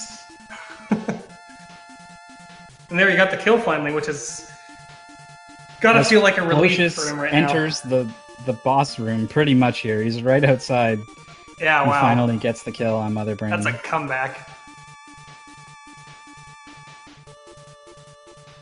This is, I think, my favorite part of watching this is seeing the non-finalists. Personally, for me, like I always like watching the people that are a little bit behind, kind of like make their differences and come back from bad times or whatever. When other people get rough setups for certain games, and this is part that I enjoy the most is the after the big hype for the first like 10 people. So we'll be seeing that shortly. Well, I don't know if I'd say shortly, but soon. Yeah. Plus, people come up with some really interesting stuff. Like when That's true. if the record route is too hard to follow, you got to do something else, right? So sometimes that knowledge is out there, sometimes it's not, and so you need to figure out, all right, well, how do I do this? And that can be really interesting Indeed. when you get some really creative stuff. Mother Brain officially across the finish line in 6th place. Comment Metroid Rocket, please. His time is 3:53:04. He had to have lost a good, 15 minutes to that? Something like that. Something very painful. Yeah, that has to be. He knows that's where he lost all of his time. I mean, he even commented on it. But still Yep. a good run nonetheless. Yeah, I mean, he could have been. He had 4th there, all locked up, and it got away from him a little bit. Dropped down a couple places, but 6th is pretty darn good. Yeah. And overall, luck aside, his performance, I think he should be pretty happy with. Yeah, just needs to go back and learn some more Metroid. Or maybe just learn how to get lucky with missiles. or maybe just learn Cheerio management. Yeah, that's true. The reason he got in that situation was because of a mistake on his part. You're right. Yeah, I mean, but otherwise, like he had a very solid run for the game. Like that was basically what clinched it, was just that loss right there at the end, putting him into a position where he had to do all the improvisation. But yeah, I mean, just a slight mistake can make a difference, as we were pointing out earlier. Meanwhile, Flocius had no problems with his Mother Brain fight. A little bit of mistakes when it came to the jumping for the escape, but otherwise still very solid. As he finishes it out. In 7th place, it is a 3:55.04. Flocius not happy about the way his Ghosts and Goblins went. Yeah, but that was one of those games that people are a little bit afraid of, considering the trickiness of how easily you can lose your lives, as we were mentioning earlier with the 2-hit death, essentially. Yeah, Link 7's there trying to get the damage boost. Doesn't get it. All sub-style. Finishing Tries out to his take Mother on Brain Mother fight. Brain here. You can shoot her from that platform, but with those guns there, you kind of don't want to. Yeah, you don't generally. The reason why you go into that little hallway, or space, if you will, is to avoid all the damage from the guns. And man, he's taking a lot of damage from these Cheerios, bumping him into. Oh no! Did he even get out of that pit? I don't think so. Not without bombs, at the very least. Or maybe freezing a Cheerio. Oh, that's gotta Oh suck. yeah, he could bail himself out with a Cheerio here. He needs a spoon to dig into that bowl and fish himself out, but unable to clutch out a miraculous Cheerio life preserver there. So he is going to go down. He's doing okay on missiles. I think 20. It looks like he's got 21, No, so he's gonna have to go farm a bit, unfortunately. Good. Yep. Dang. But he won't need the full amount because, again, God, I can't even remember their names. I'm so bad at names. Everybody that knows me knows that. But the force fields, those are still down at least, so he won't have to farm nearly as many. But you'll probably grab some extra so that he can get the HP from the Metroids later on and maybe get lucky with some more missiles as well. Meanwhile, Link 7777 ended up dying to that boss, unfortunately. Game over. You can't continue. No continues. Yeah, so those are the games you got to be worried about when it comes to learning. Is game over is where you can't continue can be some of the worst things, because then you have to do the whole route over essentially, and you may as well have reset. It's essentially that. So that's an unfortunate death there. Whereas Captain Duck here looks like he's pushing through, dealing with those evil mechanics of the. Can't remember their names either because I'm bad at those. The red demons. Guys? I don't know. Yeah. They're not the bats. Ski bats. Airmers, there we go. Thank you. Oh, they're talking about Ghosts and Goblins. I thought you were talking about these respawning Metroid guys. No. I was the referring teams. to Link and The red Captain Duck. Airmers, yeah. Yeah, red Airmers. Or Firebrand, or like he gets a name and kind of becomes his own character later on. It's interesting to watch is there. Yeah, it's interesting to watch the evolution of games that have long-running series like that. Like, for example, what if you could shoot diagonally in Metroid? It'd be pretty impressive, right? Well, Looks like we're here's going to have the Mother Brain here to talk about his run. Yeah, the best luck ever. That's exactly what I was thinking about. Jeez. Yeah, like that Cheerio death there at the finish line, man. That must have hurt after all that RNG afterwards. Yeah, pretty much. I mean, it wouldn't have been that bad if I just got just one rocket, like whatever. Like I can live with 30 because you can like try it again for 5 times. But that didn't happen, so I had to go back and farm a little. Yep. It's a good thing you That's, didn't see that stream because. Yeah, Well, we did. We saw we saw the death and everything thereafter. Yeah, because you were actually on pace for, what was it, 4th? Yeah, fourth you place, were you were there for 4th. You had it all kind of locked up there before it slipped away. Yeah. So, but it's it's fine. You know, everything else went pretty well. I died at the end of stage 4 and end of stage 5 in Ghosts and Goblins. Those were really painful as well. But I got back in that, and I got those clips done like first try again. So I was like in a pretty good shape. So, and GG's to Yogi. I want to watch that one. It's insane. I know. His run was incredible, man.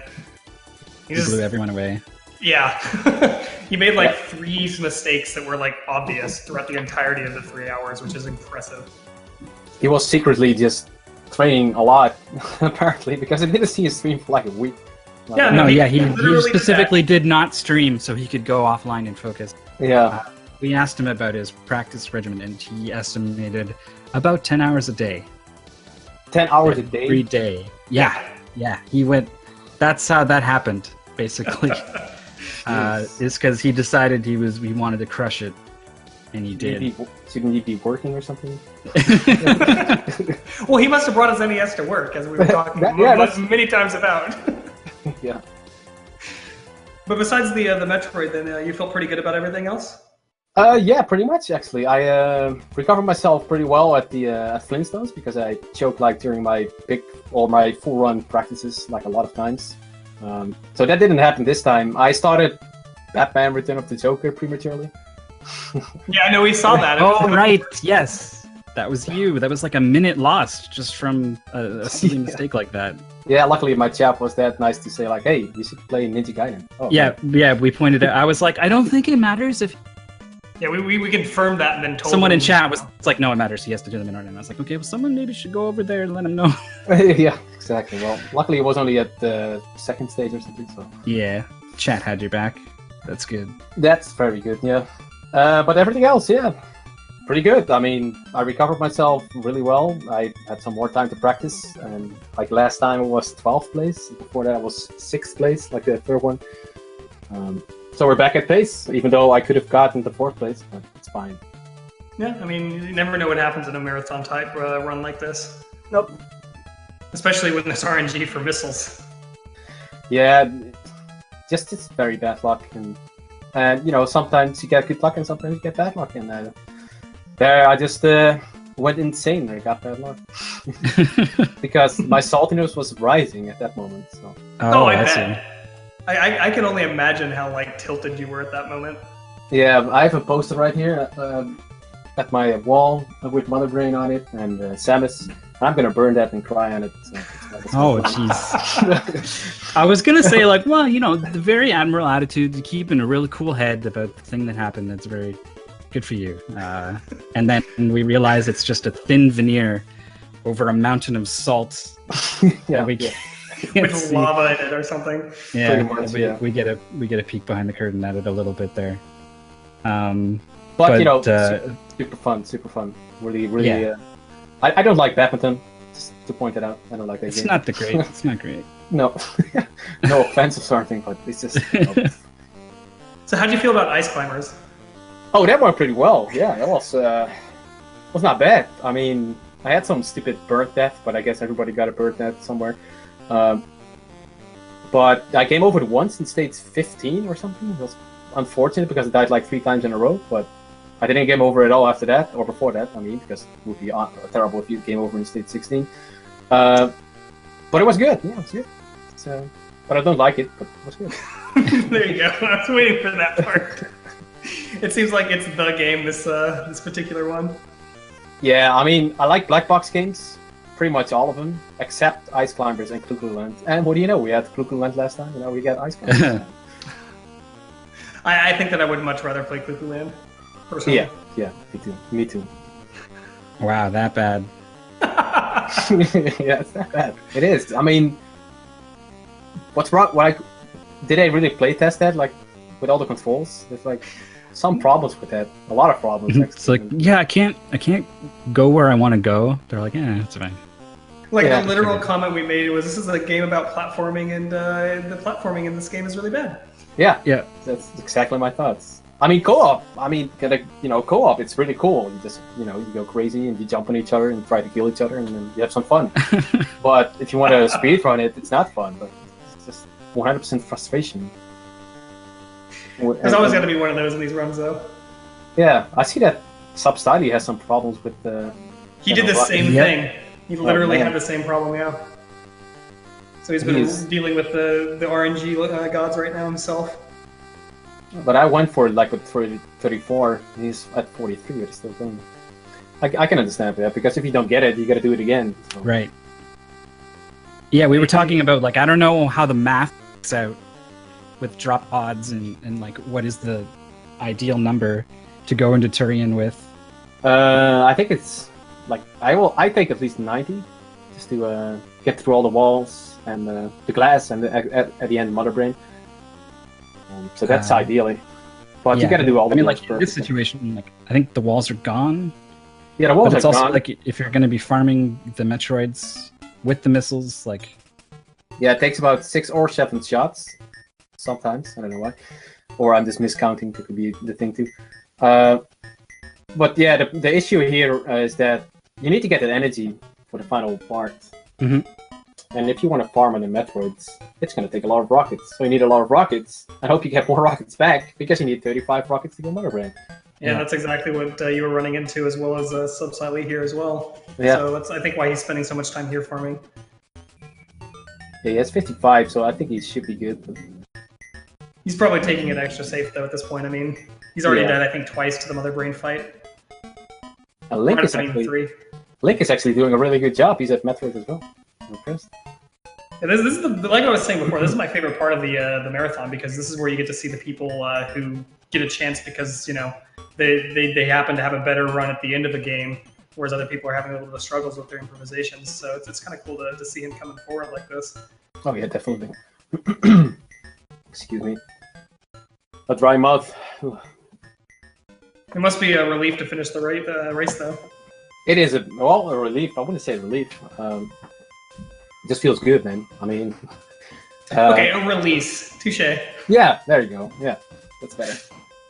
It's just, but it's also kind of sad that you finish, because it's a fun race. You just want to do it Indeed. again, but it's over.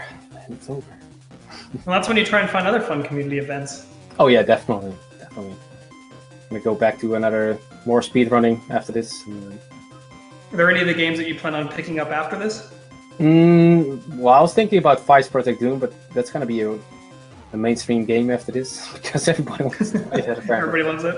Yeah, and the Funkdog record, I don't know where a video of it is. A video is of it, but he has a pretty strong time. But I'm pretty sure it's gonna be Bob sooner or later. Well, But nothing especially yet. with all the hype. Sorry. I was just saying, especially with all the hype with the Big 20 going on, a lot of yeah. the games that haven't been seen get pushed down, and then people continue with it in some cases. Oh yeah, definitely. Yeah. But nothing in this Big 20 is like a game that I would like to run. I was thinking about running Ghosts and Goblins before, before this Not anymore. No, exactly. I mean, before this Big 20 started, then I was like, oh, Ghosts and Goblins in it. Yes, that's gonna be cool. And then I saw my competition of what the world record is gonna be for one loop, with one guy who's really good at it, and yeah, it's kind of painful. So I'm just gonna go back to the Smurfs and Solstice and do that. There you okay. go. It's a I like good that plan. that feels good, man. Quote though. I think Yeah, we're no, gonna- seriously. We're gonna call it there. Close to fourth, but a strong sixth, and improving every time. So, congratulations, Mother Thanks. Brain. Thank you so much. Forward to seeing you next time. Yeah, thanks for having me. No problem. And this organization is awesome. So for everybody who's in the chat, keep on following and join the next race, because even if you're just a regular player like me, you can still do a pretty good job and still have fun and connect with the community and go out those streams, just watch them, get all the strats, except when Yogi the Monk is offline for a week, you don't know all the good strats, and just have fun. It's good. It's cool. Yeah, I definitely can use that sentiment to kind of go into it. Like, this is one of the things that I did last time, which is one of the first speed gaming things I actually had done. I started very, very recently, right before that. So getting into this sort of thing, I realized just how fun it is. Even if you have very little experience, you can have a lot of fun. Like, just the community aspect coming together and and building the strats. Because I mean, there were some things that nobody knew anything about because the games are so obscure, and then everybody comes together and finds these things out. We talk about them, and you build out these really cool like routes, and it becomes a collaborative effort. And then at the end, you get to have this really awesome event where just a bunch of people get together and enjoy the games. So yeah, definitely think it's worth pointing out that if you're even vaguely interested in maybe speedrunning a game, this might be a way to kind of get your feet into a bunch of games and just sort of have a good time with it. Exactly. I 100% agree. So, anybody else going on the chat? Should I leave? What's the plan? Because I don't know. Should I just stick I around? had it all set up with the exit, and then we got talking about how much we love the speedrun community and the exit. Oh yeah, that's right. Yeah, that's Sorry, the passion is real. Yeah, that's more important. Indeed. But yeah, thank you so much for talking with us, and hopefully you enjoy whatever it is you're doing to celebrate. Drinking whiskey and beer. So it's gonna There you go, whiskey and beer. Yeah, probably gonna get drunk, but whatever. That's what happens, man. If you do that, what happens? That's what happens when you drink whiskey and beer. All right, thank you so much. Yeah, you Mother too. Brain. See you later, man. We're gonna say goodbye to him as I try to. All right, there. Discord. Meanwhile, in the dark, someone has finished in 8th place. Yeah, I think Subside Lee finished with 4 hours and 10 minutes. And I'm not sure about Link777, but I'm not seeing much from him right now. I do know that we have Danzo Glevington on the final stage or the final stages, I should say, of Ninja Gaiden. And this is where the game gets really tricky, too. So he's having some issues with this right now. Yeah, he's been around for, I don't know about all of them, but he was in the first Big 20. Yeah, I know he's he was in the last one as well. Yeah, he's been a presence in them for sure. And he usually he doesn't go in like totally blind, but he definitely plans on playing it by ear in a lot of situations. Yeah, So, I remember that about him last time. It should be fun to see how he handles the Ninja Gaiden, the end of it here. This is, again, like I said, one of the hardest stages, or the start of the hardest stages of the game, just because, or for casual at least, because the enemies can bump you into the walls, like I had mentioned before. Plus, this boss is kind of a pain if you don't exactly know what to do or how to fight him. But it looks like he's got a decent idea of what to do without the spin slash, so he should be able to get this now. It looked like he died a little bit last time I had to redo the stage. That's the completion of that.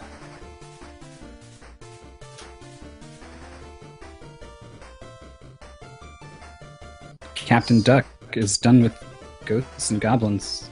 Let's go on to that final match, or final game. It's not really a match, it's a game.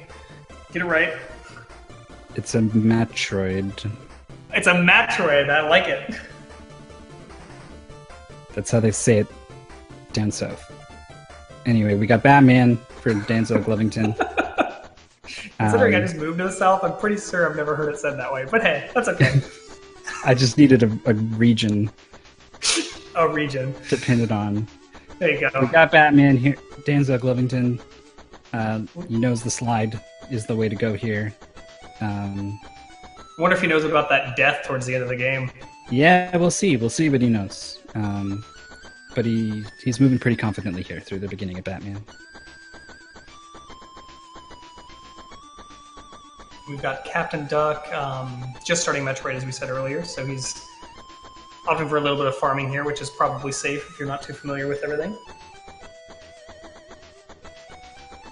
It's one of those things that about this game that this game being Metroid again, just like the bullet distance when you haven't been upgraded is so small. It's so short. It's not fair.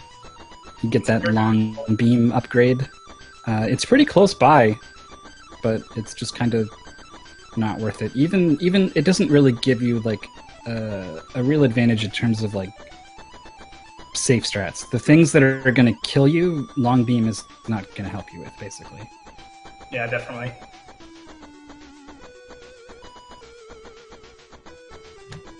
You're one of our lovely auto-scrollers in Batman. Oh, but he falls to... Oh, man, that guy just, like, trolled him. Got shot. Batman, you should use your gun. your whichever gun we happen to decide you're using this time.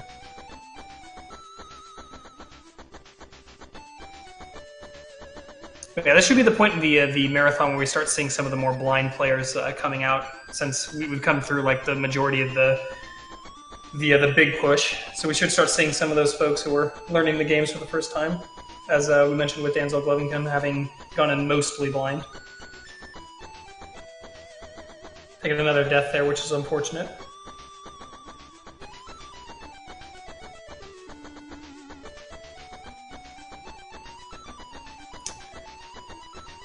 So it looks like we are having a little bit of technical difficulty with opening some of these streams. So that's the reason why I've got 2 Blink people right now. We'll try and get this resolved as soon as we can, and do apologize for that fact. But for now, we can watch the 2 players that we do have, so at least we have somebody, which is better than nothing. But hopefully we can get that resolved as soon as possible, as I said. Stanzo Livington takes another death. It's going to continue here. Luckily, it's not at the point where it starts becoming really, really bad. Actually, hopefully we're still alive. I believe we're still live. I've got the stream up on the other side. It's still going. We're just missing 2 folks, unfortunately. Trying to get that resolved, as I said. I was getting reports that like all of Twitch was blowing up, and I was like, well, I mean, if it's bad for them, it could be bad for us too. But we're still going. We might lose some people then. But yeah, no, as far as I know, we're still live, or at least according to the fact that I have the stream open and it's still going. So that says something, right? That's a good sign. That's Yes. a good sign. Also, maybe we won't miss as many things when we only have to watch 2 screens. Yeah, it can be pretty tough to see all 4 screens at once. But a little bit easier now that we've got like different games kind of going on. We can kind of focus a little bit on each of the individual ones we've seen.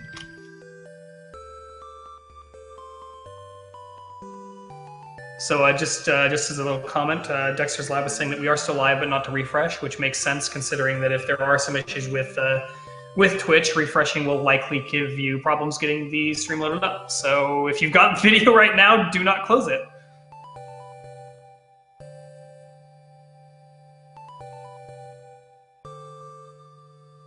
All right. It's like we've got, I think this is the first boss for Batman, and it's defeated there by Danzel Glovington. No more deaths, hopefully. Oh, a tweet from Twitch support.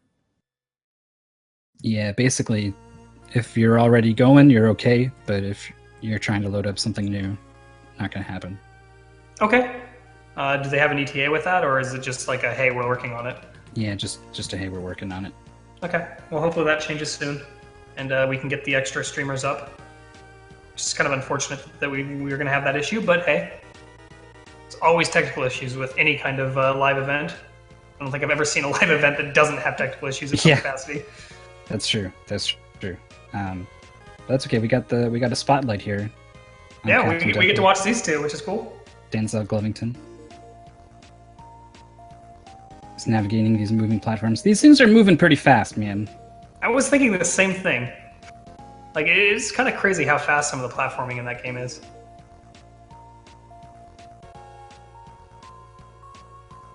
Yeah, I do wonder how blind he's going into all of the games individually. I wonder if he knows anything about how the slide can kind of like screw you in some places, things like that. Overall, he does seem to be moving with purpose. There's not a lot of hesitation in his actions. So I think he's come reasonably prepared here for Batman. You might have heard this is one of those games that has a really, really bad setup, and therefore, or a situation, I should say. So he's probably taking a little bit of time to look at the game.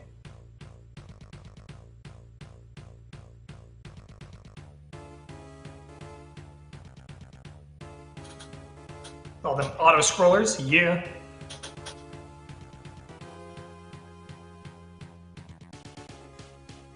Man, that first screen of this snow level, like before the Batman sprite loads in, you would not have guessed it was a Batman game. It's true. There's like a wizard throwing tornadoes and stuff. It is really interesting how different this game is from like anything that feels canon. Oh, you see these missiles are throwing him for a loop here. Yeah, I don't think he's seen everything about this game. He's waiting for more missiles. Gets It's a tornado to the Doesn't know, face from yeah. a guy who just attacks as soon as he's on screen with the gigantic hitbox on his projectile. At least it's not a one-hit kill. That'd be bad.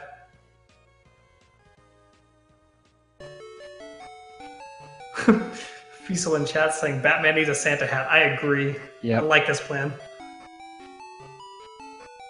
You can see the ice physics at work there as he just revving up his legs there like a cartoon He gets character. hit like once and flies back like 70 feet. Yep.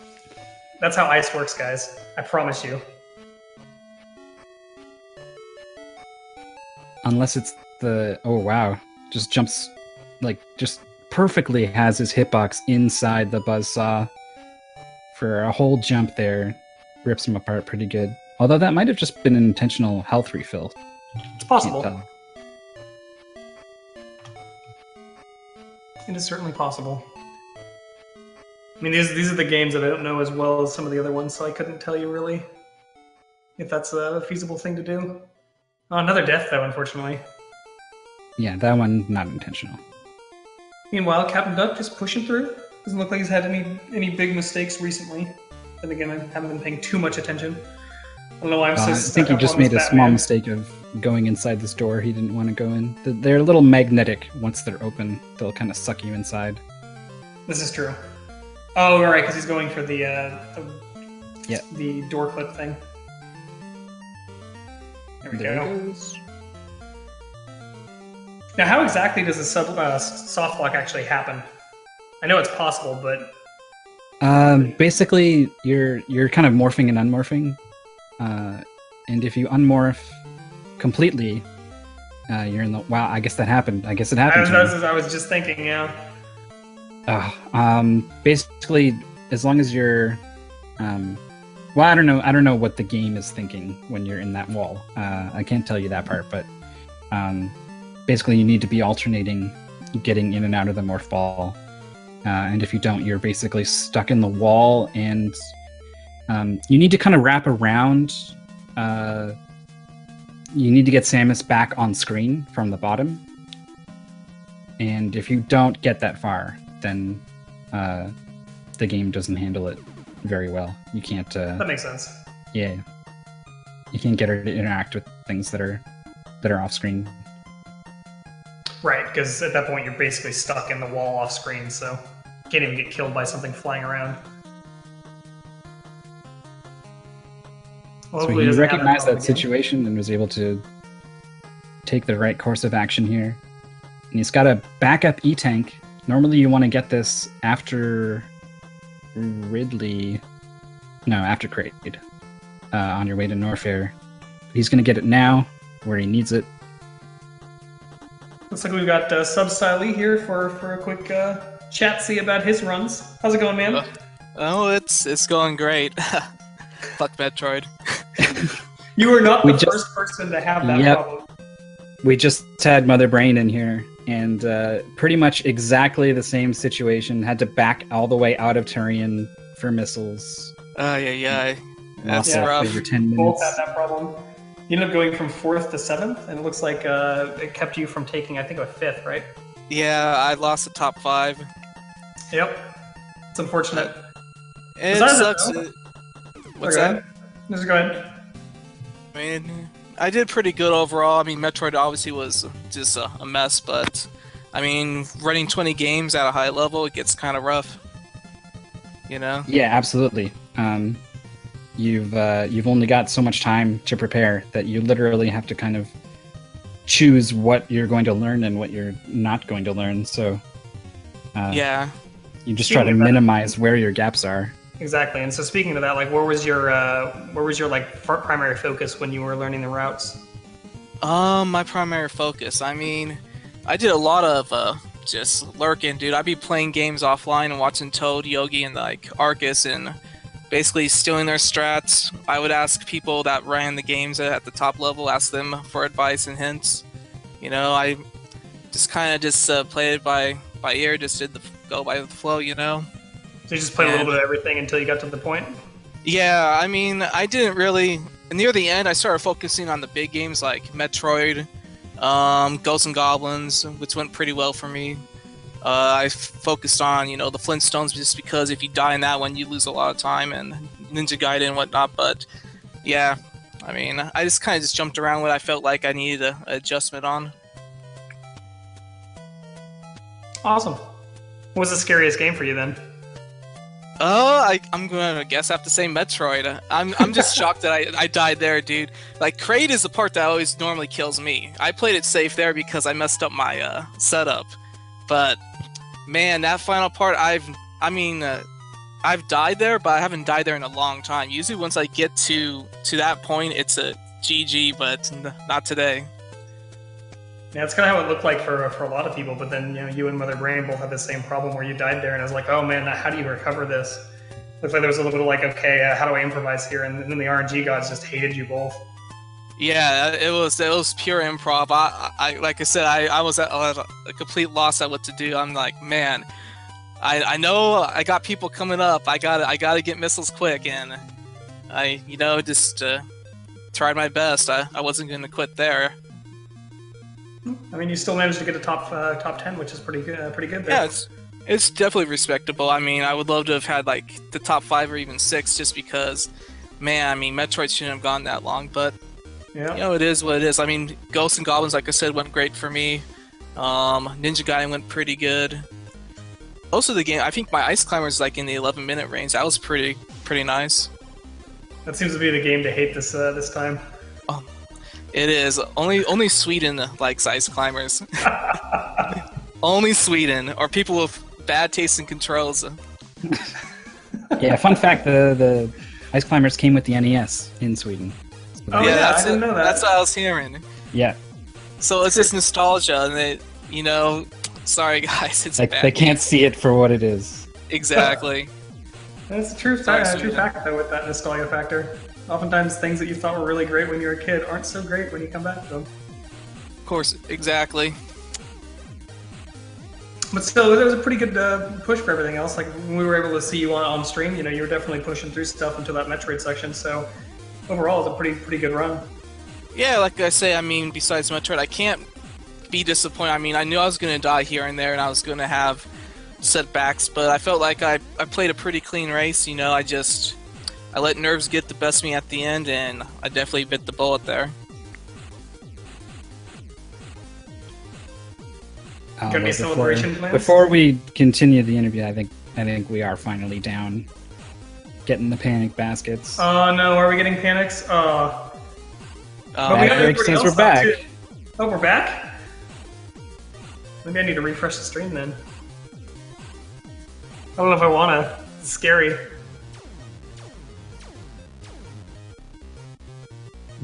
Fun facts.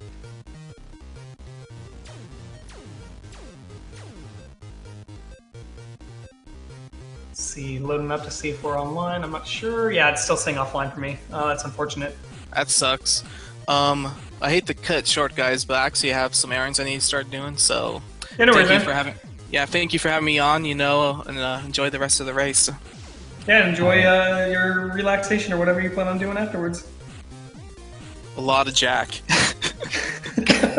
You should go hang out with Mother Brain. He's gonna be I'm doing pretty down. much the same thing. You can drink over your Metroid luck. That's Cheers. right. We're gonna do that. Thanks. You guys have a good one. Yeah, take care. So, I'm not certain if we're live, but I do have a thing I wanted to bring up if we are. Do we know if we are? Let's wait and have the chat tell us. Yeah, that'd be a helpful thing.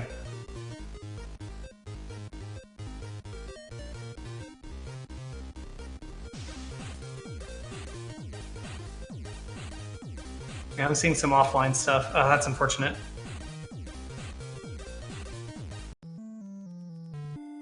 Someone finished in 9th there.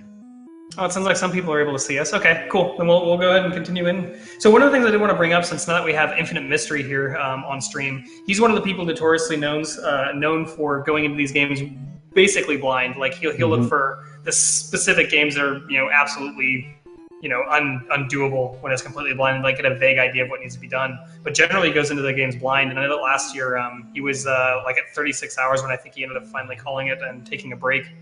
So you can see that he's back on the badminton game, which, if I recall, some people were saying early on that this is one of those games where if you don't know about the specific strats, you may actually never get a point really easily.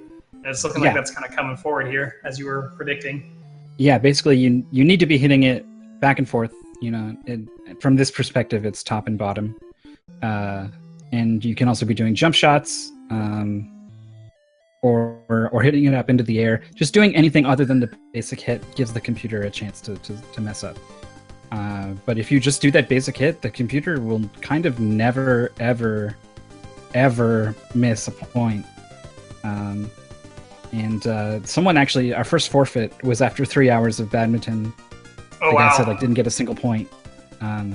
So yeah, hopefully Infinite Mystery plays around with the controls a little more, starts figuring out how to make this thing tick. He was stuck on tennis for a legendary amount of time in Big 20 number 2.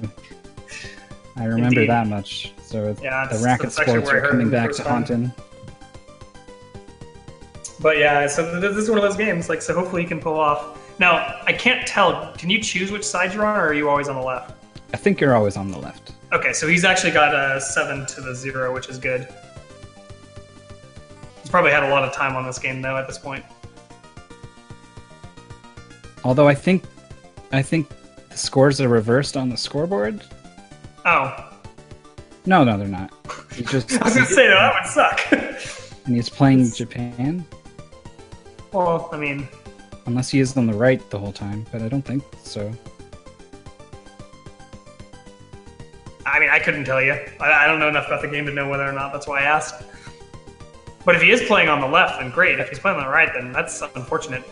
I think he is on the right. The right is moving more like a human player, I think. Oh, no. Well, then the opposite of what I was just saying, which is that he's having trouble here, which I guess comes down to exactly what we were saying. No, yeah, you're right. The movements. Thankfully, I don't think any of it matters, because I don't think we're online anymore. Well, I see some people saying that we are, and some people saying we're not. So I'm going as if we are. You lucky few who get to continue watching. This commentary is for you. Yeah, this is all for you guys. You lucky few. The 1% or whatever it is. I'm not sure if we have a pause for Captain Duck or if that's another stream issue. So that's a thing. And we've got Anthole here on Cobra Triangle, which again is a very awesome game, if tricky.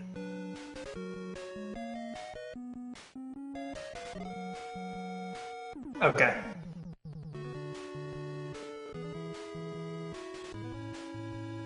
Oh, Oh, excellent. so That's we good, will that's good keep to hear. going then. Yeah. Okay, so we are going to keep going online, offline. We are going to have a VOD still. So if you're Yay! watching this in the future, Like, for example, if you were one of the runners and want to come back and watch what happened, Mhm. that's a good Hello. thing. So yeah, hi to those people, those future people. So okay, we've got Anthole on the Cobra Triangle, as I'd mentioned. He's on the waterfall level. It looks like he just died. I don't remember if there's continues in this game, actually, now that I think about it. There may not be. I don't think there is. But yeah, that waterfall level is kind of a pain, as we described earlier. If you don't know that little trick, it's really easy to fail and fall into the water, or sorry, the holes. The other problem is you can actually fly off into the side and die that way as well. yeah, and then, you're sneaking back and forth to dodge the waterfalls. So when you hit the ramp, you can be going on a pretty hard diagonal, yeah, just and not that's land in water. yeah, which is an instant death. Just like if you're on the jumps for the stage with the sort of sandy level, similarly done. And actually, any part where you're going over land, if you land on the land, you're pretty much down. Antole's actually going right at the fork, and I think that's actually giving him a different level 2 that doesn't have all the power-ups in it. I don't remember if that makes a difference. It's been a while since I played the game, but if that's true, then that kind of sucks because those power-ups are really helpful. Yeah. Yeah, they are. We'll see in a And moment. yeah, we definitely will. I could have swore I saw him on it earlier, so maybe not. It might be Oh, a slightly so- different one. Here's what's going on with Infinite Mystery. If you lose a set, you switch sides. Oh, okay. That makes sense. That makes sense. Oh, but you're right. No, stage 2 is the Mind You Stone. got a point. You got a Oh, you point. get a We're in point. there. Yeah. Yeah, Infinite Mystery is one of those people that you definitely should root for his success and pushing forward, because like he is again going into these games basically blind in almost every case, and it's really, really cool to see him push forward. Like last time, Robo Warrior was like the game that just held him up for hours. Which is of course a rough feeling. Yeah, I don't think I could do it. Even with like a supportive chat. He's probably been in badminton for like an hour at least at this point. The other games you can kind of make progress. So like I couldn't do it, man. I don't have it in me. I don't have the persistence that he has to keep going in this situation. I mean, I have some persistence, but not for 20 different games. Like for one game, sure. Like I said, I played the Star Tropics 2 blind race with a couple of folks, and I ended up taking, I think it was last of the folks that didn't forfeit, and it ended up being almost 18 hours or 20 hours or something like that. So it was kind of long because I was having issues towards the end of the game. But I mean, with one game, it's like, okay, I can do this and just learn the game, figure it out, push through. But when it's 20 games, like that's a lot of learning to make done. Okay, so yeah, I could probably do Right. 10 like badminton if that was it. If it was over right. after badminton, but there's so much more after that. It's just kind of crushing. So it looks like the difference in Cobra Triangle is you get the bonus stage in a different order, which makes sense. Oh, 'Cause I okay. remember that always being there, and it wasn't. I knew there was a way to get to that bonus stage if you went the other direction. So he just went to the bonus stage, and now he's on the Save the People stage. But it is a slightly different order. And it looks like he's doing the spin and spray strat, which is Yep, one pretty of the solid. few. Yeah. Gotten him 25 seconds in. I think we've seen all of the major strategies for this, which is essentially you spin around in one space and shoot, you sit in the bottom and shoot forward with spray, or you go in circles and spray, and then at some point grab the last guy and run away and hope. Yeah, We've seen pretty much all the main strats. I was watching the tutorial for this game, and he's like, "Yeah, there's really, you just got to do it. Yep. And if you're doing this and you die, and you're like, what did I?" Yeah, it's pretty much it's the RNG fest essentially.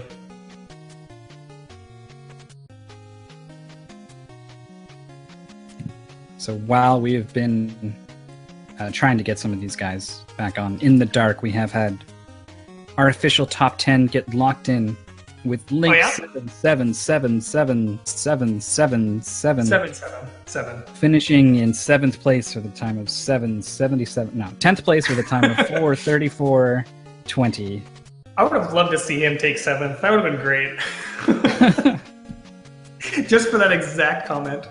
So what does that leave our top 10 at? Oh, let's go back over. Let's try to find all these names in this log. All right, Yogi DeMonk with the legendary time of 2:54:07. Monstrous. Toad in second with a 3:07:17. Jaguar King in third with a 3:10:20. Arcus in fourth with a 3:39:44. Vidtendo in fifth with a 3:42:02. Kind of a dark horse, doing very well for himself. Mother Brain in sixth, could have had that 4th place, but the I know. Metroid just did not go right. That was a 3:53:04. Flocious took advantage of the Metroid shenanigans to catch up big time at the end and come across the line at 7th with a 3:55:04. And then we come to Substyle E, who finally gets enough missiles to beat Metroid in 8th place with a 4:10:04. And then off screen in the dark, our warriors continued. JM NPC has finished 9th with a 4:28:42, and now Link Sevens with his 4:34:20. I guess. It's an awesome top 10. Congratulations to all those folks. Their awesomeness. There's just so much wrestling. Yeah, now, the first big please. 20, like the timings It's were too good much. for like, I think top 10. got down to like, well, I can wait. I think I was 11th or something. I had a 4-hour time. Canoniphone beat me by like a second and edged me out of the top 10. It's kind of how I felt with like my slot. My goal was to beat Bad Breaks just because he gave me the wonderful experience of playing the worst game ever, known as Tom Sawyer. As my goal was to beat him, and he ended up taking it because I had a really unfortunate Tiny Toons mistake. I don't even know if I called it a mistake, but still, ended up dying at the final boss and then just couldn't get it back. It was unfortunate. But yeah, I know the feeling. You set those goals, and they're kind of arbitrary, but they're your goals, damn it, and you wanted wanted that number, and you didn't get the number. Yep. So it's but it was still fun, and that's the important thing. And I think that I'm at least hoping that everybody who's participated has had a similar thought process with everything. Yeah, I did the first one, and then after that, I've been kind of on the broadcast side of things. Although, even if I wasn't, I don't know if I could sum up the whatever you need, the oomph to learn all those games in such a short time period again. But I'm really happy that I did do it that first time. It was a really interesting experience. I especially loved having to come up with your own like quick and dirty strats for when you couldn't follow whatever the record was doing, or you just didn't want to, or they're like, this isn't working for me, I'm going to do something else. And so I think Mario 3, I went back to the hand level. First of all, I didn't know you could just hit A and go into the hand level in World 8. So I went back and forth across the hands until they pulled me in so I could beat the stage to get a leaf so that I could fly over the first few levels, because that was just like, I'm not going to beat these any other way. So yeah, I know that when my I was, route. My route is to get a leaf and then fly. And do it. So. Yeah, I did a similar thing when it came to when I first started the routing for games with Robo Warrior. I actually played through that game with a vague understanding of what needed to be done, and then just kind of worked out a route for each of the stages of my own, and then eventually watched the tutorial and was like, okay, I'll focus on that. But now I know kind of my own little thing that I can utilize. I'd written down like various little things to note for each of the games that I was learning and stuff, just because like it was fun to learn games fresh like that without any of the kind of tutorials that come with some of the bigger ones you can want to run with. Personally, I mean, I'm glad that I took the time not to run this one, focusing on my own stuff, but also like suddenly commentary team. I can't complain. Yeah, it's fun. It's a lot of fun doing the commentary. Yeah, definitely. I mean, and I've always been big into like community stuff, and so getting the chance to do this is actually kind of cool for me because I wasn't expecting it. But when I saw you were solo, I'm like, we can't have a solo commentary team. That just doesn't work. Like I've tried to solo commentary anything, and it's awful. It's not good. It's a challenge. So definitely. I guess thank you. Thank you very much for stepping in at the last minute. I mean, unfortunately, I didn't get a chance to research any of the games, and I've only really seen very little bits here and there. But I feel like I did an okay job keeping things fresh for you, asking the questions. Yeah, if nothing else, asking the questions is the way to go.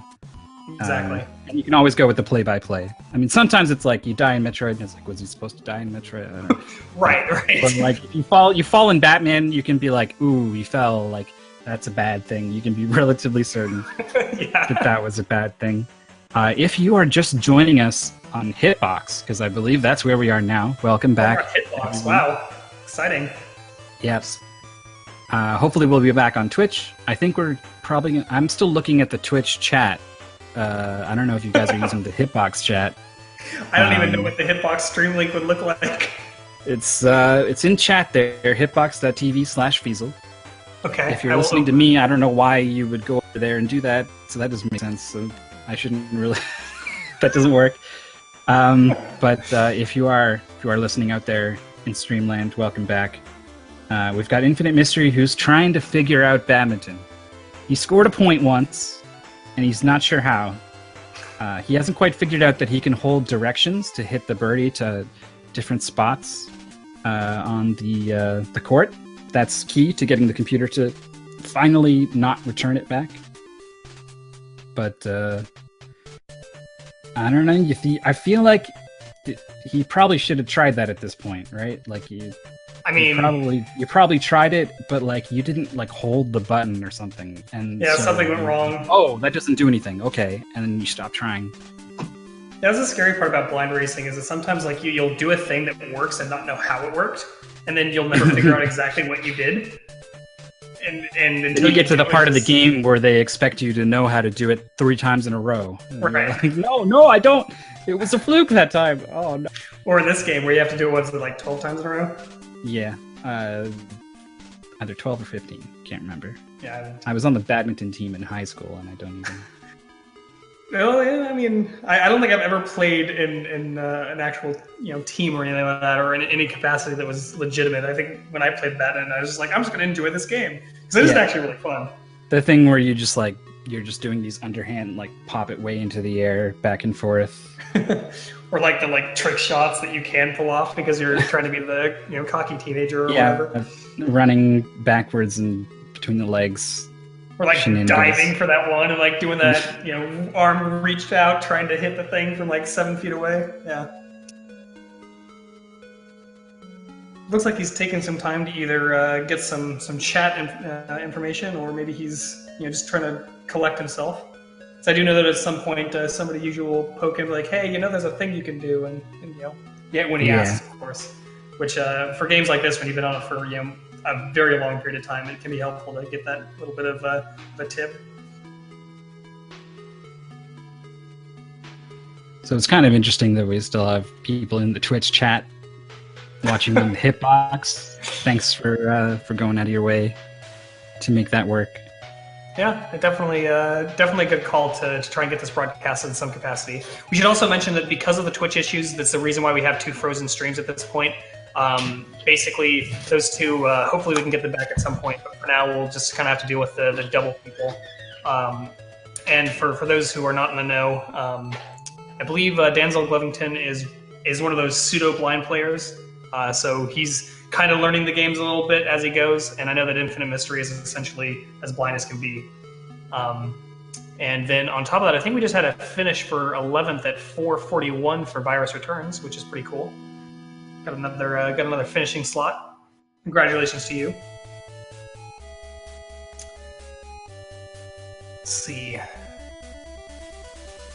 So now we've got Danzel Glevington starting Ghosts and Goblins. I think I got it right again. Yes. Again, this game is pretty tricky, with a sense that you've only got 2 hits essentially. The spawns can be a little bit random. They kind of pick where they want to choose, or choose where they want to spawn occasionally. There's a few things that are obviously scripted, but there are all sorts of little RNG elements to the game. But so far, he's pushing through the first level, no real issues, which is awesome.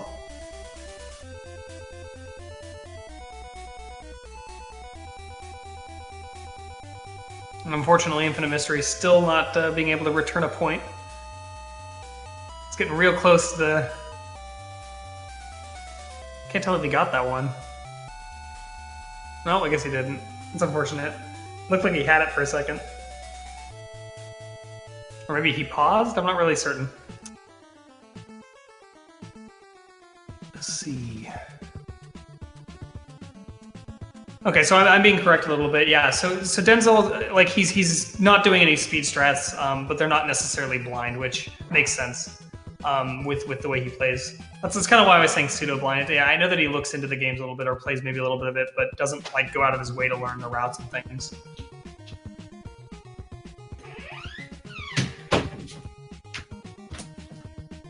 All right.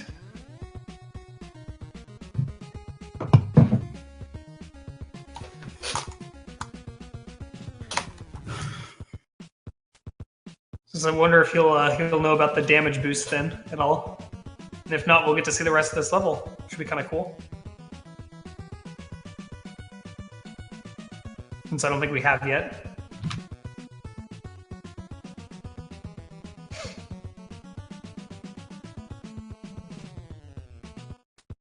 And I wanted to kind of see how Antol did the rest of Cobra Triangle too. That's a sad face. We've got Infinite Mystery still having the issues with the computer. Apparently Canada's too strong on his stream. True North, strong and free, baby. There you go.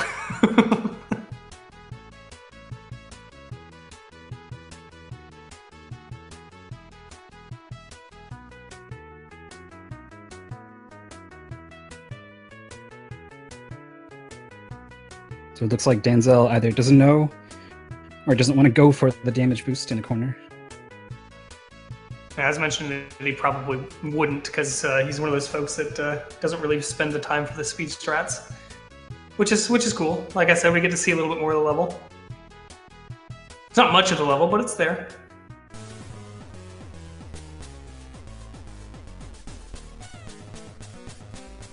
These fast-moving platforms that locked in as soon as you press the jump button, jump.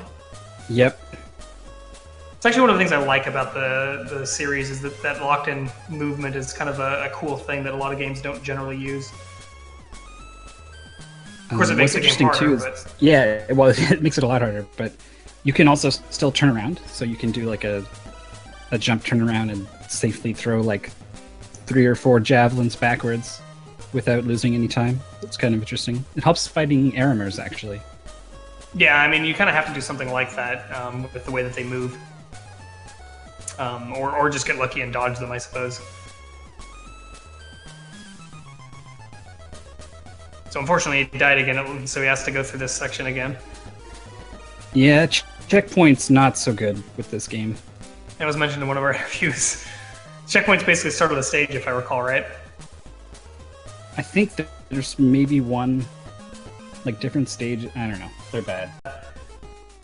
Deco? I'm not really sure how to say his name, but he got a 446.22, so congratulations to you as well, buddy. And they're Deco or Disso? Yeah, it's another language, and I'm bad enough at names as it is. And it's looking pretty French. And as someone from the True North, strong and free, I'm a little familiar with Le Français. We also got Captain Duck finishing in 13th place with a 450.44, and also Eitraz finishing in 14th with a 451.39. These guys are less than a minute apart. Oh, that's pretty good. I love seeing the close finishes like that. It sounds like also our Twitch stream is back up, or at least Twitch is working for us, which is amusing because now I have 3 versions of this going on at once, which is kind of cool.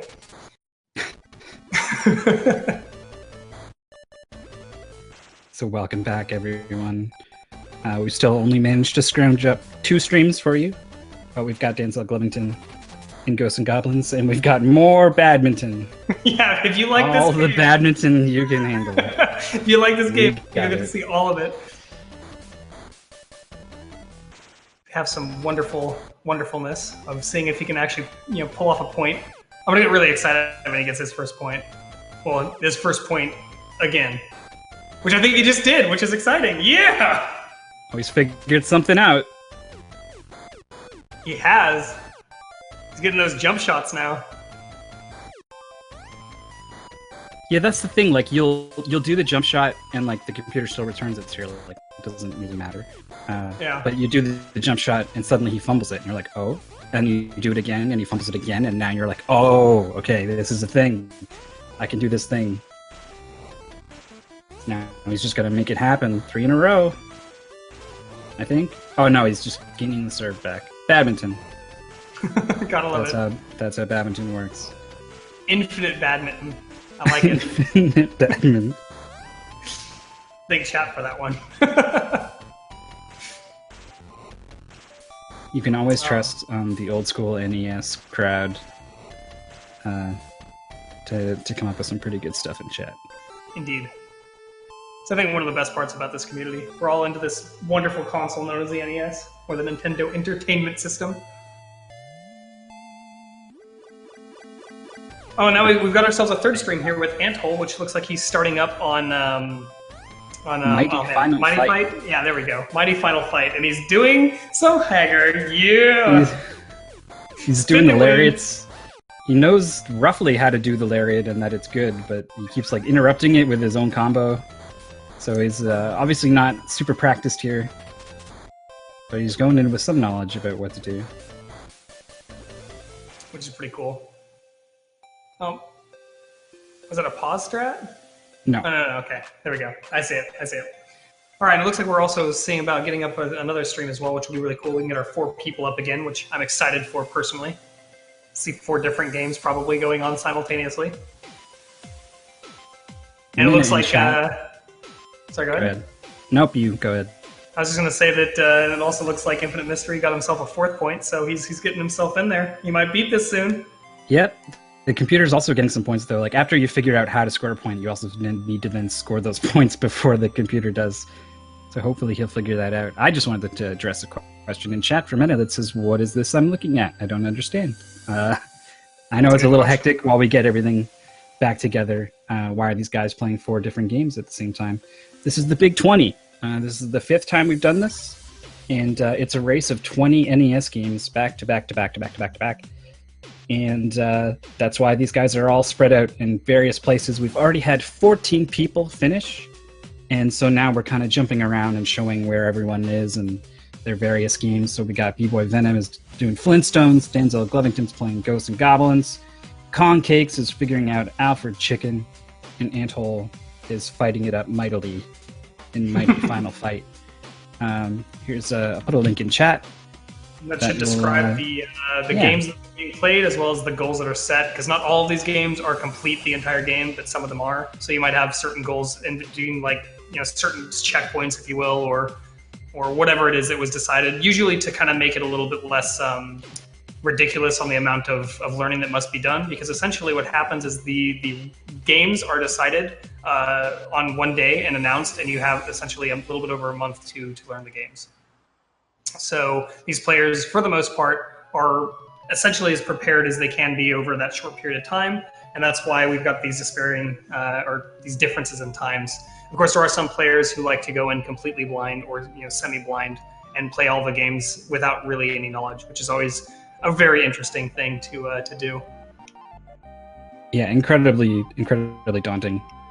Indeed, especially with some of these games, like as soon as Infinite Mystery, who we were seeing earlier, finishes up badminton, he gets to go into Super Pitfall, which is a game that only one man has the power to get me to play.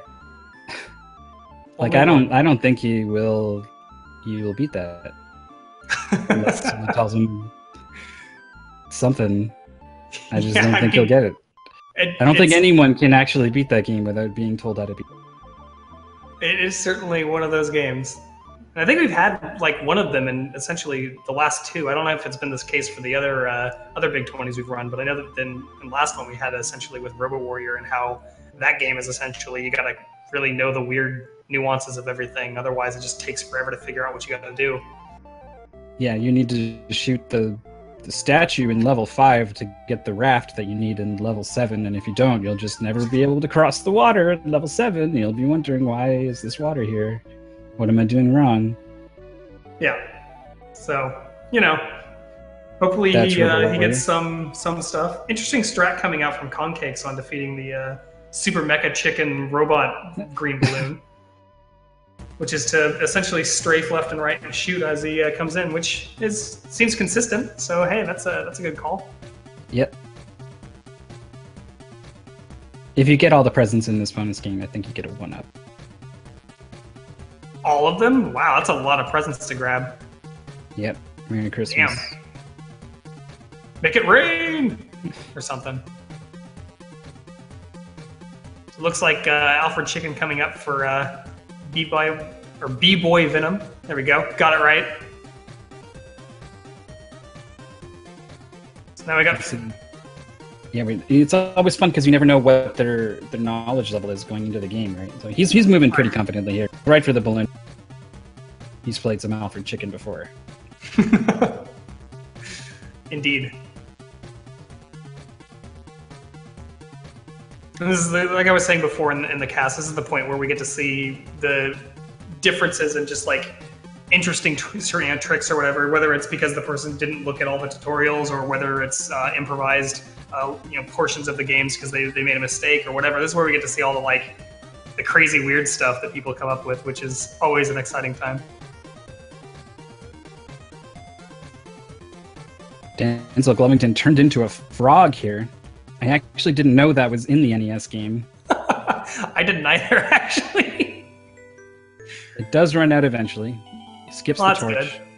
And we'll see if he gets hit by this phantom thing that can appear here. Nope, he's okay.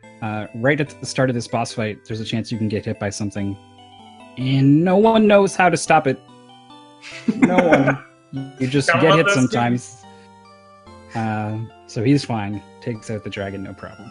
And he's gonna catch the key. Yeah, Nice catch. exactly. Meanwhile, we've got Anthol doing some pile drivers.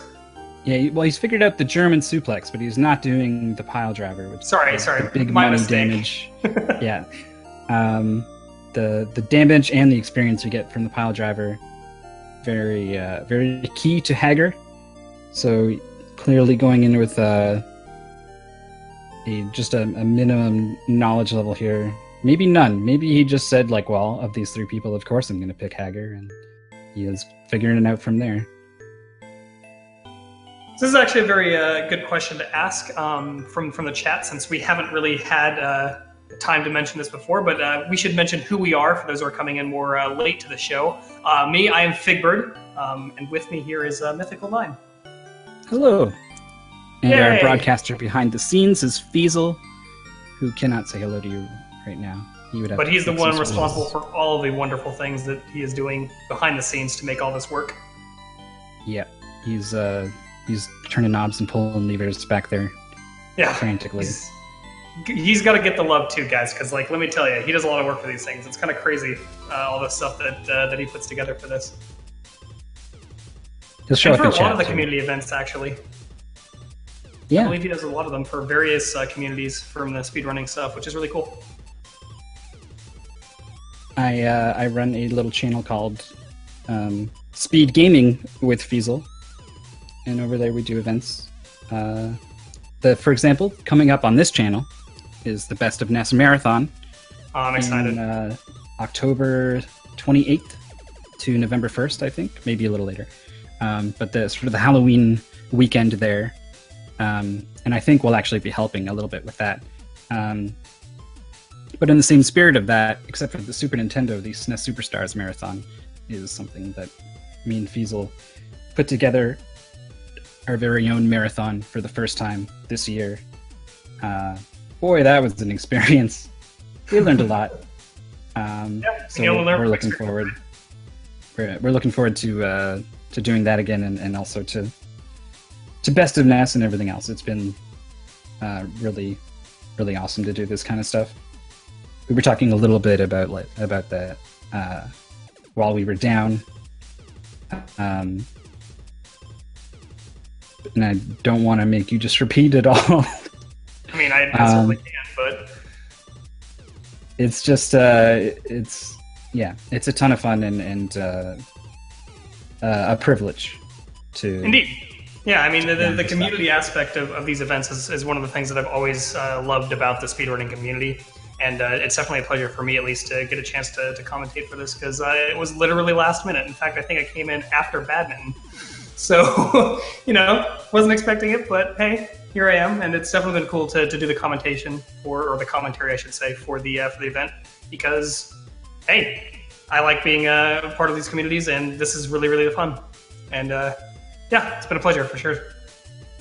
Yeah, so that's us. And that's Feasel, and these guys you're watching here are the true heroes. Especially Infinite Mystery is still toughing it out. Maybe he's on badminton, maybe he's figured it out. We'll check in with him periodically. Indeed. But Look forward to seeing his progress. Denzel's pretty far into Ghosts and Goblins here. This platform, did it despawn? No, it did not. Looks like I think he went for the damage boost. He doesn't have his armor, but he could have lost it the traditional way. How many people raced? I think 36 people entered this race. How many forfeits have we had at this point? I know that we heard about one earlier from Batman. Any others that we've had forfeits on? Maybe just the one. That's pretty impressive. Usually there's a lot more forfeits at this point. Or at least there was last time.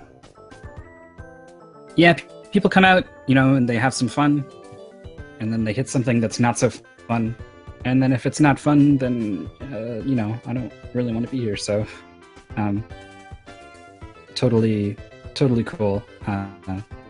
This race is open to everyone, people of all skill levels, people interested in just murdering everyone else can come in and do that, and people who want to come in and have some fun are also perfectly welcome.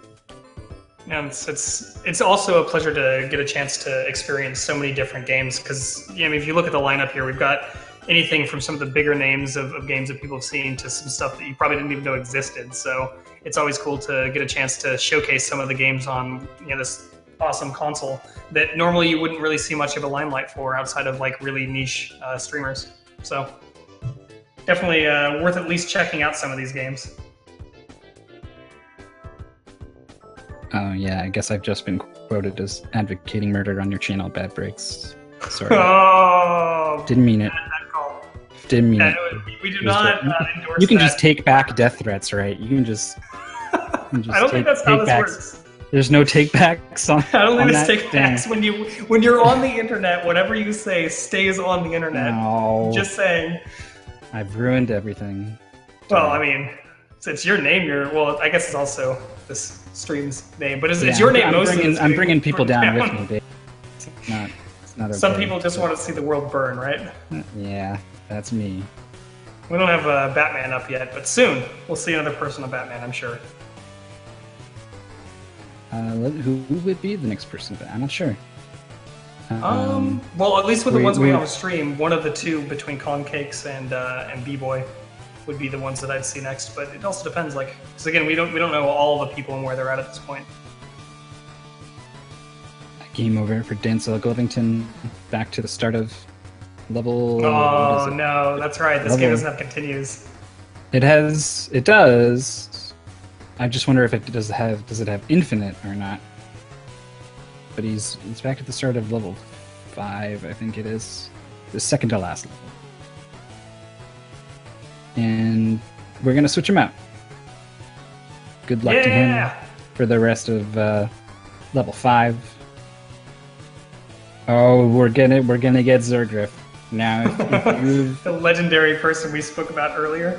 Yep, if you have not been following the Big 20 regularly, you will be surprised to see that Zergriff is actually all the way on Metroid.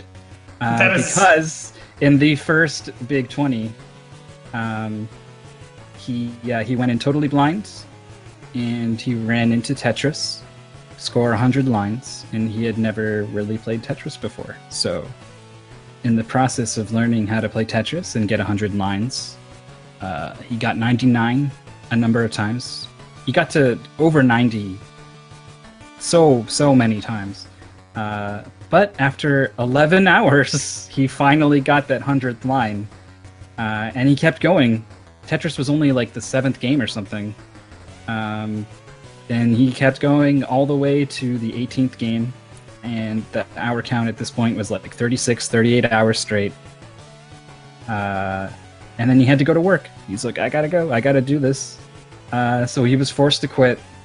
But everyone had his back. At some point, he had his channel had 100 views, and then his current active viewers was 500.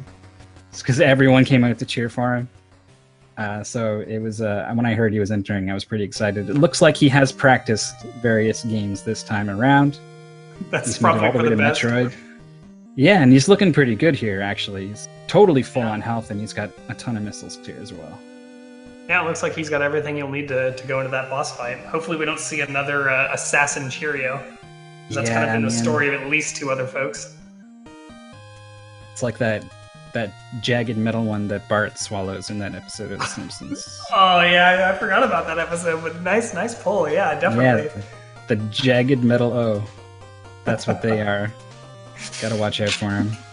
I mean, that's pretty much what they do. They fly at you and cause you. Yeah, they severe get inside lacerations. you and then they tear you apart. Yep. Sometimes they push you into lava though, which is almost Yeah. worse. I'm not sure which is worse actually. The lava can do a lot of damage if you're in it for long. I know that. But It's the combination of the two. The lava itself doesn't do too much damage, but when you're in there trying to jump out and then more Cheerios are coming, yeah, it's bad. it's a bad day.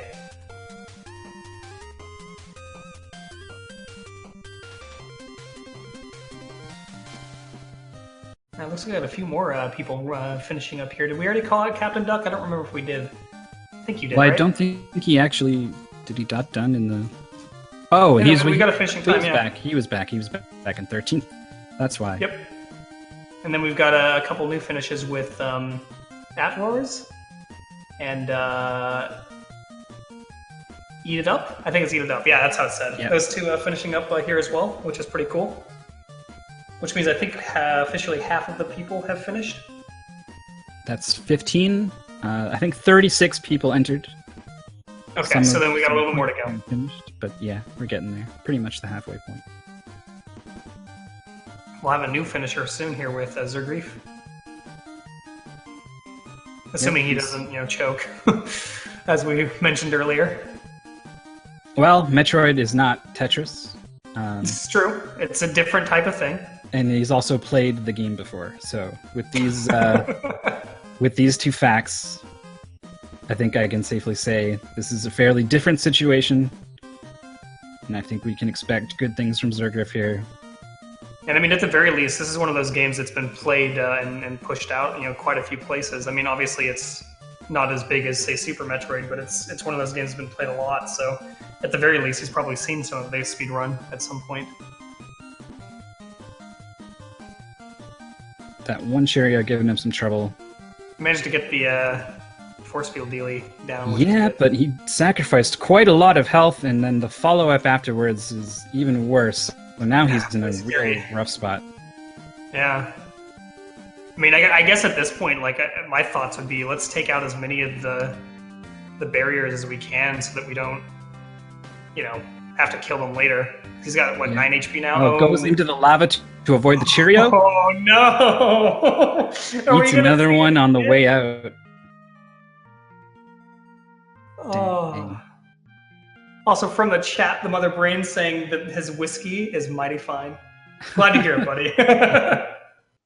I'm glad to hear it. Watching this, he's like, yep. He's got to feel good about seeing Raises somebody the else glass, walk away. He's like, knowing here's not. to you. Oh, man. At least he's got the missiles, though. Yeah, he did not Now lose a he's got the lot of health. his missiles, so he just needs the health, yeah. First you get the missiles, then you get the health, then you get the women. That's how it works. Is that how it works? That's what I've been told. Oh, okay. So I wasn't aware of that particular strategy. We got Well, level I'll keep that in 3 mind next clear. time I'm at the bar. I'll get some missiles, I'll get some health. Oh yeah, that'll work. They'll eat it up. Okay, we got Anthole finishing up Mighty Final Fight there. Going up on that rounding the Kirby. halfway point. Yep, Kirby's Adventure. Lovely, lovely game. I think it's probably my favorite Kirby game. Which Like I is, said, I have not played many of the Kirby games, but it's definitely a solid one from what I've been able to see today. Yeah, I really like it a lot. We'll see if he's able to get this tornado here. You swallow one enemy, gets Oh, beam. with the beam, okay. So you need to spit out the beam, I guess, and catch the. No, looks like he doesn't know about manipulating the tornado, or does he? Or does he? No, he's going with beam. If you swallow 2 enemies at the same time, you get a roulette where your power is. That nifty little picture there, it's beam. That's your power up. That starts rotating, and you can pause it on Twister, which is the 3rd one, and you get that tornado right away. It's the best way to move through these stages. You move fast, you go upwards or downwards. You have control over that, and you kill anything you touch, pretty much. So yeah, understandably, it's pretty good. Yeah, only it's downside basically to it is the epitome of a speed tech. Yeah, invincibility, kill everything, go fast. Yeah, Control that's over the your character. Exactly. The only problem with it is the spin up and wind down of the tornado. But if you just kind of route out where you're going to be using it, not a problem. So, tornado, way to go for Kirby, if you know. But if you're not in the know, you're going to make do with what you can find. So he's got a fire power up here. I mean, at some point he might give himself a tornado and be like, "Oh yeah, this is the best thing ever," and stick with it. Yeah. I know I would. So it looks like we got Zergreef with the Farm Fest. Hopefully he gets the luck for HP, which is it's favored towards at this point, unless he's going to just go for it. He can do that too, I suppose. He gets all the missiles. Which is what he doesn't want. It's like the opposite of everybody else that's been in the situation. They didn't have the missiles and didn't get the missiles, whereas he's got the missiles and now he's getting the missiles.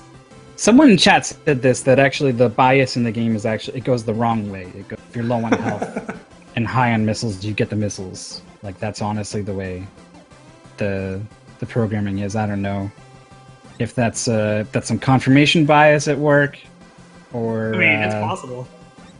or if that's legit the way things are. Metroid always knows. Just from, what is the word? Your personal experience, anecdotal evidence There you go. suggests that they might be right. Or your empirical evidence, perhaps.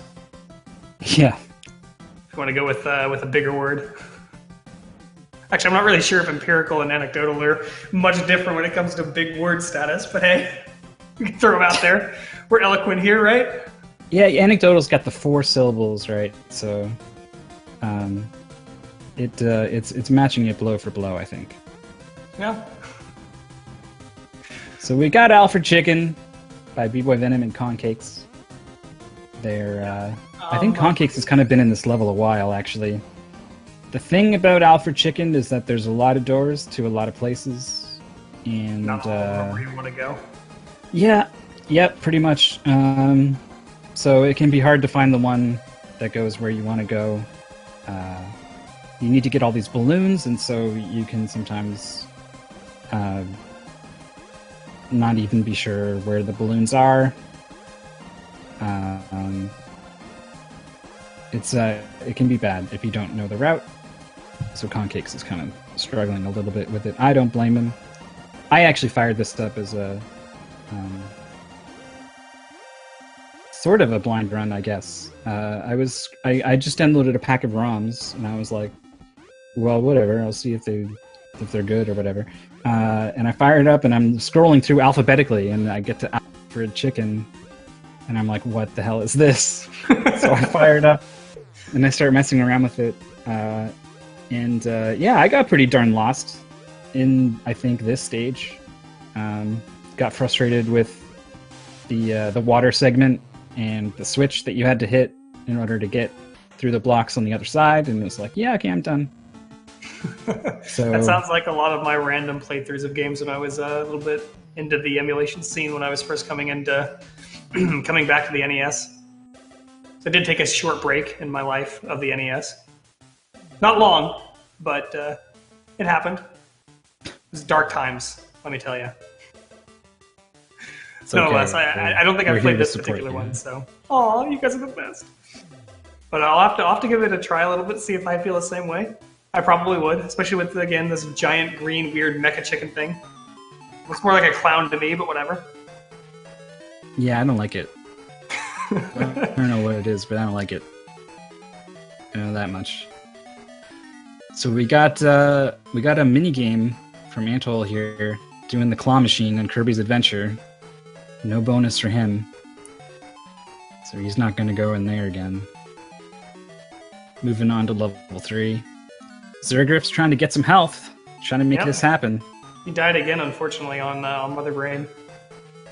So unfortunately, he's going to have to do that a bit again. I don't know if he's going to go in for the health he has now, or if he's going to keep respawning like he did before. Probably get himself a little bit more HP, especially since you've died twice at this point. Oh, there's But again, he's a still big got chunk fire of it. rockets. Oh yeah, wow, that was a lot, yeah. It's what he needed. Pretty much up to full. A little bit less than. Yeah, luck really going his way this time.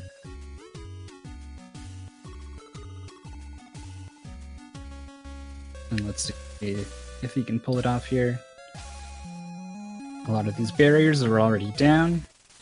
And he just gotta freeze a couple of these assassin Cheerios and get himself over there. I think he took the last one out before he died. Either that or he missed it by a rocket. I can't recall off the top of my head. It's kind of tricky because when the walls aren't there, you think, oh, I should just rush through. And then you rush through and the Cheerios are shooting in different places than you're used to, and that can be hard to deal with. So Almost he was actually worse. kind of taking it slow there and doing what it needs to do to control them before moving on. It's a smart move. Oh, he took Wow, another converging on him. bump. I thought he was setting that up to have a perfect, take all 3 down, but then that one hit him. There we go. Looks like he's got himself gonna be a little out of sync. Couldn't really get out of there. As long as he takes his barrier down, it should be okay. Yep. Oh wow, Oh, I nice. managed to dodge that. That was Yeah. pretty impressive. The jump morph there. Nice job. Yeah, that was great. Freeze 1, freeze 2. Oh, no. Didn't freeze that third one. That would have been perfect. He's got to Would've kill that been. one. Now this one is respawning from below. Knocking Oh, into the man. lava. He's down to 65 HP. Has some milk to go with his Cheerios there. All right, getting some shots in. But he needs to control these Cheerios again. He's getting some really bad patterns for him to set up for this. Because that other one's all the way up there at this point, so... Now it's I mean, coming at from this point, I'd behind. almost want to just take them out, yeah, like he's doing. He's going to get enclosed in here again. This is not helpful. Oh, he almost got that. Oh, geez, he's got that low HP again. He's just going for the shots. Oh, man. He spotted it. He spotted the one from below. When you're focused on shooting those missiles at Mother Brain, and the Cheerio spawns from above or below, particularly below, because there's already some orange down there. Yeah. You don't He's gonna quite miss. see Oh, the no. orange from it. Oh, Oof. no, again! He was hiding in the acid. That actually doesn't hurt too much. And he popped out a little too soon. Meanwhile, we have Rocket Chicken on Concakes. Smashing himself the way through that barrier.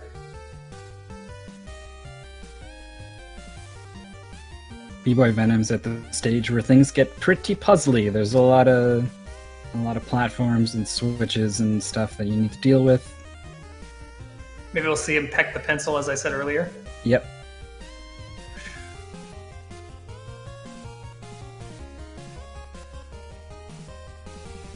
He might be getting some information from chat right now as he has paused the game. Either that or he's taking a moment to take a drink or something.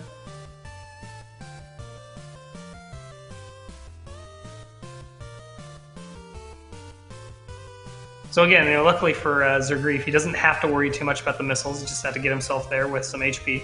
And right now he's doing a pretty good job of getting there. Should be able to farm up a little bit in the later screen. And we've got Anthol finishing up with Wispy Woods with a blank face finish.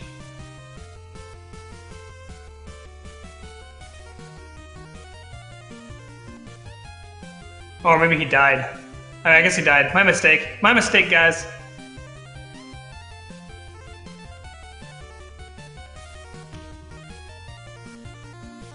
I don't know what the game over situation is in Alfred Chicken. Yeah, I don't either. Oh, we're coming back to Infinite Mystery, who is still on Infinite Badminton. Oh, wow. Oh, man. Whatever He's he gotta at did least to have an earn those idea, 5 right? points is gone here.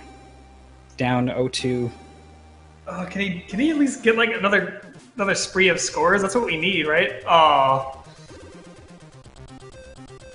Ooh, a game over is a restart on Alfred Chicken. That sucks. Oh, That really that's- sucks. that's really bad. Yeah. That game actually just got elevated on the list of like blind games. Yeah. That's now- that's gonna be rough. It's maybe like it's Probably definitely top 3. 10, maybe top 5. Yeah. In top 3 or 5. I mean, we already know Super Pitfall and Badminton are like the games right now that are blind problems, but this could be on there. I mean, even with Ice Climbers being the everyone's hated game, at least it's obvious you just go up. Yeah. Like at least you know your goal. Infinite continues. That too. See if he can set up these Cheerios now. He being Zergreef. Or Griff. So it looks like he's got a decent setup right now. He'll have to worry about that spawn. Oh no, he's not. Okay, he got it. Whew. Scared me for a second. Once you finally get up there, you want to just keep dealing damage. So it You ends want up to stay there getting for greedy, infinity. and then the Cheerios converge.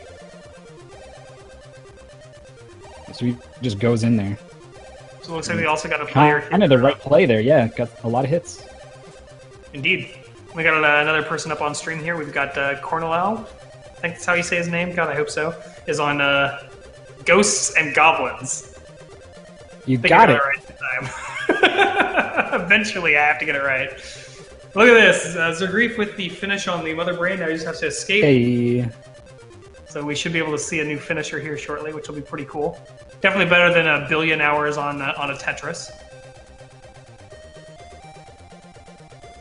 A little bit of mistakes on his platforming. We've seen kind of a little bit of that everywhere. Yeah, these platforms are real small. Indeed. And your jumps in Metroid, you have control over them, but it's limited. You can see they kind of linger out to the left side before they start coming back into the right on these jumps. Oh. That's the thing too, they're real small, so when you fall, it's hard to land on them. It's always surprised me sometimes that, like, especially with some of these ones where there's a platform to the left, why not just go to the one to the left? I know it's not as fast, but, like, sometimes it seems like it'd be easier to pull that jump off than it would be to get the sort of loop around jumps. That's the kind of thing we might see from some people later on. Indeed. So there we go, we got ourselves a finish with that game. I'm not sure if we get to have the bikini finish. I'm not certain that he actually got the time frame for it, but still another finish, so congratulations to him. Yeah, beating Metroid is actually kind of an accomplishment, regardless of how bad things go at the end there. Hard game. Indeed. And it looks like we are going to Oh, he did get the bikini finish. Justin Bailey Yeah! waving goodbye to Zergreef, who is finished in 16th place with a time of 5:25:31 in there. So congrats to him. Concake's still trying to figure out Alfred Chicken. And Antol steadily making progress through Kirby. He's got the tornado now. Spinning in the breeze here. out Spin in to the win. desert. Told you guys, spin to Spin win. to win. So he's struggling a little bit with the controls here. I know he wants to tornado, but he keeps accidentally puffing up again. And that's because it's really easy to do that. And there's a big animation with exiting that flying state, which is you're slow while you're in it, and then you also take a while to get out of that state as well. So when you're just trying to jump sometimes in Kirby, the being able to fly like that can be kind of frustrating. You get stuck doing that instead of whatever you want to do.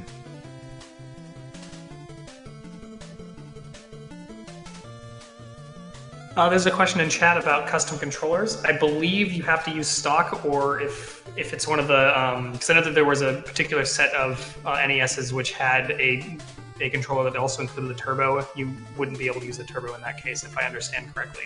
I mean, I'm not 100% on that, but I'm fairly certain you couldn't use a custom controller. Yeah, you can use any controller. It's just about the key bindings.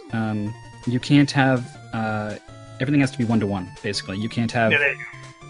a button that does multiple inputs, and you can't have the same input assigned to multiple buttons. So if, like mashing, for example, if there's only one button you can mash with, you can't set it to two different buttons and mash both. And you can't have any macros.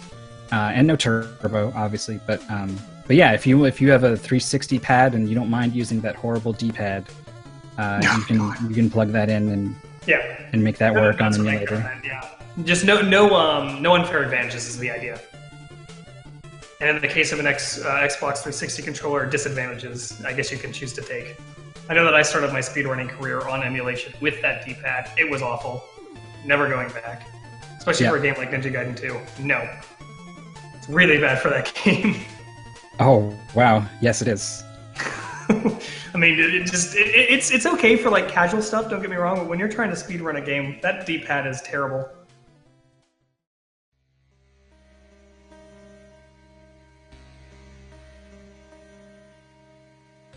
I actually got a SNES pad with a USB adapter that's for awesome. speedrunning purposes. I highly recommend it. Yeah, see, when I Very was running cheap option. emulation, I actually grabbed like an aftermarket USB NES controller for my getting away from that D-pad. I used it for about a month and I broke it. through playing too much. Like, Yep.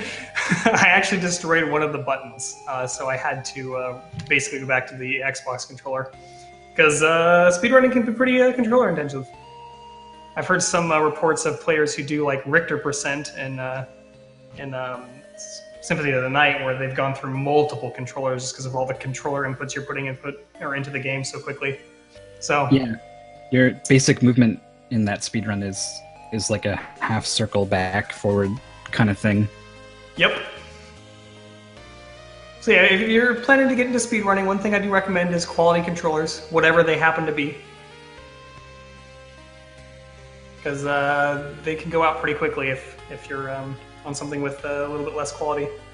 Got another mini game here from Anthole.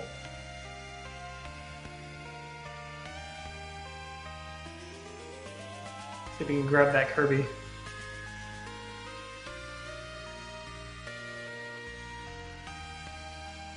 Looks like he's just trying to burn through it now. Not too interested in the extra lives. Probably smart.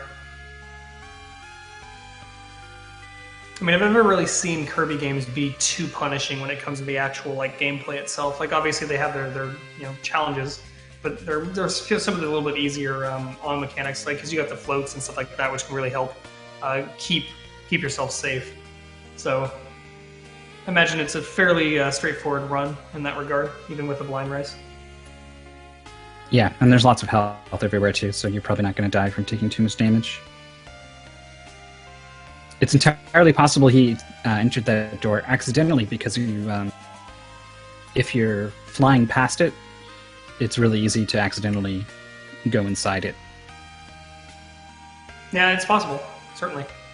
Now we have an unusual cook here on Gradius, which is, as we described earlier, a pretty awesome game.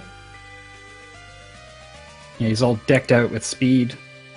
Yeah, he's got like everything he needs, like literally. Eventually, Wonder if you he's kind of a- go too fast. I was thinking the same thing.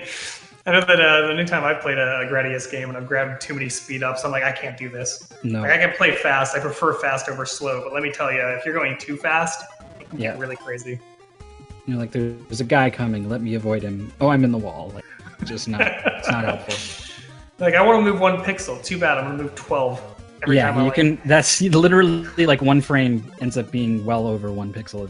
So Yeah. limited control. A death there and Ghosts and Goblins for Cornello. Yeah. It's one of those more punishing games as we described earlier. Infinite Mystery in chat saying he's enjoying badminton. He's actually enjoying the game. That's great. That's awesome, Infinite Mystery. Hopefully you can enjoy Infinite Badminton until you finish it out. I mean, as long as he's having fun, that's awesome. I see a Kappa in there too, though. I'm not so certain he's actually enjoying it. He's a pretty laid-back guy, though. I'm sure he's having a good time, Yeah. even if he's not Maybe particularly a happy wry with the game. smile Yeah, on yeah, his face. exactly.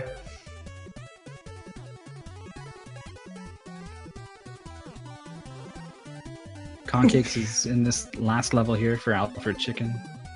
Let's hope he can defeat it. Wouldn't want him to game over and have to do it all over. Oh, Antle clipped from behind by the killer Parasol. Oh no, Loses a life there. I might have to eat my words if he does die a bunch of times. Also, he had a laser power-up. I did not know there was a power-up. Well, every game has a laser, right? Well, there's a beam. I knew about the beam, but laser's separate, apparently. Oh, wait, that's the one that it'll rebound off diagonals and stuff. Okay. Memories Apparently, coming you back. knew it existed, just not that it was called laser. Yeah. Well, kind of. The memory kind of unlocked when I thought about it a little bit. Anyway, Cornello's making his way up through Ghosts and Goblins. I think he did the damage booster, and I can't tell, actually. You never know if he just got hit or what. But he was showing some hesitation at the start of the level. So I think he was trying to line up the spawns to make it happen. The platform didn't despawn. That's always a plus. And he's on his way here to getting out of this level. Yeah, hopefully he can get through it because, this game, this has been one of those games people are not very happy with. So, hey, it'd be good to finish it out. With Unusual Cook, we've got a billion missiles and lasers all over the place as this boss is being completed. I don't know if he's done any of the warps, but maybe he does not know about them, but if he does, we'll have to see. He tries to set up his score correctly. I don't remember if he's actually passed both locations at this point or not. He's definitely past the first one. You might accidentally stumble into the one in level 3. You're just killing a bunch of stuff. But I think he was in level 4 there. Maybe it was 1. They're identical, pretty much. It was the volcano, so I thought that was one. But was the volcano on the ceiling or the ground? Ground. That's level 1 then. Okay. Yeah, actually learning these games pretty quickly here. Yeah! Success! So not a successful boss kill for Cornello, but he hit a merciful checkpoint. Or is this the next level? I forget, they're really similar. I mean... I think it is the next level. It's possible. This is why I was having trouble earlier. The levels are there's so... There's a lot going on in these screens. This is yeah. High-level commentary coming right at you. Welcome, Best of Ness, Big 20, number 5. Well, I mean, at this point, we've been live for 5.5 hours. So. Yeah, we're getting down to it. Things are gonna start to come off the rails. I did have breakfast, and then was like, oh no, I guess I'll jump into the stream. So running low on fumes, so to speak. But so I've got food just waiting, like out of arm's reach. But we'll keep going for, I don't know. Usually we go way too long, honestly, when we do these. We get so wrapped up cheering for everyone. Indeed. There may be a point where I definitely have to back out for some foods. Because I actually don't really have anything to cook in the house at this point, so I needed to go out and do that. But if I do come back and we're still going at that point, then I will certainly jump back on, no problem. But that'll be for a little bit now. Just throwing that out there for you guys. All right. Looks like we got Rantron Bomb here with Ghouls and Ghosts as well. Wait, Ghosts and Goblins. Ghosts and Goblins, damn it! I did it wrong again. Back on the wagon. Man, I thought I was done, but the addiction is real. Addiction is real. But nonetheless, he's in the game, and he's progressing here. Looks like he has to deal with his red demons, as I like to call them. Yeah, anything you can do to make those guys go away. Yeah, they're historically the worst. Is well done. We got a pretty tense boss fight going on with Antol, trying to finish off his painter boss. He's been at 1 health for pretty much since the boss had full health. Oh, it comes right across the gap behind the enemy. You had to say something. Yeah, you just had to. Zoned him out with the enemy, and then the follow-up. The approach game on this roller skating painter is too strong, man. We got some level I've never seen in Gradius. Is that 5? Is he going further than he's supposed to? I don't think I've seen this level either.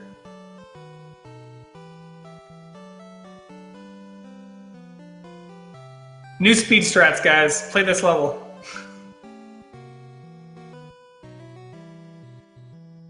I don't know. We're gonna need one of these things. One of these things where the chat helps us out a little bit. Yeah. Down to 1 health again is Antol.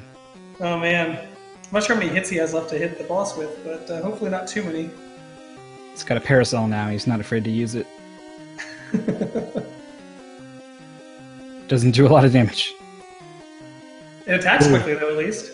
It does, but not quickly enough to get out of that situation. Man, I might have to eat my words about game overing in this game. He's trying to make me a liar. Well, when you don't have the tornado and you just spin through him and he's dead, you actually fight a boss, the situation changes a little bit. This is true. Also, there's no health, basically. Right. So he's opting for a very close to what I think is supposed to be the strategy for the boss, which is just shoot the stuff he paints. I know that you can swallow some of these things and get different power-ups. Like, I think the car is tire, for example. Yep. Parasol. I would hope. That'd be really strange if it gave you, say, tornado. Bacon, monster, cloud, lightning. I don't know what that'll give you. Probably best to just let that go. Don't want to mess with whatever that is. It sounds quite amazing to me. The boss is down. It's got the victory dance going. It's a move on. Moving on. Coming up to the Flintstones. The rescue of Dino and Hoppy, I think it was? Dino, close. There we go. Oh, I said Dino earlier too, didn't I? I can't recall. Dino. Oh! Well, I guess we both got burned by that one. I just got called out by Feasel on chat's behalf, so you can thank him for that. My apologies. Yabba dabba doo. Yabba dabba, do not mispronounce his name. Hey, at least we both made the mistake, right? Yeah, that makes it better. Well, for us, at least. Not overall, but still better. Cornelia's got the shield here. It's actually just a cross in the original Japanese version, but Nintendo censorship was not a fan of religious symbols, harmless as they are in most cases. I guess at least it's a shield with a cross on it now. Yeah, I guess at least it's not Bionic Commando. Yeah, that was that's a pretty big difference. Indeed. Hitler no Fukatsu. No mention of... Also known as the load-bearing Hitler? Yes.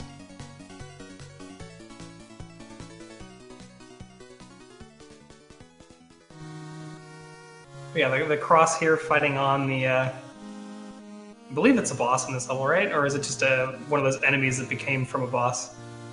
I know they do that in some of these games later on in the stages. For what? Ghouls and Ghosts? Ghosts and Goblins? Whichever one. Goats and Gamblers. Gargoyles and Geists? You fight that boss and then you fight two of them, basically. There you in go. The next level.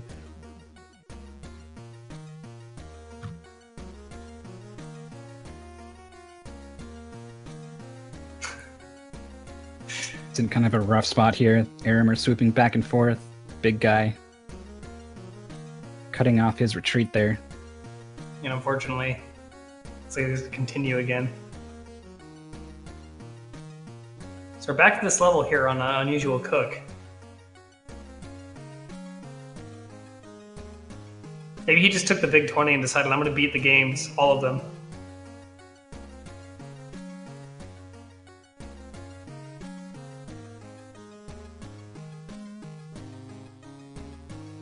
So he's taking a damage boost, that being Corn Lao. So that progresses him a bit through here.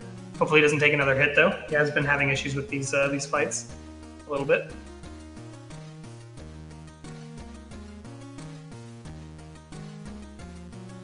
Oh, that's level 2. Thank you, Link, for the comment there. Okay, so that's why we haven't seen much of it. Everybody we've seen on stream so far has actually done the warp, or had done it off stream. That makes sense.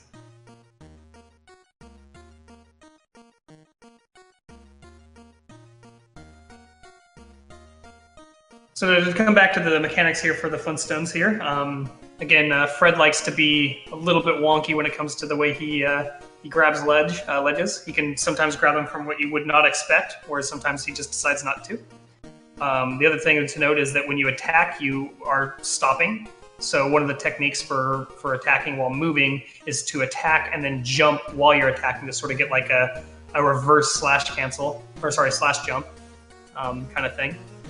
So we might see him use some of that if he learns it, though if he is going into this game relatively blind, he probably doesn't know it. Gamblers and Garbage, another great name of this wonderful game.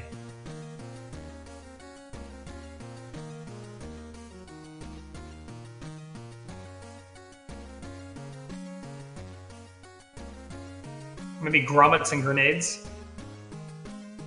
Just bunch of G names. We can go all day for these, I think. We'll leave it to chat to come up with the rest of them. Yeah, it's a good call. So we'll see if he knows anything about the warp here. I suspect since we have seen level 2 a couple times that he probably either doesn't or is not going for it, whichever. Yeah, but he might get it accidentally. He's got a lot of things on screen attacking, though he's just lost all until of he them. gets hit by those Cheerios. And now he probably will not kill 10 Moai heads and will not get it. Oh yeah, no, you're definitely not going to get many with the pea Yeah. shooter. Even if you knew, like, I need to kill 10, do it. Look how much health they have.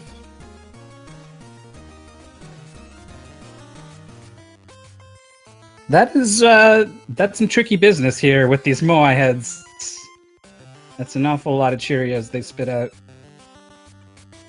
And if you don't get the speed power up you need, then sometimes you literally get unavoidable pattern. Not to mention the lag frames that come out of it, so even slower times. It's like extra ways of losing time. Almost getting out of that situation there. Unfortunately, these Moai heads go on for a long time. Checkpoints surprisingly pretty forgiving in Gradius. I mean, dying means you lose all your power-ups, and that means it's horrible, regardless of checkpoints, but the checkpoints is a small mercy they grant you.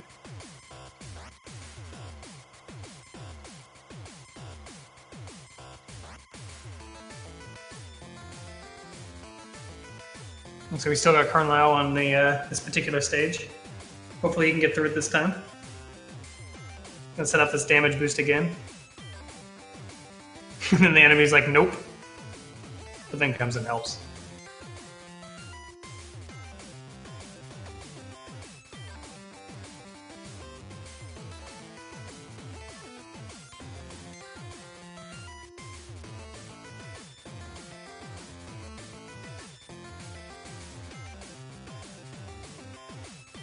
Looks like Antel's struggling a little bit with just the route here for Flintstones. How varying is the route for that particular game? I thought it was pretty straightforward, honestly. Oh, you know what the problem is here? He needs to jump on the awning. It's like a trampoline, and he hasn't figured out that yet. Okay, that would make sense. It's not very obvious, and especially since he just touched it, right? Like you need to actually jump kind of straight up on it, and there it is.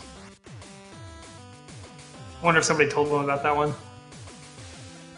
So, I mean, looking at what actually happened on screen, I would not have noticed that was a bouncy. Oh, No, it's one of those it tight doesn't look grabs. like it at all.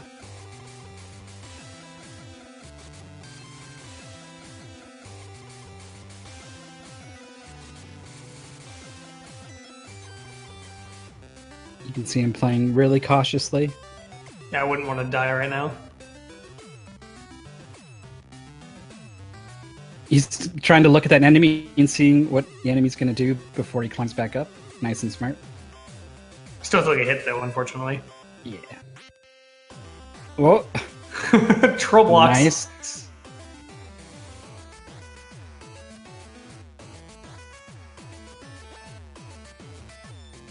We actually get to see the alternate weapon here. We didn't see much of it in our top finishers, but hey. Can't tell if he's decided to farm or if he just doesn't know if you can go down there.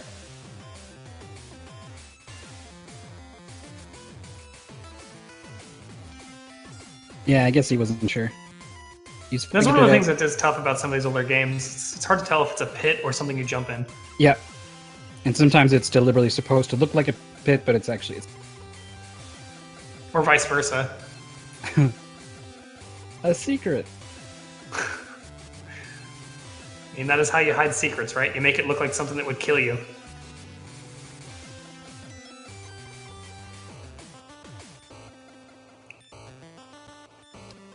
So yeah, Unusual Cook is kind of is resetting here. A couple of resets in a row there makes me think he's trying to get the Konami code to work. Yeah, that would make He's got sense. the input viewer up actually, so we could all watch. That's probably a good call. Up, down, down, left, right, B, A, start. Looked good to me.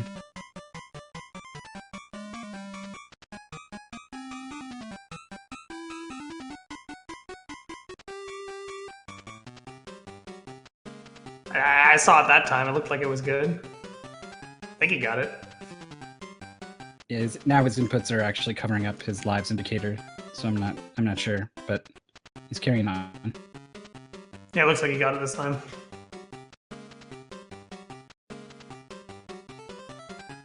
Cornelius still trying to figure out Ghosts and Goblins here.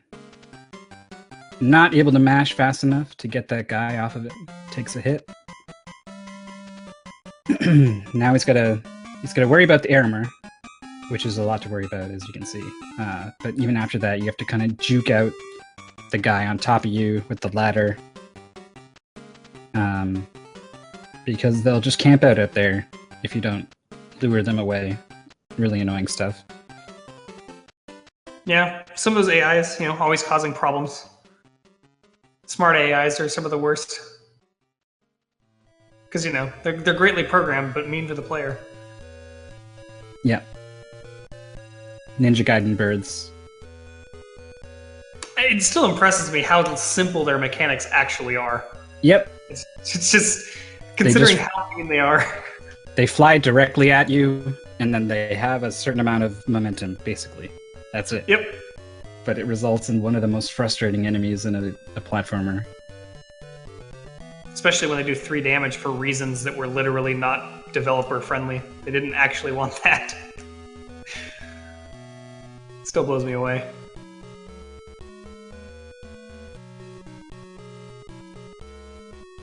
I wonder what's more annoying. Enemies whose AI is simply to fly into the middle of your hitbox and stay there, or enemies that move in a sine wave pattern. They're both particularly bad, especially for Ninja Gaiden games. Like, again, as a Gaiden runner, for 2 at least, like, some of the worst enemies are the bats, which do exactly that sine wave, and some of the worst enemies are the birds, which do the other ones. So they're both equally bad. In fact, one of the things that came out of this stream was, that I taught people about the birds and the bats, as opposed to the birds and the bees. So, it's definitely one of those challenging sets of enemies. You'd think it'd be simple. Oh, they're in a sine wave. I can just juke them or whatever. But they just come out in the most annoying places. Particularly over pits. That's my favorite place for them to be. I mean, eventually Ninja Gaiden, you're dealing with mostly pits. Yeah, it all does come down to the pits. You generally don't die to damage in those games. I mean, you can, but it's a lot harder to die from damage than it is to die from a pit. A death there from Unusual Cook. It looks like there's a code to get your power-ups back. I think it's a Konami code again, isn't it? Maybe, I didn't quite catch the input. But yeah, we'll see how he's going to do later on. For now, we're going to throw up Meta Knight. This is Nighty, who I mentioned earlier is a legendary blind player who never gives up. 500 races on SRL with 0 forfeits. He goes in pretty much blind here, so that's why it's really impressive that he's all the way on Ninja Gaiden. Of course, if you do 500 SRL races, chances are pretty good you've played one of these games, so he probably is not going in totally blind on some of them, especially more popular ones like Metroid, Ninja Gaiden. But as you can see from his movements here, he clearly has not practiced this at all. He's trying to feel out what he's going to do in each of these situations. And he's probably going to do a pretty good job of it, so you can have a pretty good time watching a strong blind player like Nighty figure this out.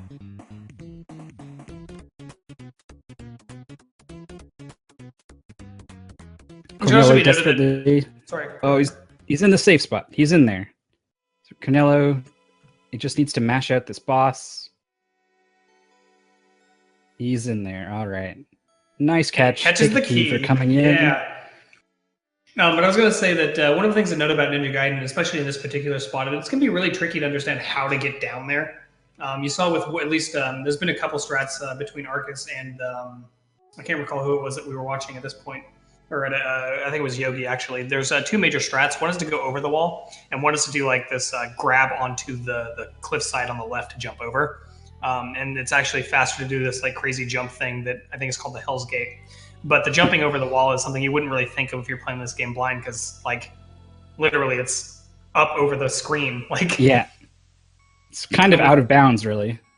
yeah, exactly. And we might get to see a little bit of what I was talking about. In fact, we are right now, how the Tysons can kind of push you into spots, and they put you onto the walls, which means you have to go backwards a bit, which means they spawn again, and it's just a circle of just hate.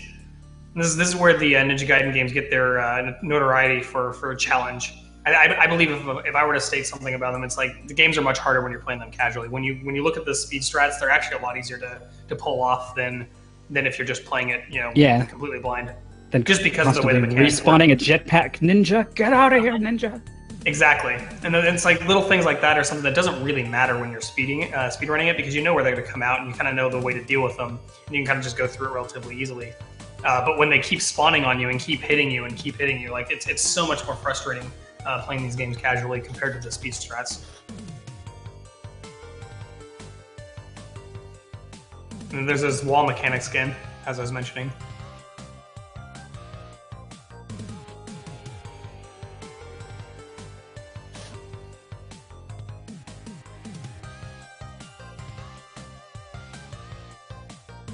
So we got Danzel Glevington at this point. He's fighting Kraid here in the final leg of the run for him. Hopefully we don't see more Cheerio assassination. Looks like he's running with 5 health things. Quite a bit more than I would have expected. But hey. Oh, and he hasn't actually got the Kraid one yet, so he's going to be rolling in deep with 6 E-tanks. That's a lot of health. So hopefully we don't see another Cheerio assassination at the end of this game, because that's significantly more health than anybody else has gone in with. It can happen, honestly. Things can spiral out of control. If the Cheerios trap you, they can kind of combo you a little bit. Sure. Oh, he's going with the Death Warp here, so... Oh man, you gotta grab that. Hell of a... Yep. It's a health of a Death Warp. You could say that. Sorry, I had to. So while he takes it in the corner, we can look at Nighty here, trying to figure out this last level of Ninja Gaiden. Yeah, this is until like I was making saying progress in Flintstones as well.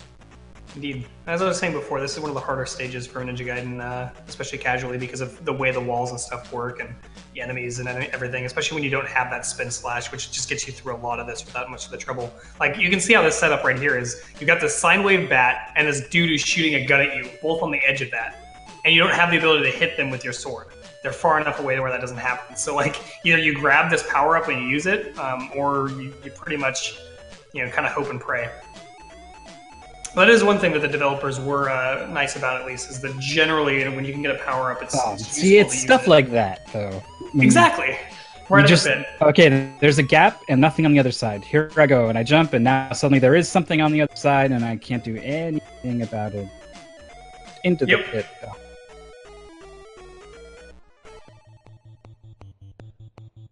I think I made a point. Game over here. Yeah. That's okay though. Wait, no, Flintstones? I think that's kind of... No, it looks like he's still in the ice level. That's fine. I got it confused with a different game. I think I said early on that like Ninja Gaiden is very difficult, but you have a lot of control over your character, and I was gonna say, like, when you mess up, it usually kind of feels like your fault, like you could have avoided it.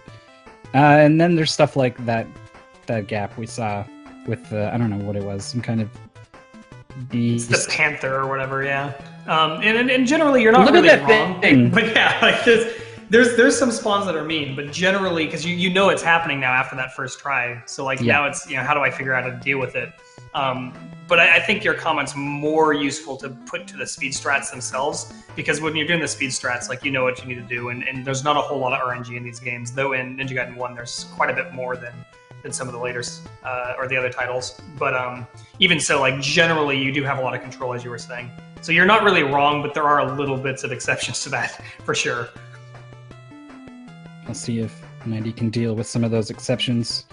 While we take a look at Antol struggling with ice physics and Flintstones ledge grab, hit detection.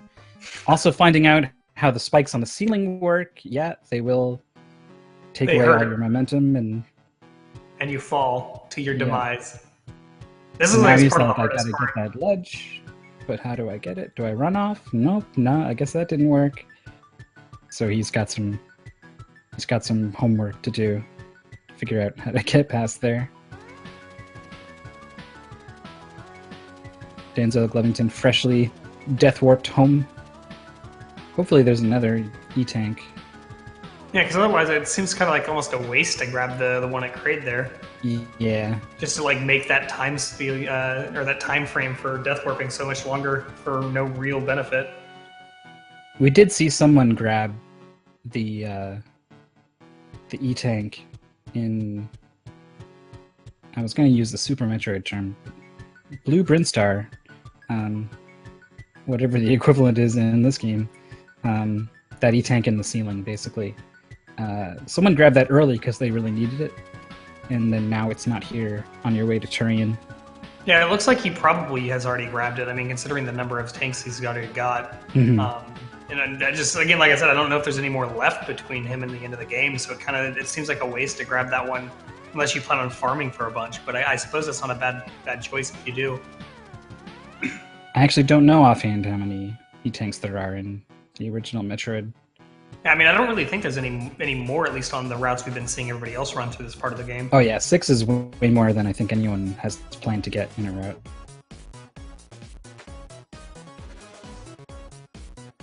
Oh. Does he have At least enough he has health those bombs. to get out of there? He can just bombing them away. Now the Nope. combo, though. The bomb would knock one away, but not the other. Seems Yeah, like that's 6 everyone. tanks is not enough when you take a death warp. Yeah, well, I mean, he's basically going in with 1 at this point. Oh man, Meta Knight here is going to get himself killed on Malth, which is unfortunate because that brings you all the way back to the beginning of this stage. Which And that's again, the thing, like, why? Why does that happen?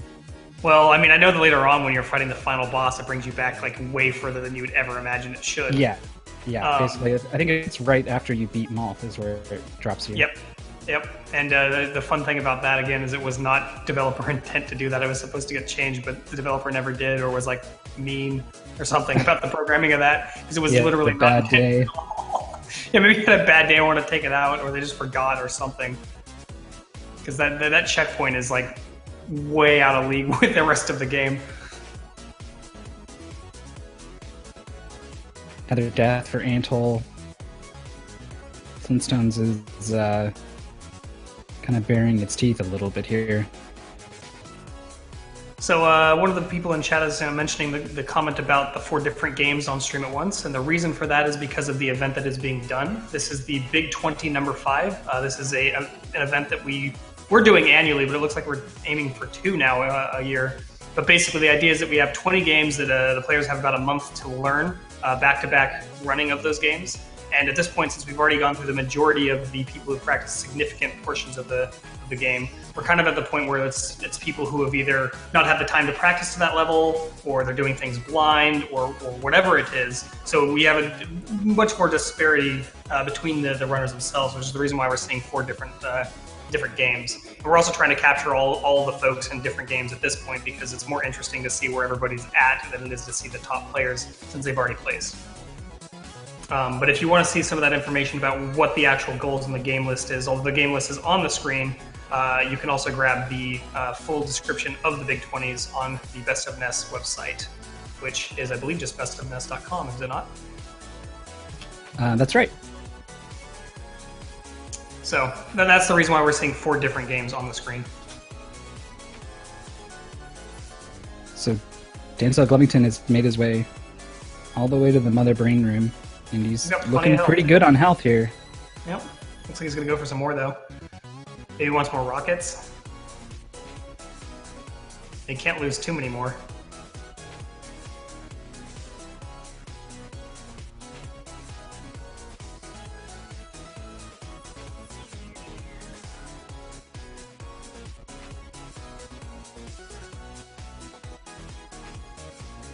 All right, so yeah, it looks like he is definitely going for more health, which means he had to get more missiles, and which he finally got. So he should be set up here for the final bit of the Metroid game, and therefore the final bit of his particular attempt here. Hopefully, he doesn't get assassinated, as we've seen 2 or 3 people at this point actually have to deal with. Probably been more than that. We just haven't seen all of them. Yeah, I don't It is- think anyone's had like a really smooth final room here. Even Yogi had to improvise a little bit. Yeah. Not nearly as much as everybody else, considering his time. So this is another one of those things that's funny about the way the spawning works in Ninja Gaiden. As we just saw in Meta Knight's stream, the enemy literally just spawning every time he killed it. He was standing right on the pixel at which that enemy would spawn. And that's one of the things that, essentially, if you go back or if you're standing on that pixel, they spawn every time that they're not on screen. There's only one of that version of the enemy can be on screen, but when you're killing them right on the spawn spot, you will get that setup where it's just infinity whatever coming at you. So yeah, and that's just because of the way the spawns work in the game.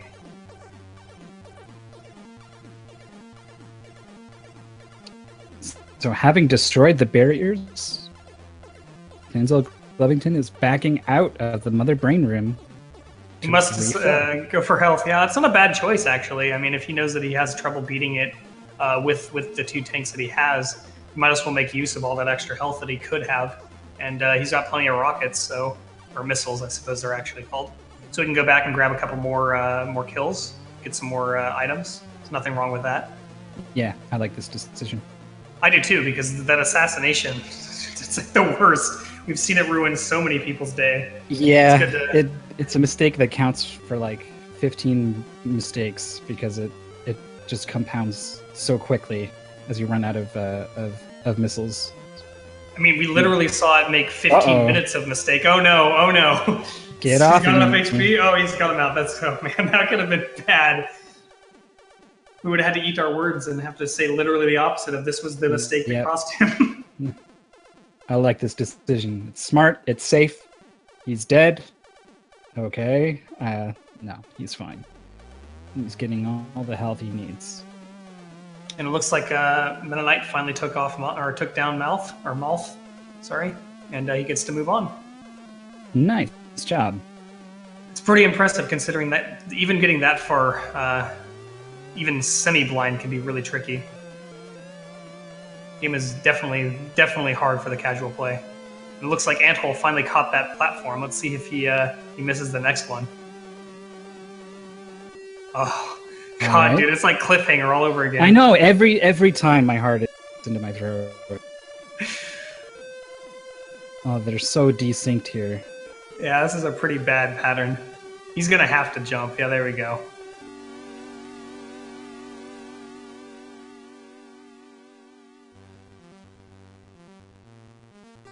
Oh man. Oh, Oh man. I thought that was gonna compound and get really bad. yeah. The knockback is super frustrating. Like even if you can't really, you don't really get comboed in Flintstones, but it just mentally having Fred bounce, lose control for that long, gets pretty grating. Yeah. I can imagine. Oh, he still takes the Oh. death though. And he was right next to a It was heart. right Thank there, God for this but he got the checkpoint. though. Oh man. That must have been a relief for him. Yeah, big time. Even with the losses we were talking about earlier, that's still much better than having to start over and deal with those stupid platforms again. Denzel's got some hits in on Mother Brain here. Yeah, he might be able to clutch this out. Or close this out, I suppose. It's not really clutch at this point. Hopefully he doesn't have to clutch it out. Yeah, that would be bad. We don't need to see more of that. Really trying to sync up these Cheerios. They're having none of it though. Oh, there we go. That Morphs should work. in for the shot, morphs out. Oh Jumps no. up the unfreeze, but it's going downwards, so he knows he's okay for a little bit. Oh man, thank God. Could have pushed him into that lava pit and we could see what happened all over again. That's really tricky to get out of there. Opting for the jump shots. Gets a couple in there. I mean, at this point, he's probably just looking like, I just need a hitter. Just need a hitter.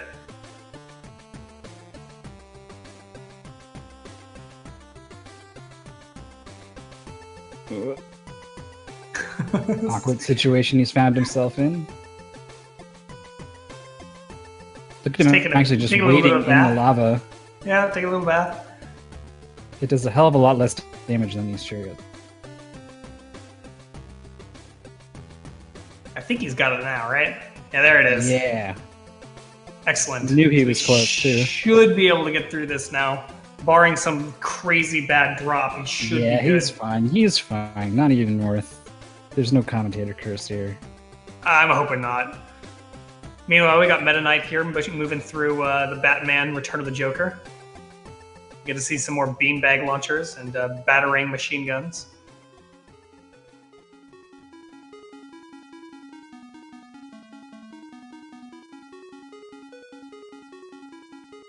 Are these happening in real time? Yep. I mean, there's a bit of a delay, but yes. All these guys are racing right now in real time. Yep. We're about... let me do a dot time.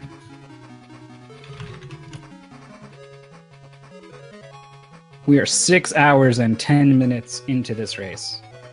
Which is quite a bit of time for these people to be playing these games. Yeah, there's a fatigue element here. Indeed, definitely a fatigue thing.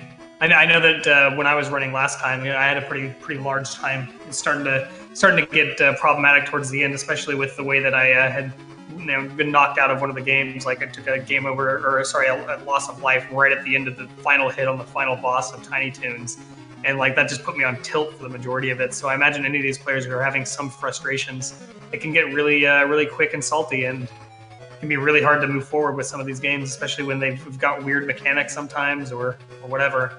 Although I think most of the players at this point are past the weirder of the games. Besides, of course, Infinite Mystery and any of the other really blind players who are aiming to complete badminton eventually. Yeah, hopefully. We will definitely check back in on him at some point. But until then, we can celebrate the victory of Denzel Glovington, who indeed made it to the top without blowing up. He has a 6-10-23, finishing in 17th place. It's not bad. Not bad. So congratulations to him, of course. It is. Even just like learning the games can be a trial, like just in general. Looks like we got Crack Attack here on Super Pitfall. Oh, see this lovely game. I've heard whispers in chat of Crack Attack. As you can see from his splits, they're temporarily on screen there for a little bit. 3 hours ago, he started playing this game, and here he is, still here. He must be one of the blind runners then. Yep, he is. He usually goes in blind on these big 20 runs. Although he wasn't that the end of the game that he's at there? I mean, I didn't really see much of where he was. I was paying a lot of attention to the others, but let me see. I think that it is. Yeah, it looks like it. I think someone's finally told him where to go. Or maybe he's actually just trial and errored his way all the way through the thing. Yeah, maybe. I can't tell if he's trying to lose his life so he can get that game over finish that we talked about earlier, but perhaps not. Because the checkpoints in this game are relatively interesting. Yeah. It'll put you pretty much anywhere you die. It just doesn't care. Sometimes in a place that's better than where you were at. As with one of the first... Sometimes a place that's a lot better. Yeah. One of the first things you do is take a death and skip like half the game. And you just game over it though, unfortunately, so we have to start over.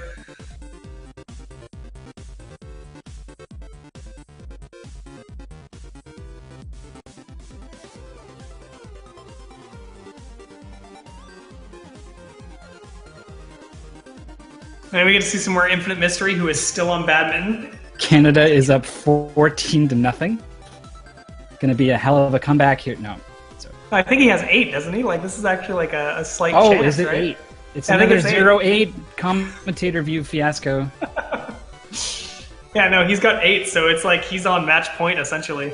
See if he can get himself... oh, no! That's, loss of... yeah, the other computer.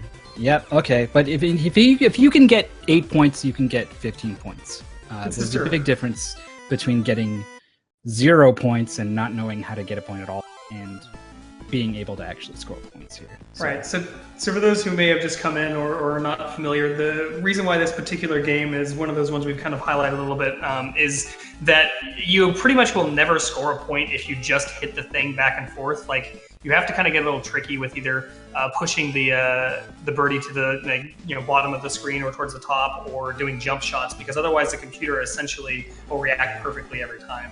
So the fact that you can get any points at all on this computer is essentially a testament to learning one of those or all of those little tricks. And then once you do have that down, it makes actually completing this game possible.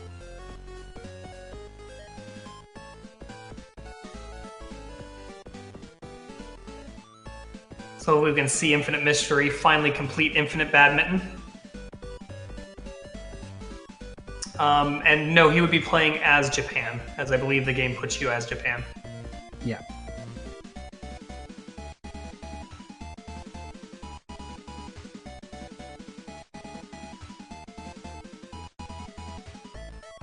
So it's like Crack Attack's taking his time trying to figure this out.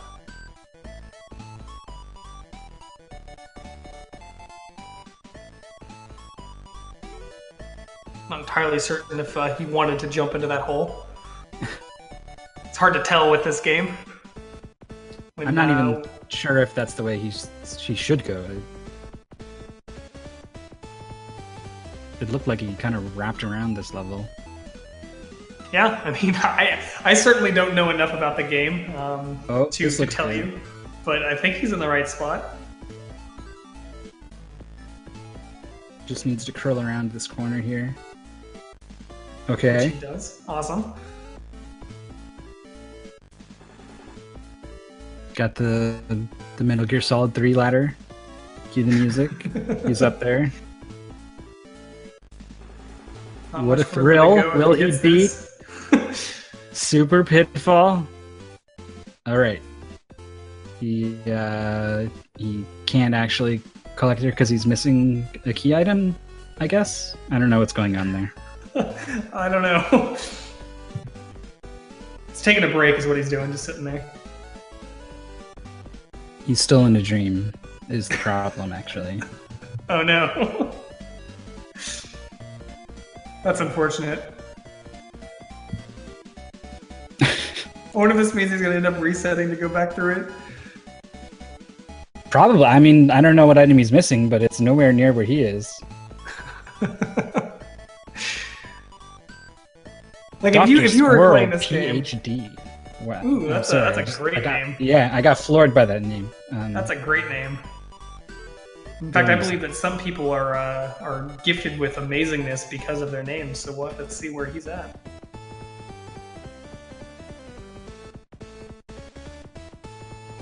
He's got to be thinking, like, I might have to reset this game. But I'll tell you, if I was playing it and I was at this point where I got to the last person and couldn't save it, I don't know how I would feel about this game anymore. I'd probably be done. I mean, yeah, that's kind of like, for me, one of those places if I was doing this blind where I'd be like, done. 6 hours in, still dealing with this stupid game, done.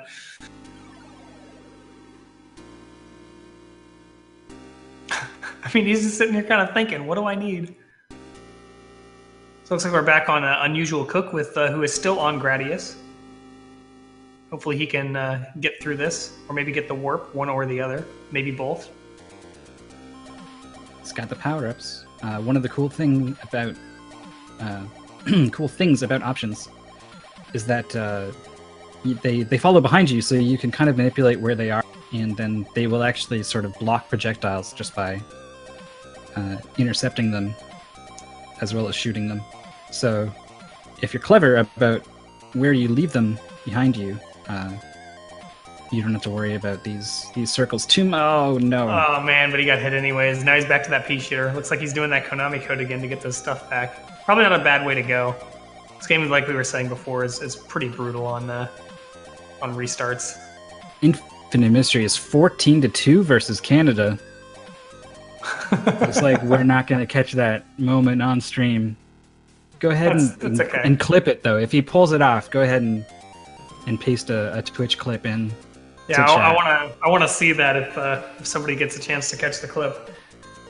And by the way, just go on and cheer him on, because along with all these other blind runners, it's definitely something to cheer for, seeing as these people get through these really crazy, weird, obscure games and do it. Oh, it looks like we are going to get a chance to see this. Yeah. He won the Badminton. set, and he's still going. I don't think, does it clarify that, like, hey, only beat set? Only Wait, win did he one actually set complete it? versus Canada. Yeah, he did. This is the second set. Somebody's probably in there telling him then. He's not done, man. He's not had enough badminton. He's like, I need more of this game in my life. If he was going to stop now, that would be a lot less than infinite badminton, right? So this is the way it has to be. I'm not sure if I'd rather play this or Robo Warrior forever, but let me tell you, I think I'd get pretty done with badminton very quickly comparatively. People are saying that no, he didn't actually win, so it looks like he does have to still complete the set. He was it was 2-14. Oh, come on. Oh, come on. Come on. Don't get our hopes up like that.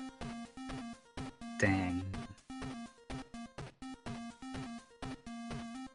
Well, if you were kind of broken up about the fact that you weren't going to get any more badminton, you can dry those eyes. Infinite Yep. Mystery has you covered. Indeed, with some more badminton. Soon, Attackers. guys. Super pitfalling. Some more. So he didn't go back to menu or anything, so it makes me wonder what his plan is here. Yeah, I have Just no look for the idea. thing. I don't know if he knows. I mean, I wouldn't even know where to start if I were in his position. Like, do I need to go all the way back, or can I recover? Like, this game's obscure enough as it is.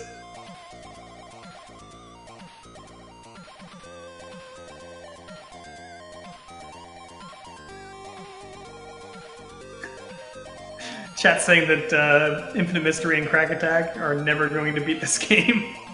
I wouldn't be surprised if they call the talent at Super Pitfall.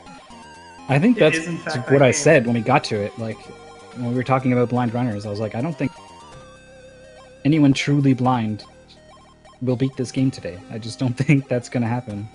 Yeah, you did in fact call that, and I'm not surprised considering what we've seen, or at least the bits that I've seen of the game. I would probably take it back now, seeing that Crack Attack has made it all the way to the end. That's pretty impressive. Well, except for he's missing something and doesn't know what it is. Yeah, that's horrible. But like, if he can get this far, he can get where he needs to go I eventually. mean, I guess theoretically he could start over and get there again. Maybe find the thing. Does the There's game even gotta be like a tell way you to what get you're back. missing, or like that you are missing a thing? Probably no. I don't think so. I think it just See, doesn't that's trigger the problem. end. There's no indicator that he's missing Yeah. an item. And If that's he was so truly bad. blind, he would be like, "Why is this woman here? I don't get it. I can't move on." Like, we'd have no idea that that's even the end. It makes me bad. wonder. Bad situation to be in. Meanwhile, we have 6-6 between Japan and Canada. It's pretty Sweet pretty enough. close fight here. Oh man, it's getting intense. Oh, Canada comes up. Loss of serve.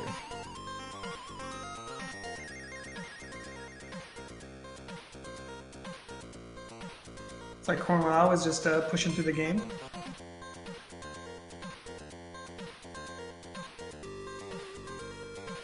Oh, So did he grab looks one of like the suits? Yeah, yes. Interesting. I think it's the first person we've seen on stream right now that has actually done so. I think so. He's already got 4 E-tanks heading into Kraid, it looks like. Pretty good pace so far for that. There's 2 fairly available E-tanks to him at this point. Unless I he's suppose already if I been were here here, I once wouldn't. before. Yeah, I don't know if I'd grab one if I were in his position right now, just because of my health management ideas. Maybe on the way back or something, if that's the case. Yeah, the suit should go a long way.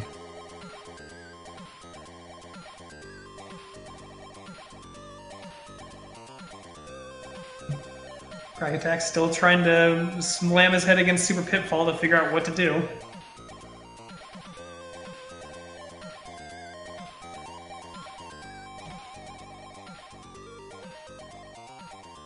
Japan has gone 1 point above Canada.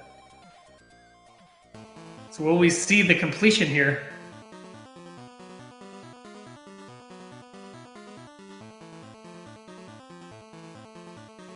Oh man, it's 8-6.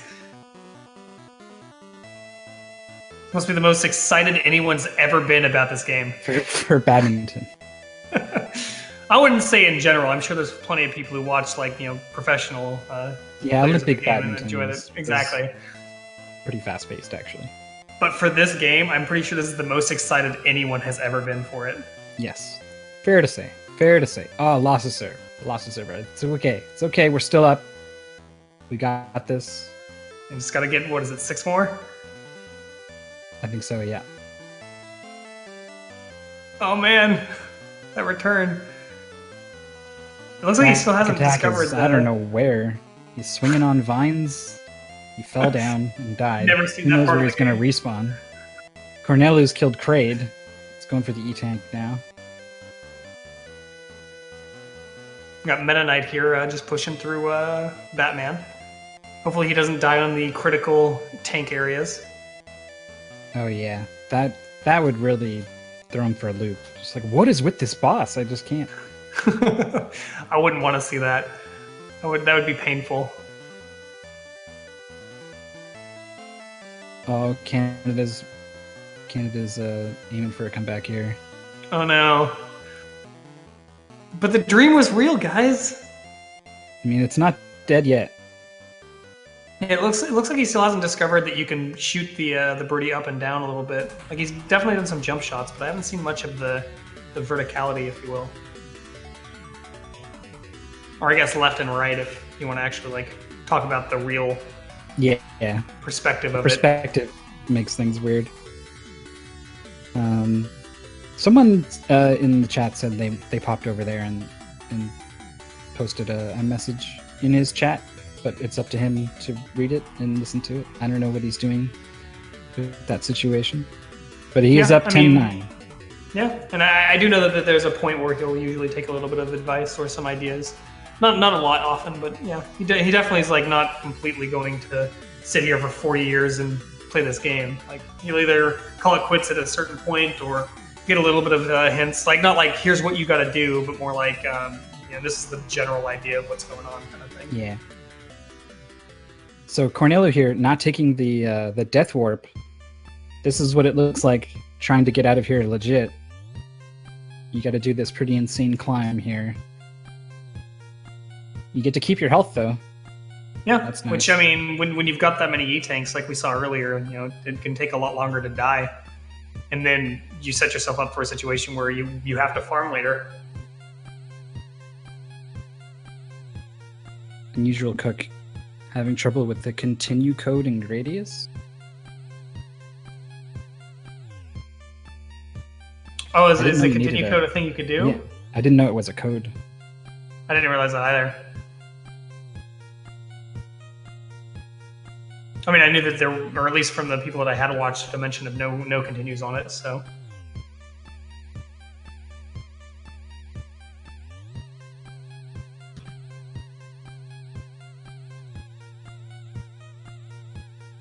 looks like Crack Attack is taking a moment to collect himself. Maybe get a little bit of water or some food, Or he's reading something. or that. about the game. Either way, Honestly, I'm not sure. could be it's up any to of those him. things. He could be staying truly blind, or he could be relaxing things a little bit. Yeah, I mean, if he was truly blind at this point, like, I'd be pretty impressed personally. Oh, it's 12-11 here. Man, this is a tight badminton match, guys. Yeah, the It's Rivals the Olympics. net pressure here from both players right at the front. The rally continues. Oh man, Or does it? it's 12-12, guys. Is the dream real? Will he clutch it out?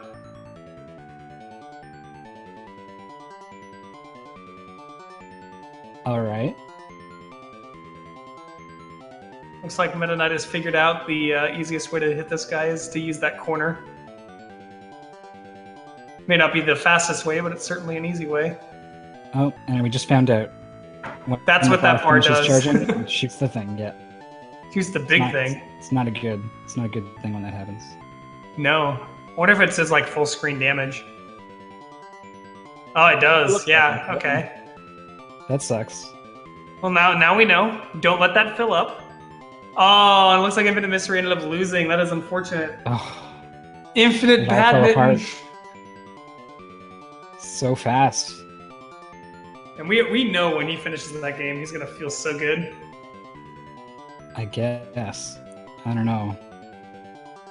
He might not be capable of feeling good by the time he finishes this.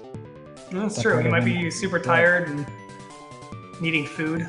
No, I just mean that part of his humanity. I know what you meant, but I was trying to make it less less sad. No, I'm making sure that everyone knows. You're trying to make it sound like the worst thing in the world, which I suppose it could.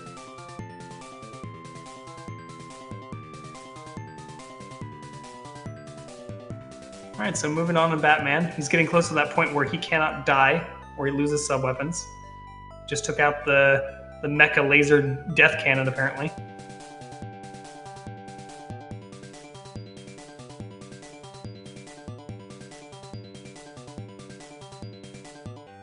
Cornelius climbed his way all the way out of Kraid. He's And this is making his why way you to saw the North Death Ward. there. But hey, he's got Turian, plenty of rather. stuff.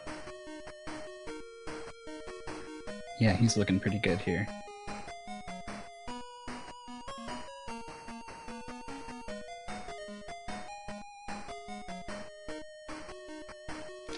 It should be worth mentioning Infinite Mystery does basically like marathon streams on his own stream all the time. Yeah, he's definitely well known for his incredibly long streams. Like, I don't even know what he necessarily does all the time, but man, he does like crazy long streams. Well known for it. He kind of has like a big 20 thing going on where he'll beat like 80 games in a row. You know, not exactly a master at any of them, but capable of getting through most of them. Well, all of them. Actually pretty good at some of them. He's also one of those really avid community members as well. I noticed that he oftentimes retweets out, world records and PBs and stuff from all sorts of people. Goes out his way to find all those folks that are doing it. So he's just, in general, one of those really cool dudes. Yeah. And maybe just maybe he can come back from a 10-1 deficit. Yeah, for anyone wondering, they do swap sides every set. So Yeah, we got confused about that ourselves, so don't feel bad if you are. You want the flag with the Japan to be the high number, Canada the low number. This is a bad situation he's in right now. I don't know if he's uncomfortable playing on the right side of the screen or what, but it's not going to happen this time around.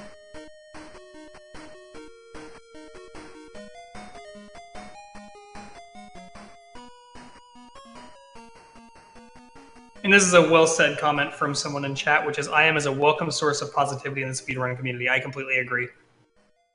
It's worth giving the props for that alone. Yeah.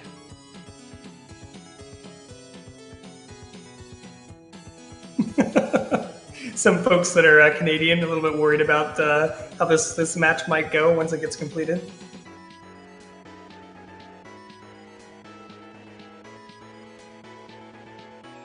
All right, so we got Meta Knight here on stage 5-1. I'm not sure if he just game. No, he just game over or died one way or the other. So now he's going through the stage as simplified Batman.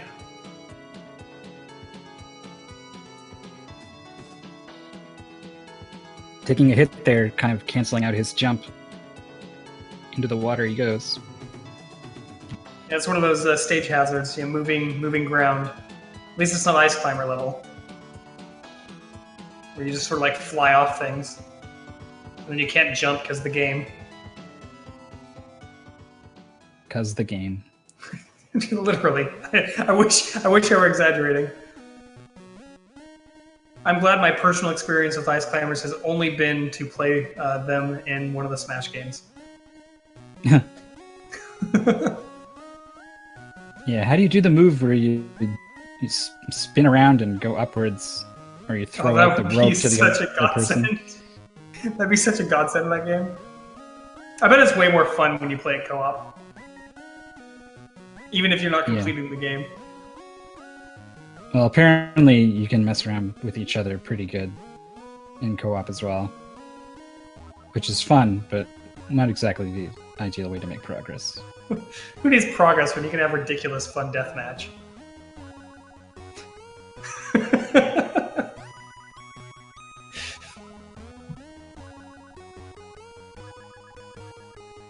So we're on to the evil Cheerios. Hopefully these assassins don't take out Cornwall. But if they don't, then he will be able to get himself a finishing time. Speaking of finishing times, sneaking in 23rd, no, in 18th place is Tool 23 with a time of 6:25:45. A lot of 20s in there. See how you made the mistake. At least I'm the only one, crushing names like, Bad Dreams. Bad dreams. All right. It's the first thing that came to my mind. He's making a lot of progress on Mother Brain here. He's got the suit. He's got the health. It looks like his strategy is just to dodge the Cheerios, not to freeze them. It's not a bad way to go, but looks like he's run out of missiles. Oh. Is that even possible at this point? Oh no. Oh no. Is he going for an intentional death? No, don't. Okay, no, he's going for farming. But he can't kill any of the Metroids without missiles. Oh man, what is he gonna do? He's done.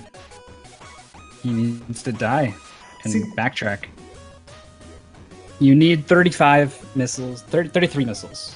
32 on the brain and 1 to break the glass. Oh, I man, don't know if he doesn't had even enough make it and out he of just this. missed a couple, or if he came in with less than he needed and didn't know. I thought he had plenty, but I must have missed something. That's unfortunate. We're gonna get to see more, and at least it wasn't the Cheerios that screwed him. It was his missile management, which I guess is almost worse. He's opting to die rather than backtrack here. That's Trying to probably jump faster. in. Yeah, it's probably faster in general for sure. I mean, even if you can get through that hole, which is a pretty tight jump to make, I think you have to do the little roll ball bounce or freeze a Cheerio.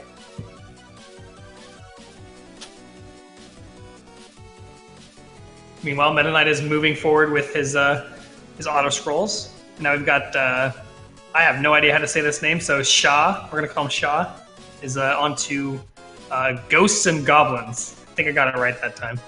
That's right.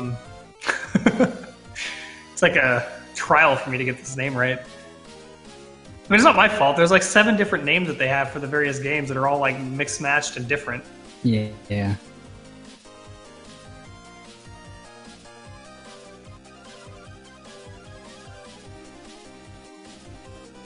So now we get to see once again the farm fest from Carlisle. Yep. Looking for Well, missiles. 15 minutes like everybody else.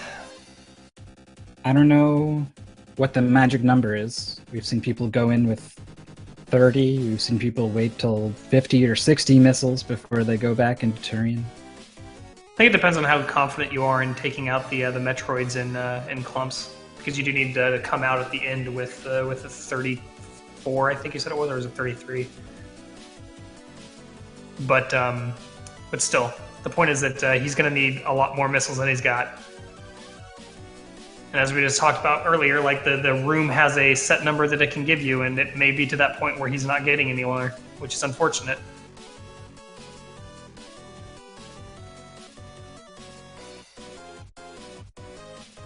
So Shah has reached the final level here. Just one quick boss fight. It's pretty exciting. He gets to move on to see if he can take Cheerio deaths.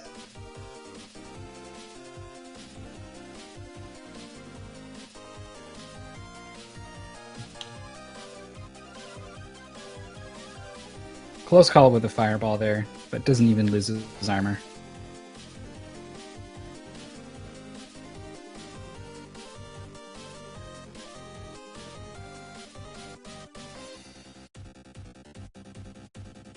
Meanwhile, it's 14-8, I think, in badminton.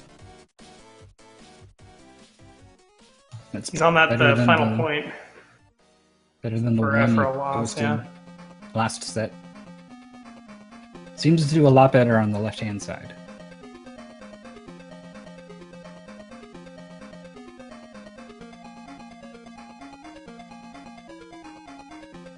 Looks like chat's pointing out that it's good that Meta Knight died where he did, which makes sense considering what we were talking about earlier with losing the weapon at a certain point is essentially a really bad day for the boss on Joker.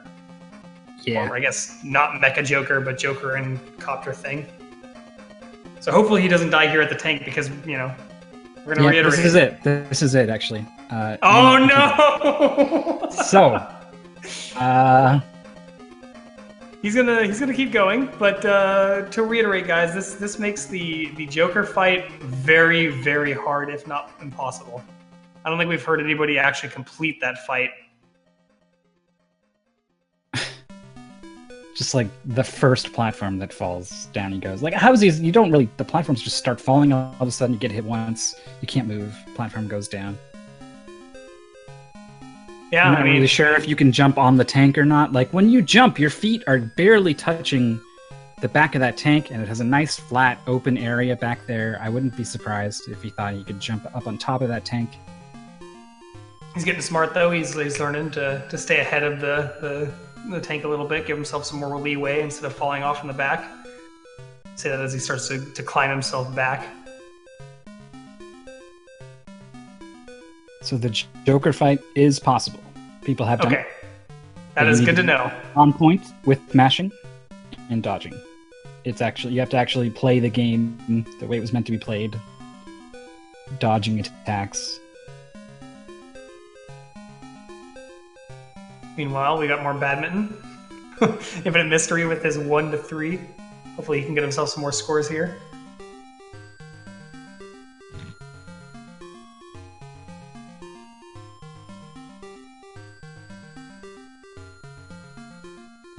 Not sure if Cornlau is trying a different location for farming or simply deciding whether or not to go forward and see what he can get from his 6 missiles.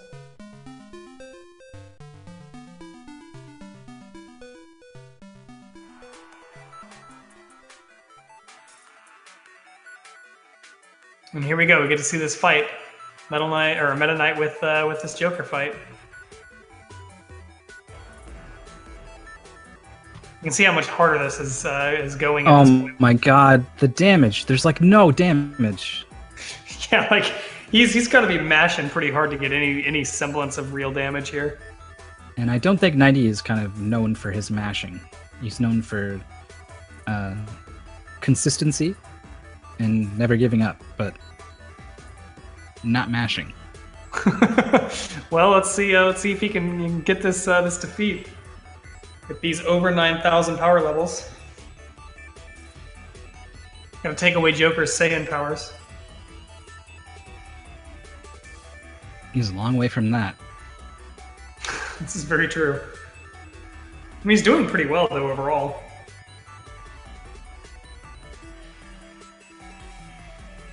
I mean, I guess once you learn the patterns a little bit, you might actually be able to dodge and do stuff, but it's a very challenging fight. Yeah, he's doing pretty well, but he's losing the race, right? Like he's lost Yeah, he's losing more than more he's than doing. half of his HP, and he's taking off more than half the Joker's. Yep. All right, trying something new here. Staying on the side of the screen, not safe there. Looks like it's safe for periods of time, which might be helpful to keep in mind. Oh man, he's real close to taking a death here. He's got like, what, 2 more hits? He's down to 1 now for sure. Oh, and there's the death. Oh, that's unfortunate. Cornelius' Oh. console froze. Oh, wow. That is a heartbreaker. That's got to be the worst feeling. Well, that's what someone in chat said, actually. I just realized I just took them, their word as gospel. I don't know, maybe just the stream froze. And It's then possible they it was just the interpreted stream. it. But I'm if I thought he was hoping it's just the watching... stream. Yeah, we'll wait and see. Yeah, we'll definitely have to see. But if it froze, that would be so bad. It's not saying anything in the race channel. I'm hoping that that just means that we lost the stream feed to his stream, which would be way better than. Or like he paused the game to get a drink or something. Like I don't know. Yeah, pause would be helpful too, or better, I should say. So his second and third attempt, I think I've seen so far on this Joker fight, have gone significantly worse.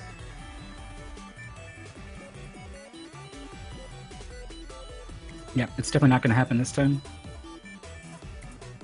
I mean, if he gets some like ridiculous like boss mode going on, maybe, but it's not really looking good for our knighty friend.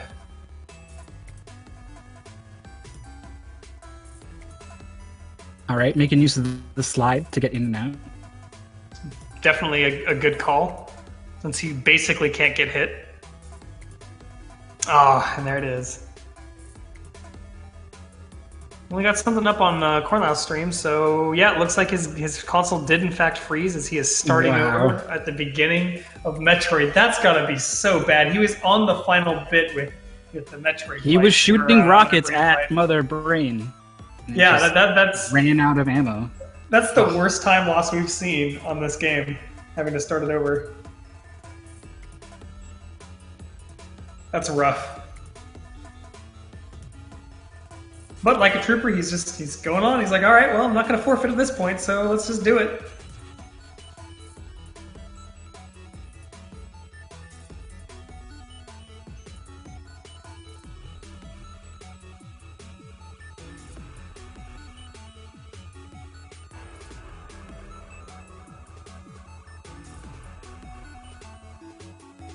All right, so here we go. Meta Knight once again facing off. See how he does this time.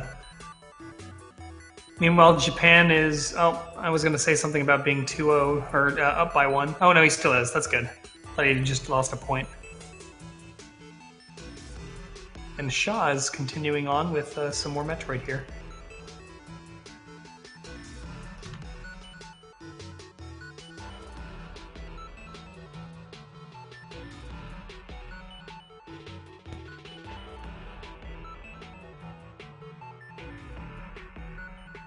I mean, Nighty is moving really well here. Yeah, definitely.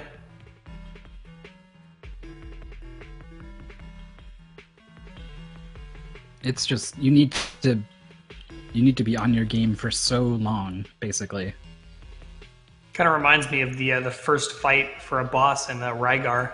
Like it's not a particularly challenging movement that you have to do, but it just takes so long that like losing the rhythm is very easy.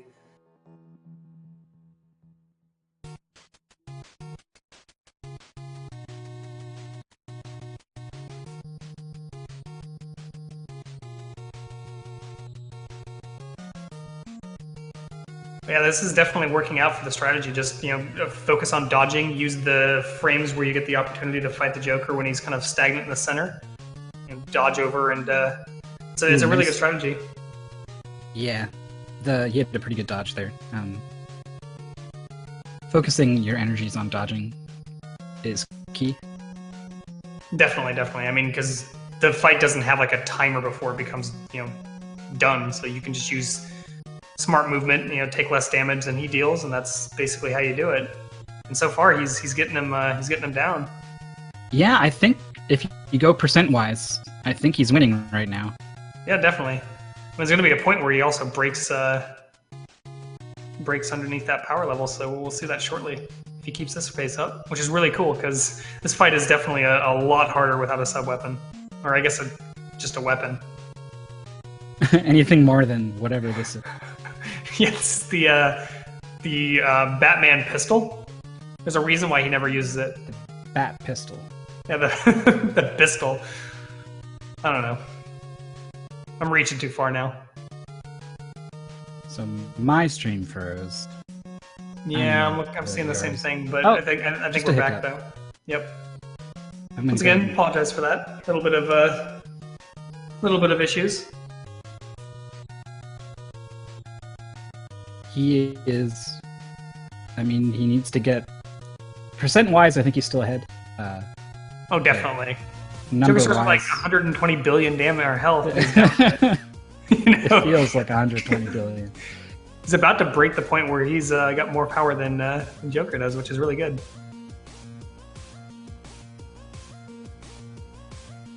But remember, you can take a lot of damage really fast here. Yeah, I mean, he's already He's just not dropped out of the down. woods until it's over. It's true. It's definitely a very solid attempt for how few times he's tried this fight. Oh, gets locked out on the right side of the screen there. These are not good patterns.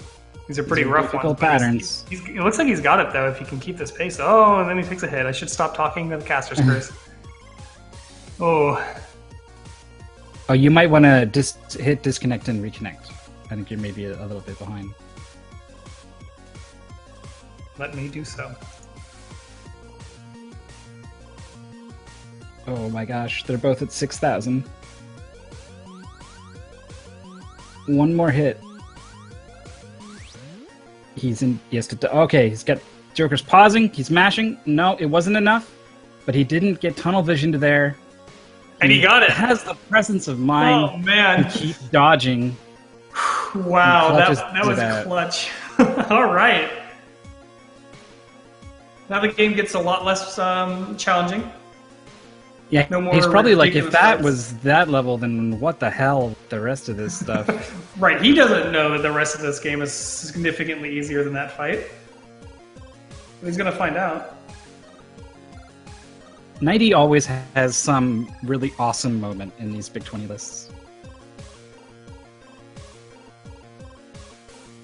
He's definitely one of those people to watch in these final. Well, I say final like it's gonna end soon, but these later portions of the stream.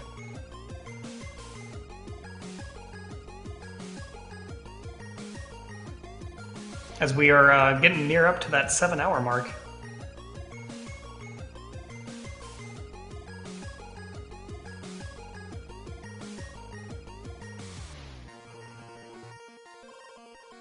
Oh, but he takes a death there. Yeah, these platforms move so fast.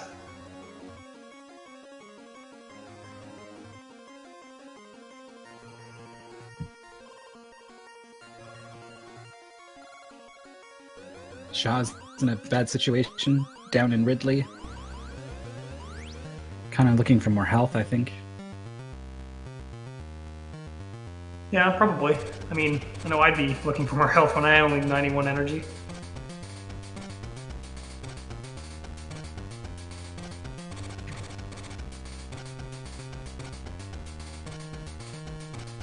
Meanwhile, in Infinite Badminton, we've got an 8-12 score right now, which is, you know, not ideal, to use one of my most known phrases.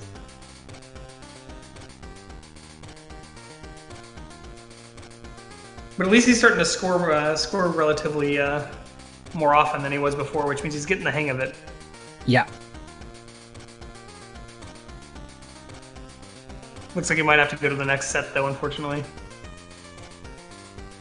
Unless he can clear up. There it is. Yep.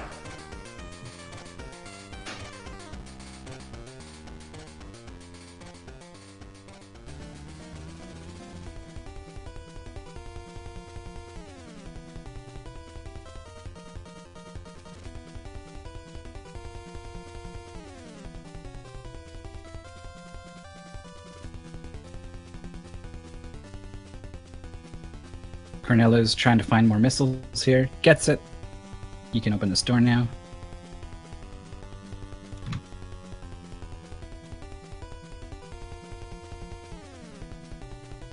One of the problems of going the route where you grab the bombs means you need to go through a couple more missile doors early on before you've killed one of the bosses and gotten a whole whack of missiles. So there's actually some missile farming involved. One of the biggest knocks against the safe route. Yeah, but I mean, sometimes it's better to be safe than it is to be, losing. Although I guess it doesn't matter if you end up having a, freezing console. Yeah, sure, then all bets are off. But you're right, for a game like Metroid, where when things go wrong, they go really wrong, no missiles, no health, total backtrack situation, I think it's absolutely worth it to play it safe unless you've really been able to put the time in to drill it down. You mean like that absolutely stunning performance by Yogi? Yeah, well, I mean, lots of people did the bombless route, but I think his was probably the best Metroid. Seemed the smoothest. I know that at some point, I believe we'll be putting together the splits for like a spreadsheet as we usually do for these. So it'll be really interesting to see who got the best times for what games, like overall. Yeah, Yogi was so far ahead at the end, though. I wouldn't be surprised. He was pretty much number one on all of them, except maybe Ninja Gaiden. I think maybe Arceus had a bit of an edge there. Probably. I mean, he definitely would have the edge, though. I mean, there is RNG a little bit in the Ninja Gaiden games, so like it could have gone a little bit either way, depending on what each of them got. I didn't get a chance to really focus down on each of their individual Ninja Gaiden play.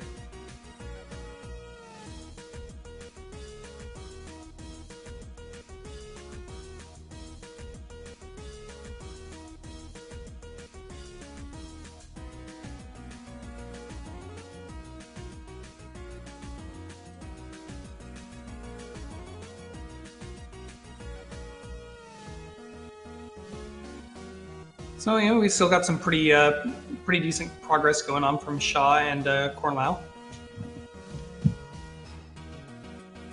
Slow but steady is definitely going to win it eventually.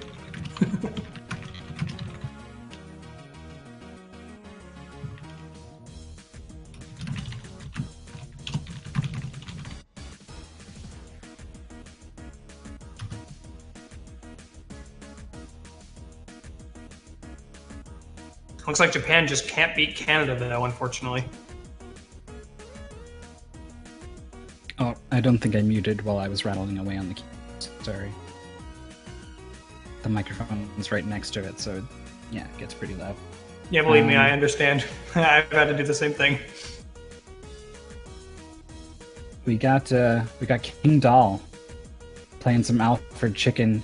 I mostly know King Doll for his birdcage technique in Zelda 2. On the Speed Gaming channel, there's a highlight somewhere buried in there called King Doll's Birdcage, where one of the troublesome Bird Knight enemies, he builds a cage out of blocks and lures the Bird Knight into it and catches it there. That's ridiculous. And then walks past it. It was kind of amazing. Very creative strategy to get past a really tough enemy. Very slow, very, very slow. But it's the kind of thing you can only see in these situations. It was a tournament match, but he signed up without any experience. So actually quite similar to the amount of practice you would get in a Big 20 situation is what he went into the tournament with. So he's on to Alfred Chicken. Maybe he'll cage another bird and do something epic like that again. Yep. As a bird himself, though, now I think he's kind of... You'd want to avoid cages. Yeah, no, I truly understand that. I'm not a big fan of cages myself. On a personal level. Yes, exactly.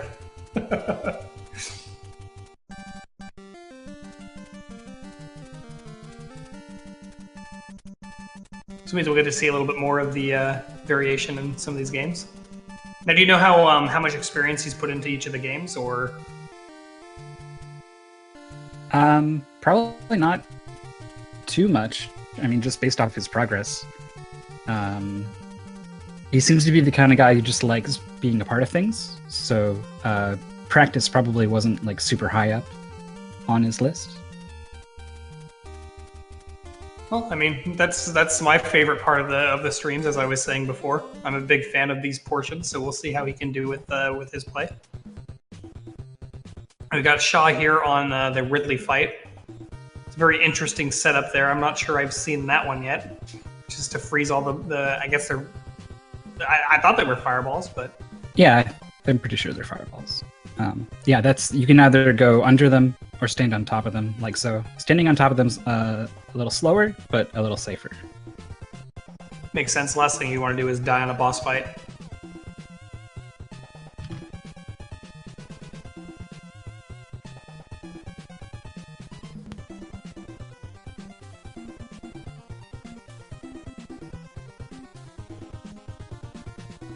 Curious how Crack Attack's doing on that Super Pitfall. Does anybody have an update that you in the chat can give us real quick, since we don't have him on stream?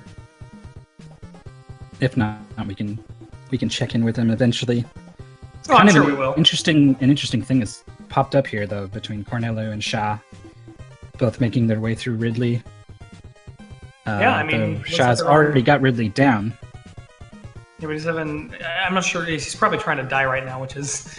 It's amusing to watch this. As he's trying to jump into the enemies.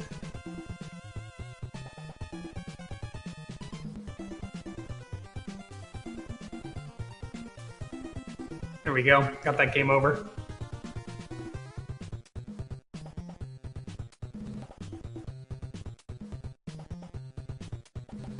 You know, I still got Meta Knight trying to deal with this the fasty platforms of Joker Town. Yeah, I've caught him a couple times trying to just kind of jump past something. Because, you know, why bother screwing around trying to kill this thing when I can just go and he'll take a hit and just completely lose all control of your character and fall in a pit. So Yeah, and that platform, I've seen him die to that particular one a couple of times. It looks like he keeps getting pushed onto it by the conveyor belt, which is causing it to drop, which he's not expecting. he's caught on that you can manipulate what weapon you get though by shooting it.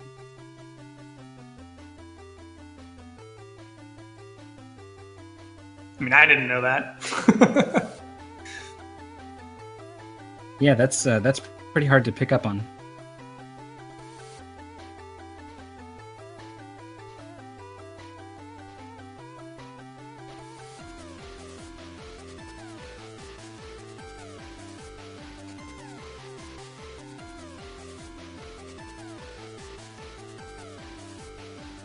Looks like King Doll did a reset for Alfred Chicken.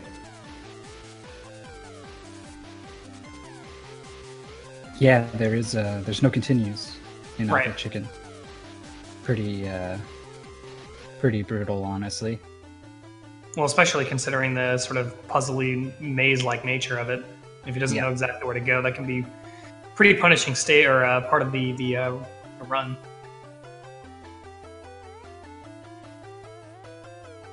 Maybe if Infinite Badminton never gets finished out, we'll get a chance to see how he does with the game. I don't think we're gonna get all the way to Alfred Chicken. Right, because Super Pitfall's in the middle of that. Yeah, there's a lot of stuff in between.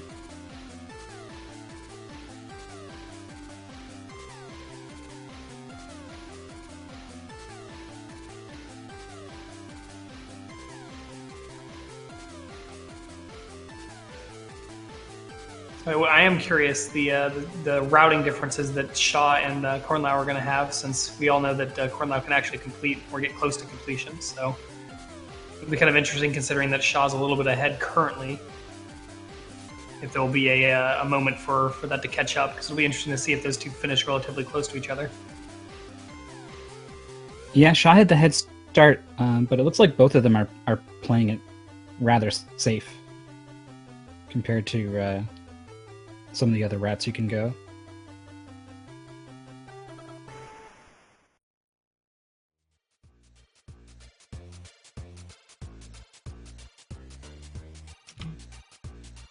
Looks like he's still trying to get for that energy tank right now. And there, he's finally got it.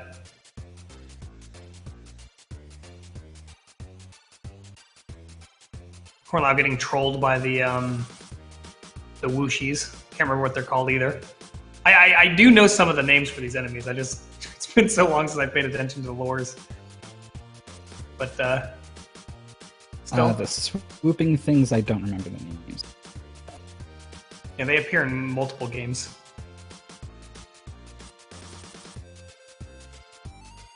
I believe the rotating guys are Gamers.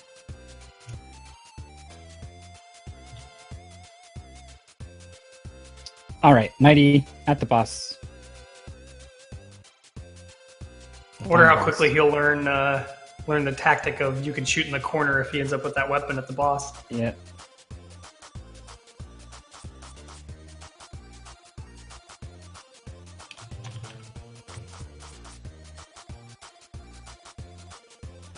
He's really not doing a lot of damage with this gun.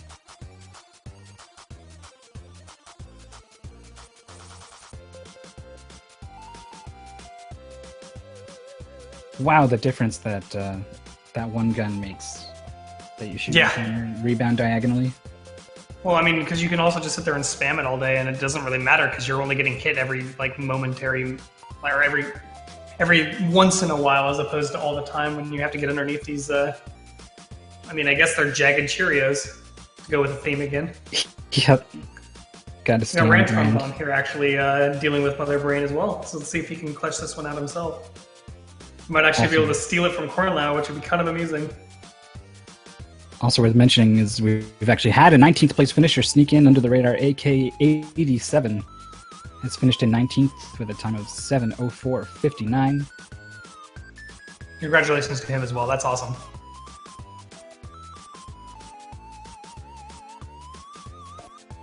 Nighty takes a death to Joker.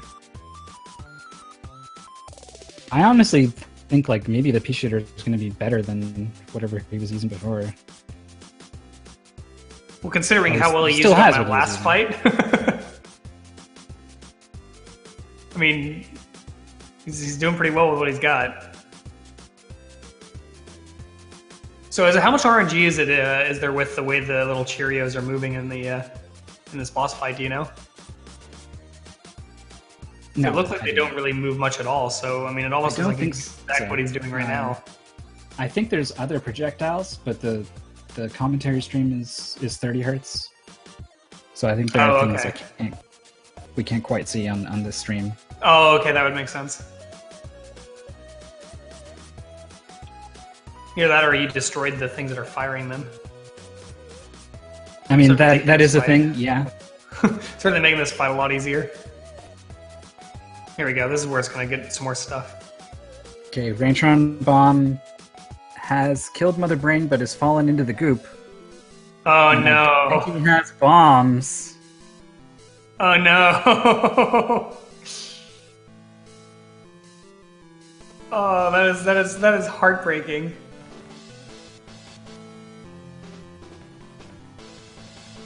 So I think he's forced to wait for this countdown.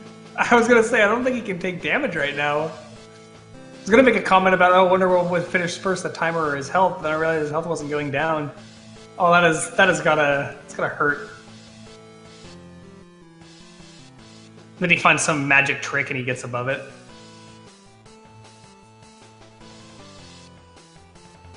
Some people in the He's trying. chat mentioning high jump. Yeah, that could have helped too. Nighty is gone with the trade hits here.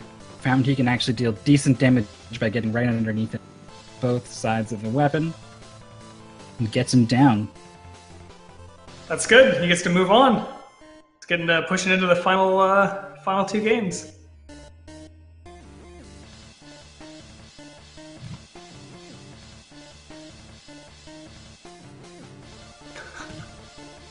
Chat saying save the animals.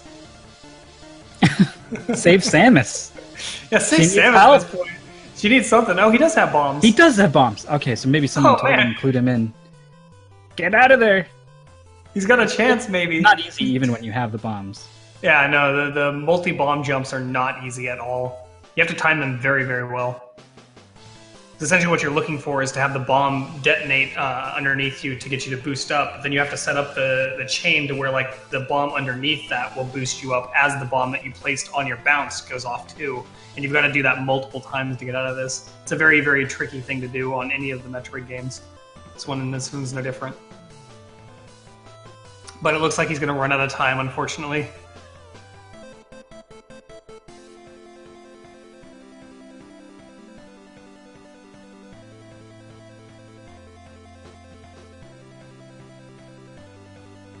I've never actually seen what happens. Okay, if screen flashes white, game over. Yeah, but where does he start? And does he have to kill Mother Brain again? That's what I'm curious about. That is, Chad is reporting that not only does Mother Brain respawn, but all of the Zebatites and everything. Oh no, that's even worse. Yep. Oh, that is the worst. Oh, that hurts. That has got to be heartbreaking. He had his finish there. I mean, he can still take it essentially if he gets good RNG. But we've seen up to 15 minutes of farming to get into that, and he's going to actually have to get all of the gear essentially, as opposed to just kind of one or the other.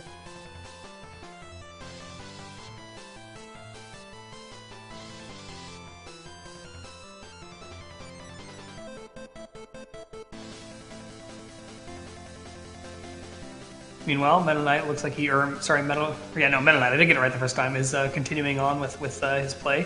Nothing too glaringly bad happening so far, but then again, the basic mechanics of this game aren't too tricky to figure out. Yeah, it's actually right about where these sine wave ghosts show up that the BS starts happening. Because we all learned earlier when I was talking about Ninja Gaiden and bats, sine waves are mean. Mm-hmm. If only they were digital. These analog ghosts in here causing trouble. Exactly.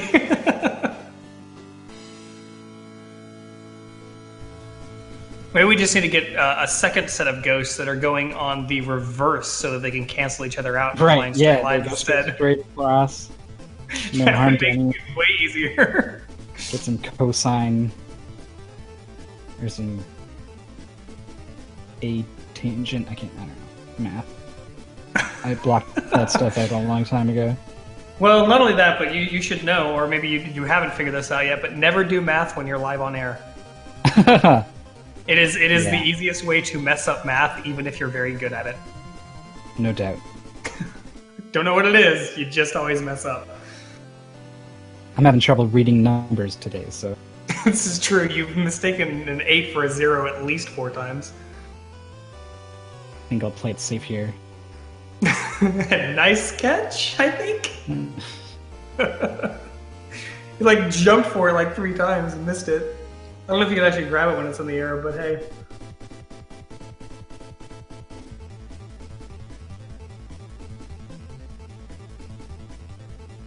It looks like one of Rantron Bomb's fans was like, "Hey man, you're on the front stream," and then that happened. So Oh yeah, that's not gotta be feeling rough. good about that. Poor I guy. remember when I was told I was on the final stream or on the stream for my finish, and I was like, "Oh man, I'm just happy to finish this." It doesn't even matter what people are watching. I already made a huge mistake on Tiny Toons at last. Like, oh god, I tilted so hard after that. So it makes you wonder if he's going to have to deal with any kind of tilt with that kind of an issue. Because again, he was out. Like he should have had it. Yep. We've seen people get pretty close and not make it in lots of ways, but that was the closest. Well, he's got lots of missiles and lots of health.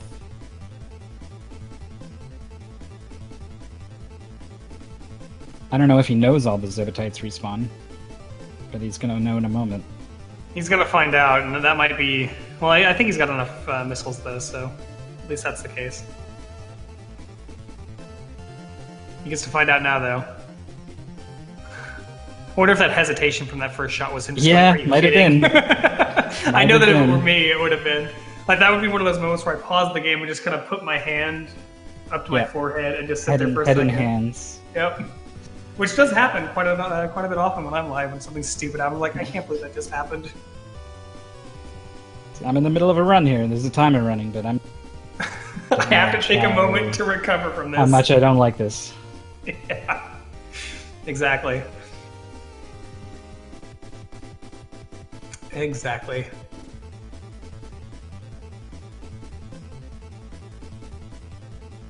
Tool23 saying he had trouble with Kraid. I died to Kraid in the first Big 20. The goal was just kill Kraid. And I got to Kraid and died. That's sad. And then lost at least 10 minutes refarming health. Yeah, that seems to be the story of Metroid is that if you do take an unfortunate death at some point. Oh, and I don't know Rantron just what died. happened to Raytron's health? I was looking away for a bit and I came back and No, I did the same thing. I looked over, I'm like, five okay, so he's squares getting were there. empty and then poof. Just pop. So That he's got the being said- missiles. That's good. The missiles will let him farm again. Indeed. We got Shaw here, who just took a death in a similar position, so those two are basically neck and neck. Pretty much, except Shah has no missiles. Big difference, Yep. actually. Shah's got to back out and farm for missiles. Didn't even notice that until you said something. That is the worst. Yeah, so we get to see some more RNG shenanigans from this lovely game. Actually, it is a lovely game. You should definitely play it if you haven't. It's responsible for one of video games' most beloved franchises. Indeed. Wish I still had my card. I don't know what happened to it. Let's have to get another one someday. So we get to see some more farm from Shaw here, and let's see how quickly he can get a couple of missiles. He's taken more damage than he's gained essentially at this point. So, I mean, it's not looking good so far. He's got nothing to lose, though, really. This is true. If he dies, it's... I mean, he loses 4 missiles. Well, I guess he doesn't really lose it. Hey, look, he's getting more. Still, Ramtron Bomb's looking good with his missile count. He just needs to get himself a few bits of health. He should be able to get through it. I believe he still has to take the last of the Zibatites, also known as force fields. Or walls, as I've called them before, since I'm great with names. But yeah, if he can get himself a decent amount of health, he should be able to get in there and finish it out pretty easily. Assuming he doesn't fall into the pit again. That'd be the worst. I mean, whatever went wrong that last time could happen again. That's true. Oh, are you gonna deal with this? Yeah, I think there was no way out of that one once he was inside it. Tried to find an answer with the morph ball, but it was not gonna get him under those hitboxes. Health, please. Thank you. He does get a little bit, yeah.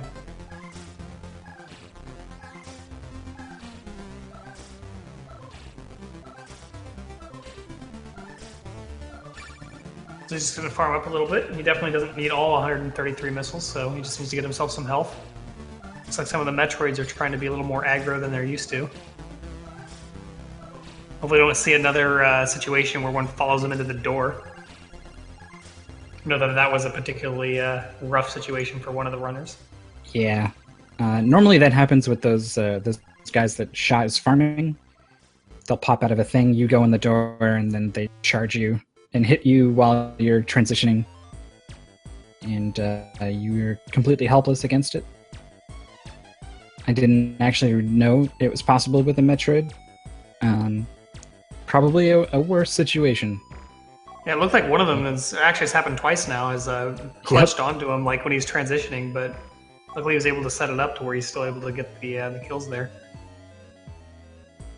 Looks like he's going for a full farm of his health, so he doesn't have to deal with that again. Probably smart if you've already died once. Though again, in this case, not because of the actual fight, but because of the pit. But at least this time he knows that if he does fall into it, he can potentially get out. Though with that timer ticking, you've only got so much time to get that bomb jump down, and it's, again, like I said, pretty tricky to do. Very specific timing.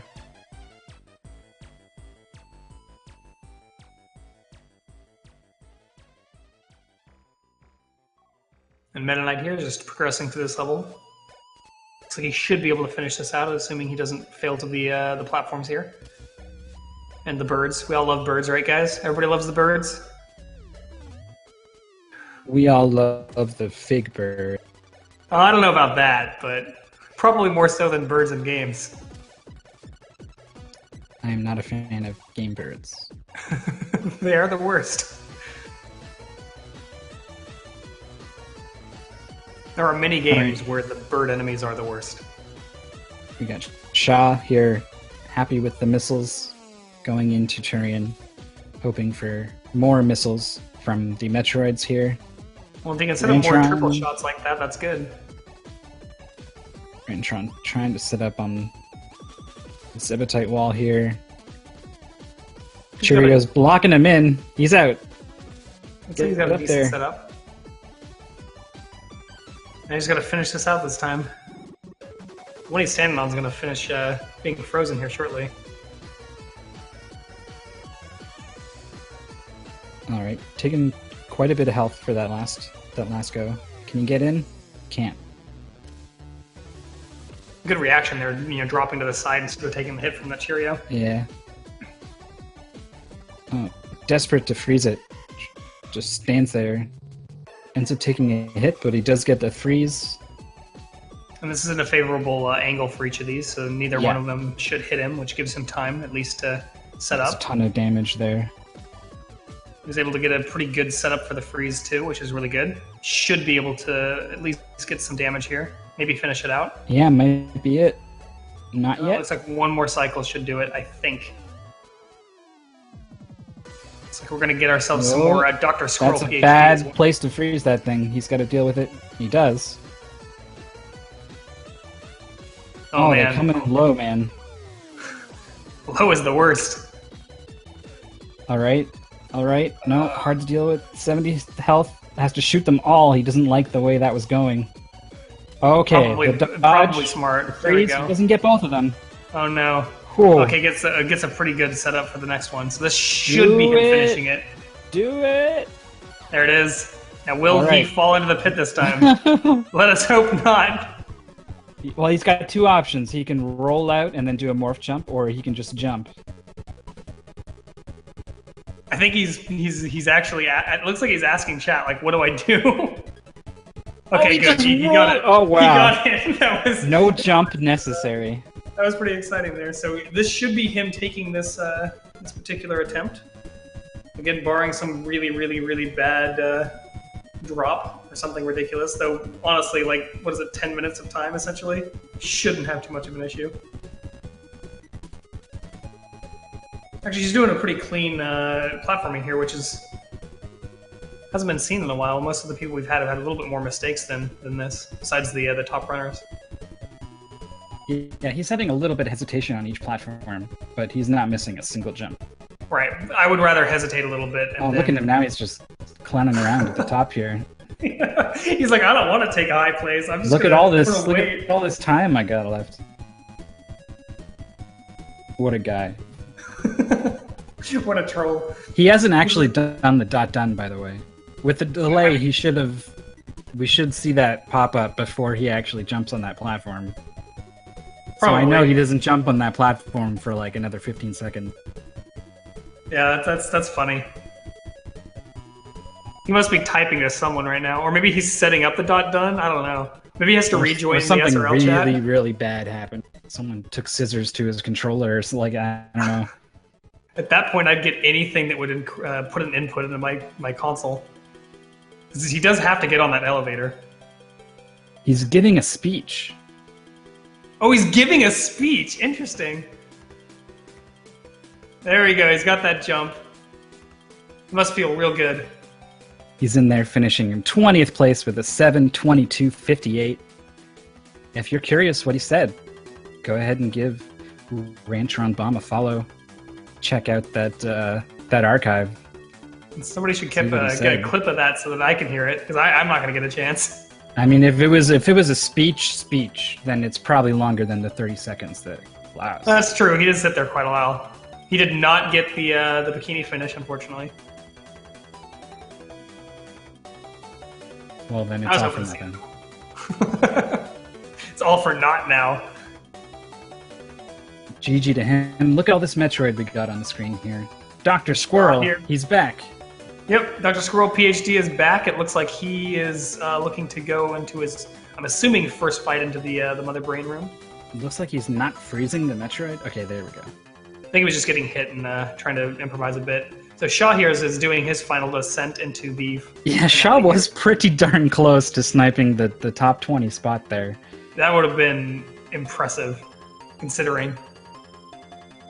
Cornlisle's basically lost 2 slots. Or no, I guess 3, because we had to finish earlier from that unfortunate console freeze.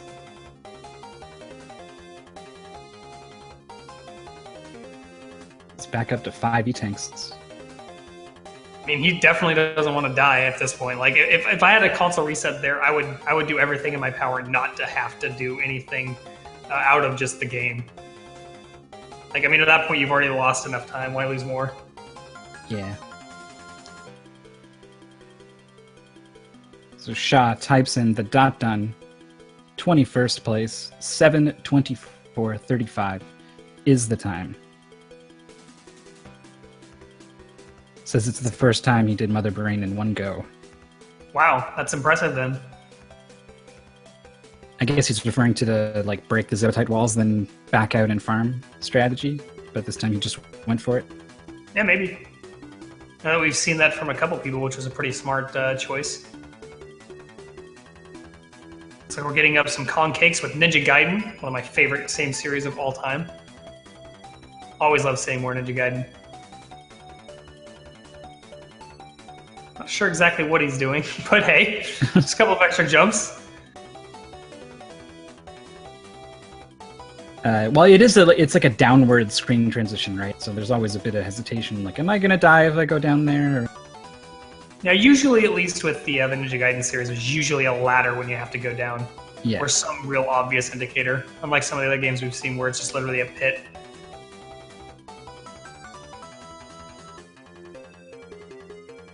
Oh, that's a scary catch there. Luckily, he does know how to climb without the stairs. It does take a little bit of getting used to get down. I know that I still have trouble, although I haven't really played much of the original game. Only a little bit of casual here and there. Oh, but he clipped on the edge. Oh, that's unfortunate. Luckily, the checkpoint for this level is before the spin slash, so he'll be able to get that up again, and therefore have it for the boss. Assuming he can keep it the whole way. Because again, Dr. that Squirrel. chainsaw is great. Trying to get a couple more missiles here to make his go at Mother Brain, and all he's getting is health. It's been the story of Metroid today. When having to farm, you just get what you don't need.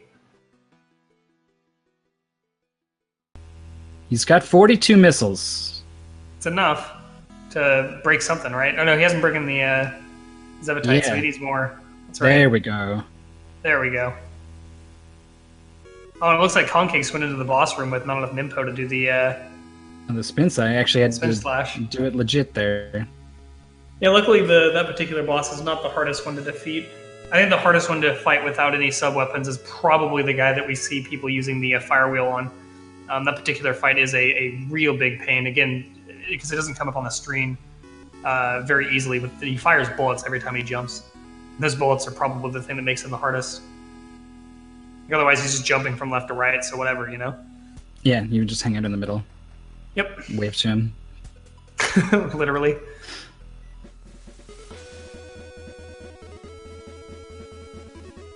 You can always run the category like pacifist where you have to sword-only fight everybody. That makes all the fights way more interesting. The stages, too. You can't just spin slash through everything. It's true. Yeah, but I think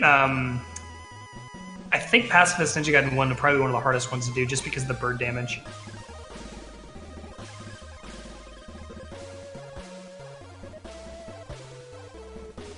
See, we've got Squirrel PhD here going back, grabbing himself a little bit more items. So he's not happy with his current amount.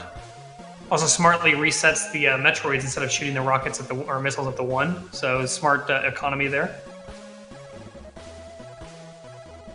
It looks like he might just be going for a slow and steady, which is not a bad call considering. Also, we've got Anthole here with his Alfred Chicken. Hopefully we can see some decent learning of this game.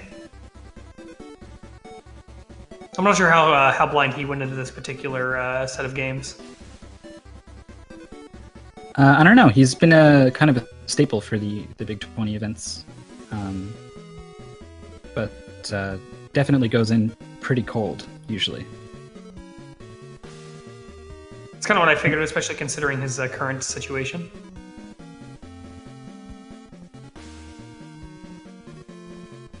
See, we got Concakes here with the bullets. You can kind of see him now since he's doing a sword fight. You can see how they sort of fire from left to right as he jumps. And the game Unfortunately, over screen is does make it, or a game over even is worse than just death. Although it doesn't matter in this particular situation. it's especially bad if you're epileptic, because that was a hell of a show there on the game over screen. That's true. Now, hopefully, he'll know where the backup fire wheel is, or at least knows the levels enough to know where the fire wheel is. It looks like he does, considering that he dropped down. So if you do lose it at some point, this is the way you'd get it, is come down here. It's not really that far out of your way to do it this way, but it is still slower, of course. But luckily, this stage is nice enough to give you that option to get it back. The only downside is that when you do die, you lose your Nimpo, or at least half of it when it's a death, and then it's I think you go down to 10 or something like that when you do game over. So he has to refarm out the Nimpo to get enough to actually do the fight. But he should be in good position to finish that fight with this attempt, assuming he can get the connections on that. Yeah, as long as his health is solid, even 20 Ninpo will get the boss down low enough that the sword finish is not too hard. True. It's very true. Oh, the that spot where cat. Just stop, cat. Just stop.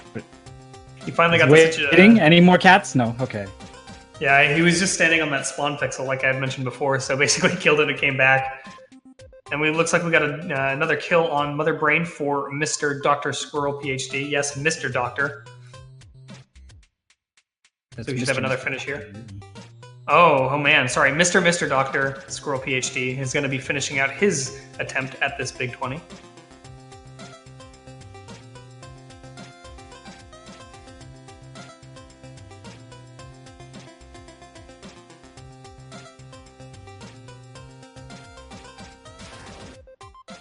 Oh, that was an interesting save there on that platform. Indeed. So Cornell now on his second attempt at Mother Brain. Hopefully this time he doesn't get a console freeze. That would be really, really heartbreaking. I think I would rage quit at that point. Mm-hmm. Yeah. Like I don't think I could be happy with that. I mean, maybe I'd rage quit and just like take a 20-minute break and then come back and finish at that point. Though I tend to be pretty persistent when I decide on a goal, so I probably would finish it out. But it would definitely be really annoying. All right, so he's got 2 E-Tanks. He's going for it here. He's not going to back out and refarm. He might end up doing so if he ends up in a situation where he's real low. We'll see. I mean, he's not really freezing the Cheerios, which I think is one of the things I noted last time he was at this position, which is giving him more trouble than it's really worth, I think. Wonder if he realizes that if you freeze them, they don't come back, at least until they get unfrozen. Oh no, he fell in the pit. Does he have bombs? He should. Oh, but he he's has got a high jump. Yeah, okay. That's got actually everything. not so bad. Just dodge. Oh no. He can actually, fight up close if he wanted to. Yeah, which is not probably- necessarily a bad probably call, but not. he's real close to death, though, so he's going to be real worried. Yeah, probably not the thing Come to do. on. Probably retreat here. And now he's getting kind of desperate. He's just going for the kill now. Oh, man. Oh, no, he took another... Oh, The man. gun is shooting him in the back. He's like, no, this is not working. I need to go back. I need to go back, please. Help. Freezes the Cheerio. He's in there. Okay, I thought he was going to clench Fires it out one there. shot. Oh, Then man, he is doesn't so hit the- low. Hits the glass. 4, 5. How many more? How many more? Oh, man. Firing a rocket at the Cheerios saying, this guy's done. Oh, is that gun going to shoot him? Oh, Jesus, at 4 HP. Oh, and he gets the kill, I think? Yeah, he got the kill right there. Oh, that is... Wow. That is Wow, another clutch wow. fight. Wow. Meanwhile, in Infinite Badminton, we've got a 6-2 in favor of Canada, unfortunately. Hopefully he can start getting those points in there.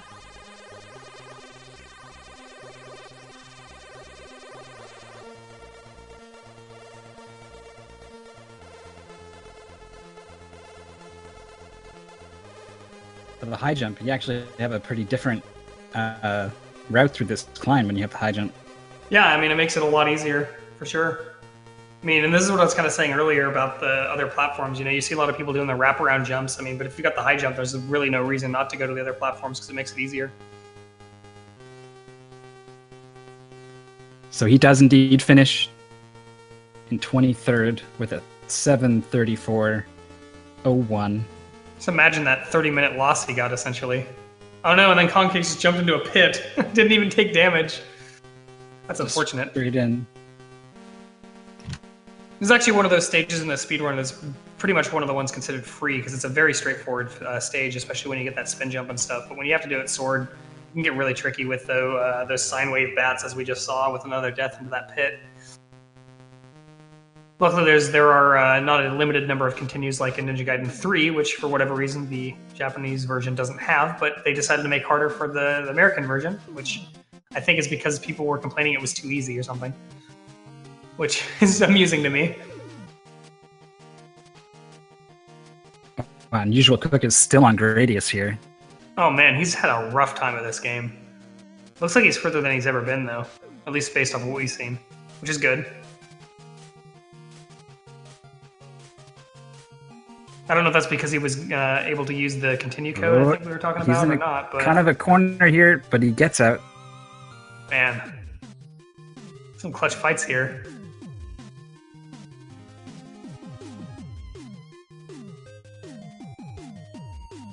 I think the flying spaghetti monsters are not amused. They don't want to see him complete. They're never amused.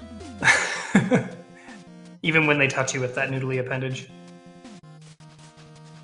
Bleh. So now we got King Doll and Ant Hole both on Alfred Chicken.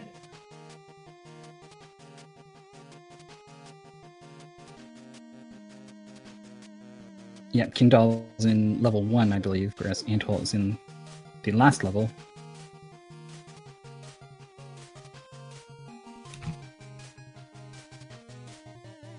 Concake's getting close to that final stage of Ninja Gaiden as well.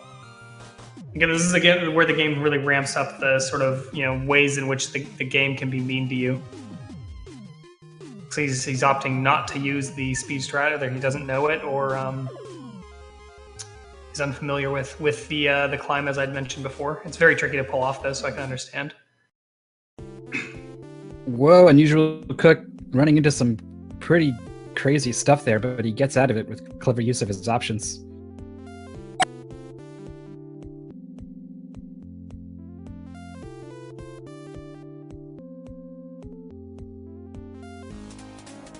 This is the last level he's in. Indeed. Hopefully he can continue and clutch that one out for himself, move on to the next game, since this one has been giving him so much trouble. Looks like he's fairly well set up to do it, though. He's got to do some clever bullet dodging here.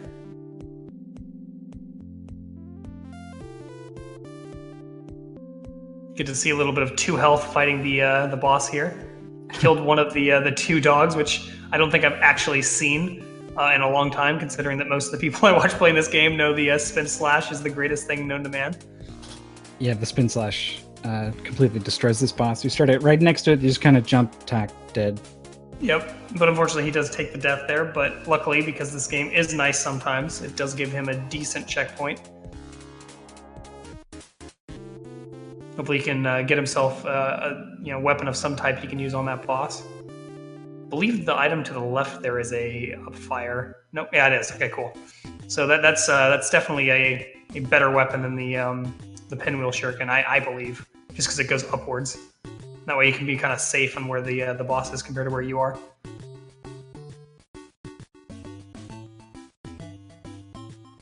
The real question is, can he hold on to enough health to get to the end with it? Looks like we're on the final fight here for Unusual Cook of Gradius, that is.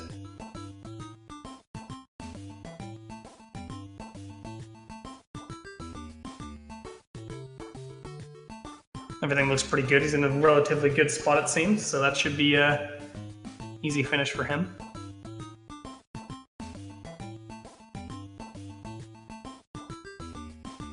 I thought that was the final think boss. he died? Did he die? He went backwards. Oh yeah, I guess he did die. That's unfortunate. I thought he had that fight. Yeah. That hopefully he can pull this back. Dang. It'd be really unfortunate for him to have to go back.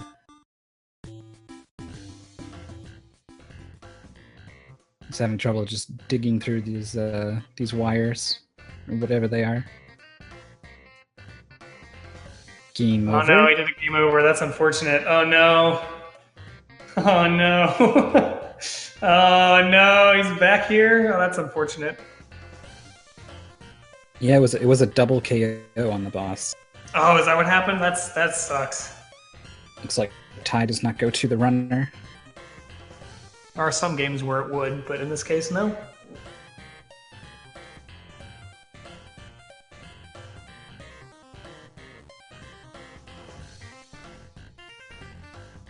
Antol on the verge of finishing up Alfred Chicken here. Just gonna deal with its weird clown demon, and it'll be good to go.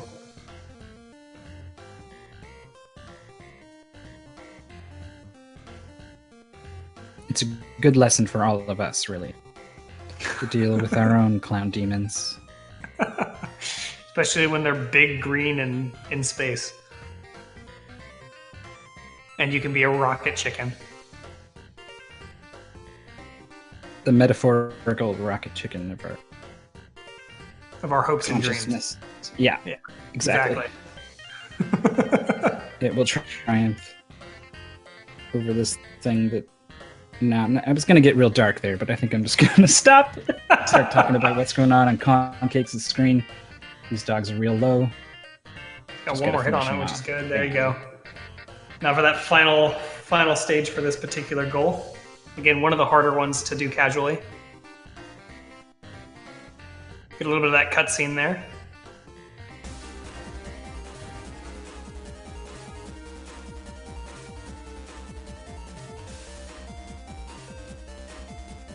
Now we have Antol, I believe, also on Gradius. He's on Or no, Battletoads, sorry, Battletoads. It looked very similar for a second. It did. My mistake. Oh man, this game, again, this is one of those games that is absolutely a blast if you've got a friend to play with, even if it is super hard. One of my personal favorite games of all time. Also one of those games you should ask those folks over at that particular video game store whether they have it in stock or not. People love it when you call in and say that.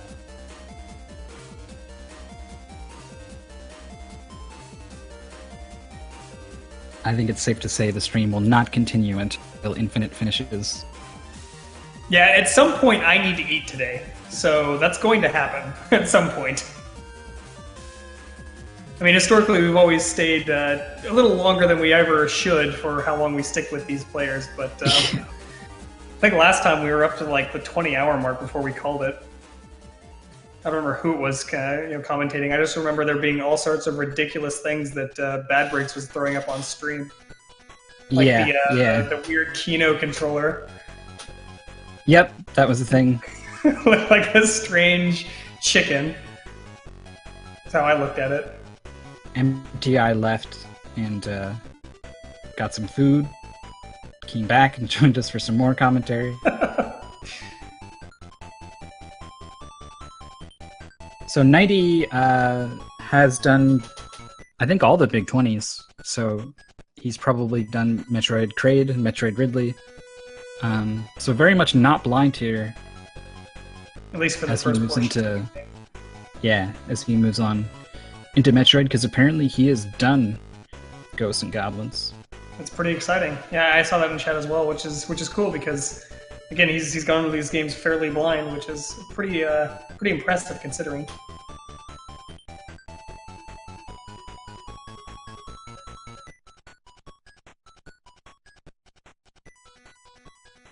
Get to see this lovely fight from Antol, where we get to throw rocks at the giant mech that's firing them at you. One of those tropes in video games where the boss throws the thing that you need to kill them at you. Taking a couple of unfortunate hits there, though. Means he's got to set up for different rocks. Should be able to get this, though.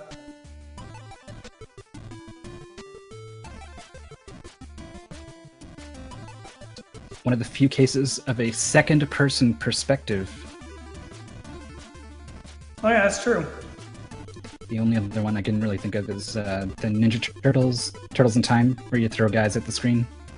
Oh yes, yes. I think there's actually a few of the arcade style Turtles games where you can do that. I don't know. My Teenage Mutant Ninja Turtle game is the original. Gotta love that game.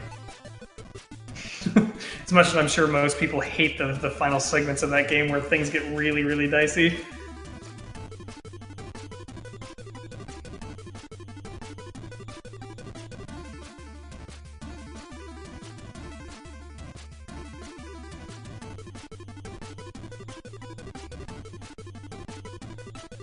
So again, we've got Antol opting to grab the beak or whatever that weapon is, so we can fight the enemies a little bit differently than you usually see, which is that sort of like charge fist move. The hitbox Deadly on it is toasters. a little more generous than trying to kick things with your feet. Yeah. These toasters do a lot of damage, by the way. They're very, very mean.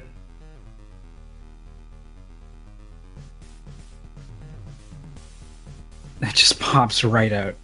Yep. And again, we mentioned this before, killing the enemies slowly doesn't make the stage take longer, considering that you have to complete the enemies to move the screen down.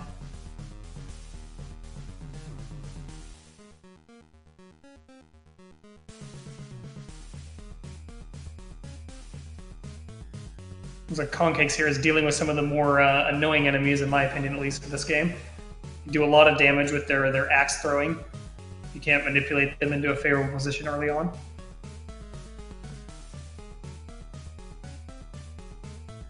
Taking some of these fights a little slow, which is probably smart in this game.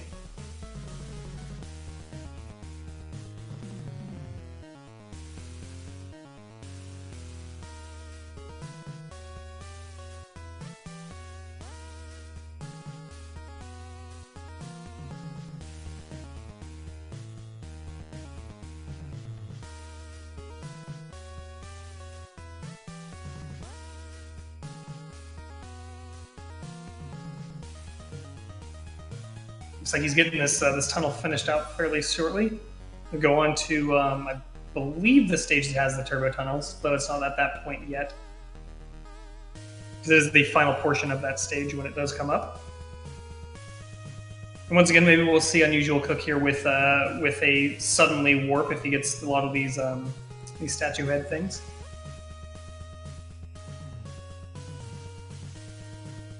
Yeah, he's well on pace to get 10 of them at this point.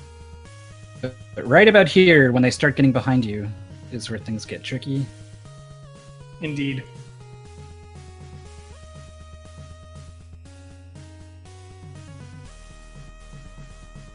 So he's done this stage enough times to where he's kind of got an idea for what he wants to do. Yep.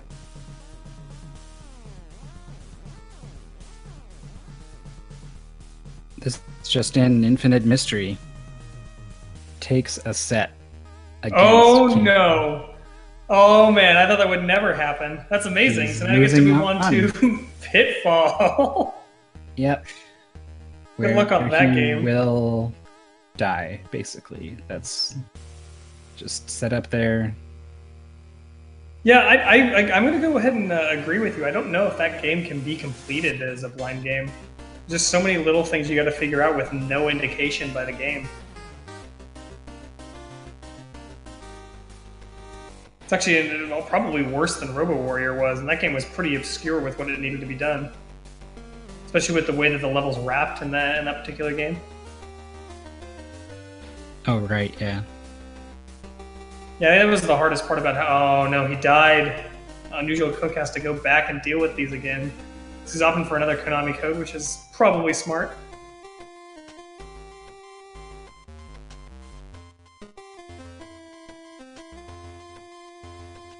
And I'm starting to understand, at least with watching how many people have been on this game, that it seems fair to have given that code, considering Yeah. no continue game like this with how rough it can get. For the SNES birthday bash that we did, we had players race the first 3 levels of Gradius 3. And there's a 30 lives code for that game. And I burned through all 30 of them and continued and got another 30 and then didn't use most of those 30s. But yeah, I had to use over 30 lives just to Yeah, beat it's that goal. definitely a tough series of games.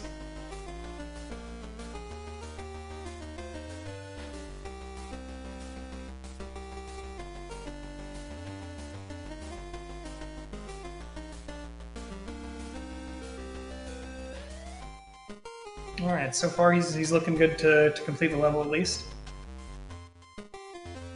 Concake's moving on to 5-2, which is where things get a little bit heated with how the enemies spawn over pits. A lot of death pits here.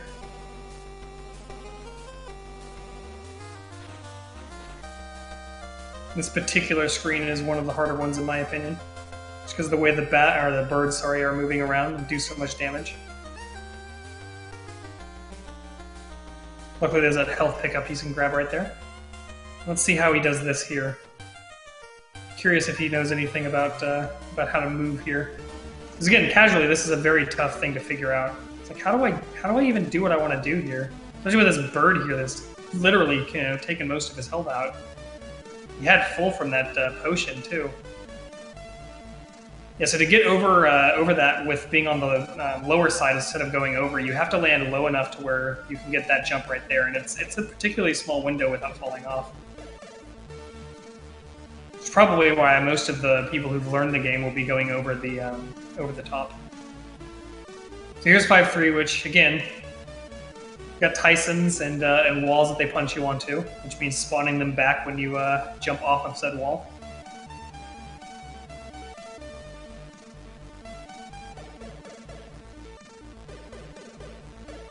I've got Antholes still continuing with the tunnel here, or the hole. I'm not really sure what it's actually called off the top of my head. It's been a while since I played the game.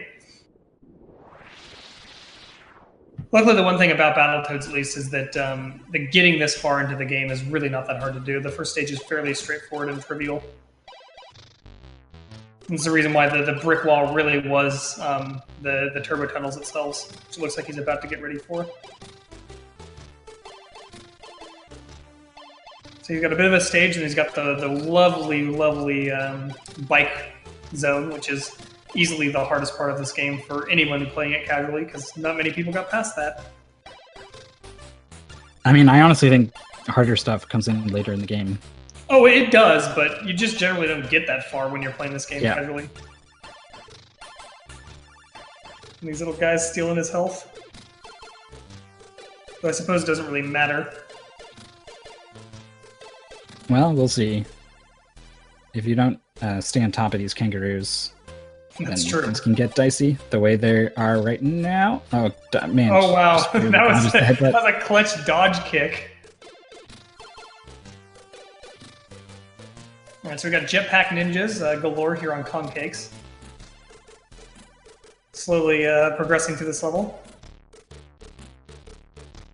He's opting to check every pickup to see if it's worth something, but in this particular case, it's probably worse considering that it spawns more ninjas, which means more shurikens and flying enemies. Yeah, that's a lot of shurikens. Yeah. They spit them out like machine guns. It's ridiculous. See right there, he was like almost safe, and he took one from that final throw. Luckily, again, like I was saying, the checkpoints for the majority of this game are not too bad.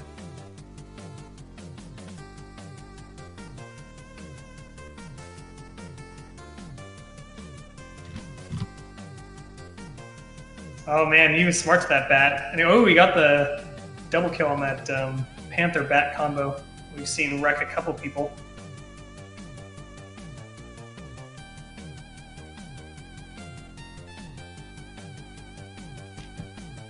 Oh man, and then he took a Bazooka Joe into the, or sorry, Sniper Joe into the toe and fell in the pit. I wish I knew more about Alfred Chicken to give you guys an idea of where in the game King Dala is, but I think this is... This is the about last halfway? level, yeah. Oh, it's the last level. Okay, cool. For the goal, anyway. Right.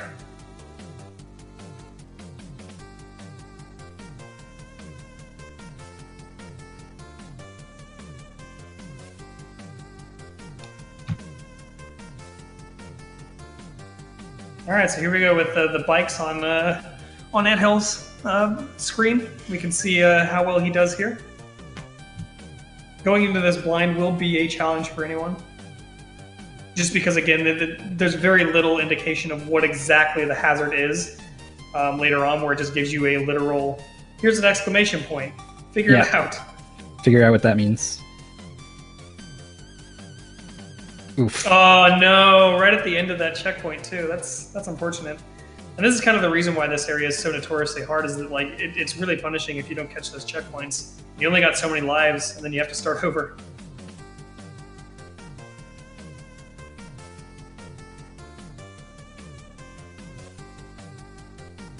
It's got some more meatball fighting here by Unusual Cook. Fitting of his name, I suppose. He's getting cornered here, but he's managed to squeak out of that. Yeah, he's getting pretty good at dealing with these things. I mean, I wonder how many times he's played through this particular part of the game. Way more than he'd like. Oh, of course. Any more than once is more than anybody likes.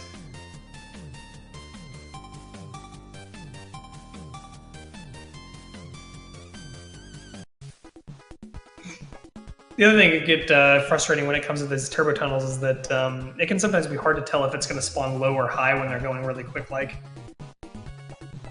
Oh no! Jumping into the low pit, or I guess cement blocks. Not really sure what they're supposed to be.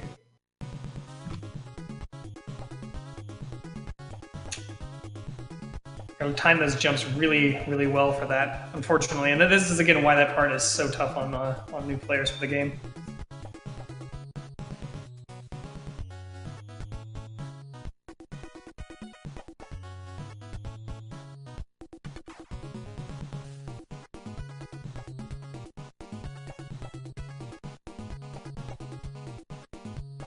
You can see Concake's trying to figure out the best way to deal with this guy.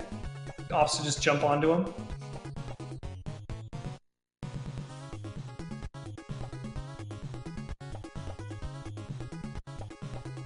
So he should be into the final stretch. This is, if you know where to go, this is a fairly straightforward part of the level.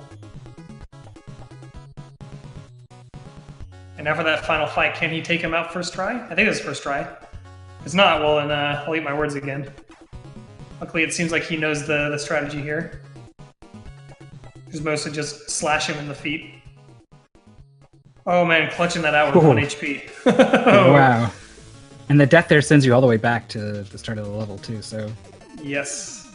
Not quite as bad as Jackio, which sends you back to, I think, the beginning of the 5th stage or something stupid like that. I can't recall exactly which stage it is, but it's an entirely too long warp back.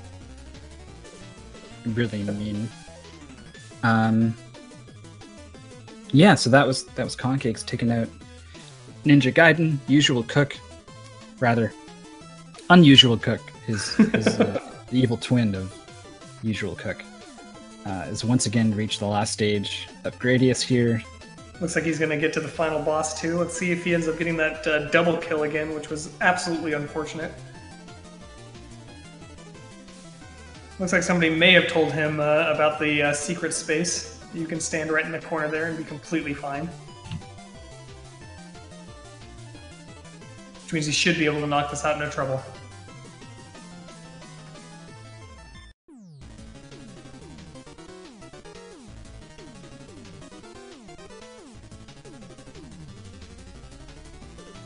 And there you go. Looks like he got that fight done. He is still going? He's decided, I want to play more of this game. He's like, I've played enough of this game to be really happy with it. Let's keep going. We'll see if he figures it out. Well, hopefully, because, if he game overs here and starts over, I'm going to be kind of sad.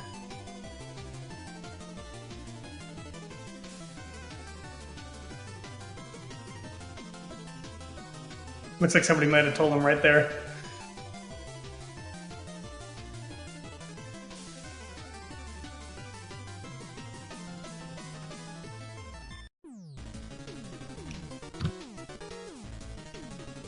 I'm not entirely certain what Anthol's doing right now.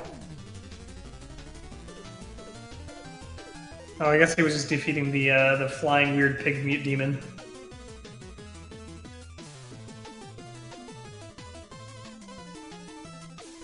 Looks like Kong King is taking a brief break before starting Batman Return of the Joker. Whereas Unusual Cook has either decided to take a speech moment like we saw earlier with one of the other runners, or he's taking a momentary break to move forward.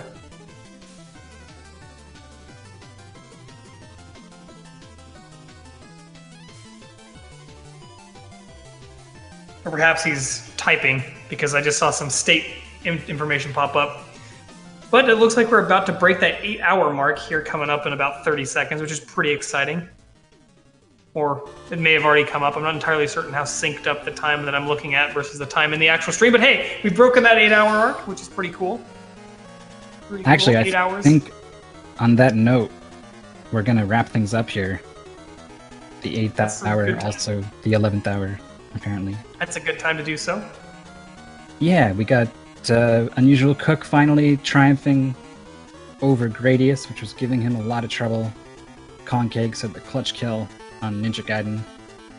And if you want to root for someone, it looks like one of the next people to cross the finish line is going to be Meta Knight 3000, who's working his way through some of the earlier parts of Metroid here. He still needs to kill Ridley, and it looks like he's running pretty low on resources here. He could probably use a bit of your support.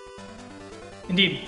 That being said, you definitely should, after the broadcast ends, pick somebody to go into their channel, maybe all of them even, and give them some encouragement and some rooting for, especially when they're dealing with games like Pitfall or well, actually, I'm curious if Crack is still on Pitfall, because if he is, that's unfortunate, because he's been on that game for, what, 5 hours now or something stupid? No, it's not quite that yet, but still. Something. No, I think he's done 5 hours now. Oh man, that's gonna be heartbreaking. You can, of course, go check out Infinite Mystery, also on Super Pitfall. Don't think he'll ever do it without help anyway. There's just too much. Sounds like somebody may have, or looks like somebody may have given him a little bit of tips on what he needs to do here. Yeah, he's definitely not acting like a blind player there. Yeah. Nonetheless, like I said, if you want to keep watching what's going on, definitely check those people out. But yeah, I think that we're about ready to wrap this up. But this is the Big 20 number 5, which we'll finish out with whoever decides to call it quits last, essentially, because at this point it's an endurathon for most of these players. Apparently, Crack Attack did manage to beat. Oh wow, that's Pitfall. impressive. He That is is on Ice Climbers. That is super impressive. So it's possible then. It is guess possible. so. I mean, somebody had to beat it originally once, right? Yeah, and then that person spread the gospel, wrote the Gospel of fact. Pitfall. Yeah, he probably did write the fact. Wouldn't be surprised at all. So that being said, I think I'm going to swing out here relatively shortly. I am Figbird. Joined with me, of course, is Mythical 9, and this is the wrapping up bits, like I was saying, of the Big 20 number 5. Thank you all so much for watching. Have a good night.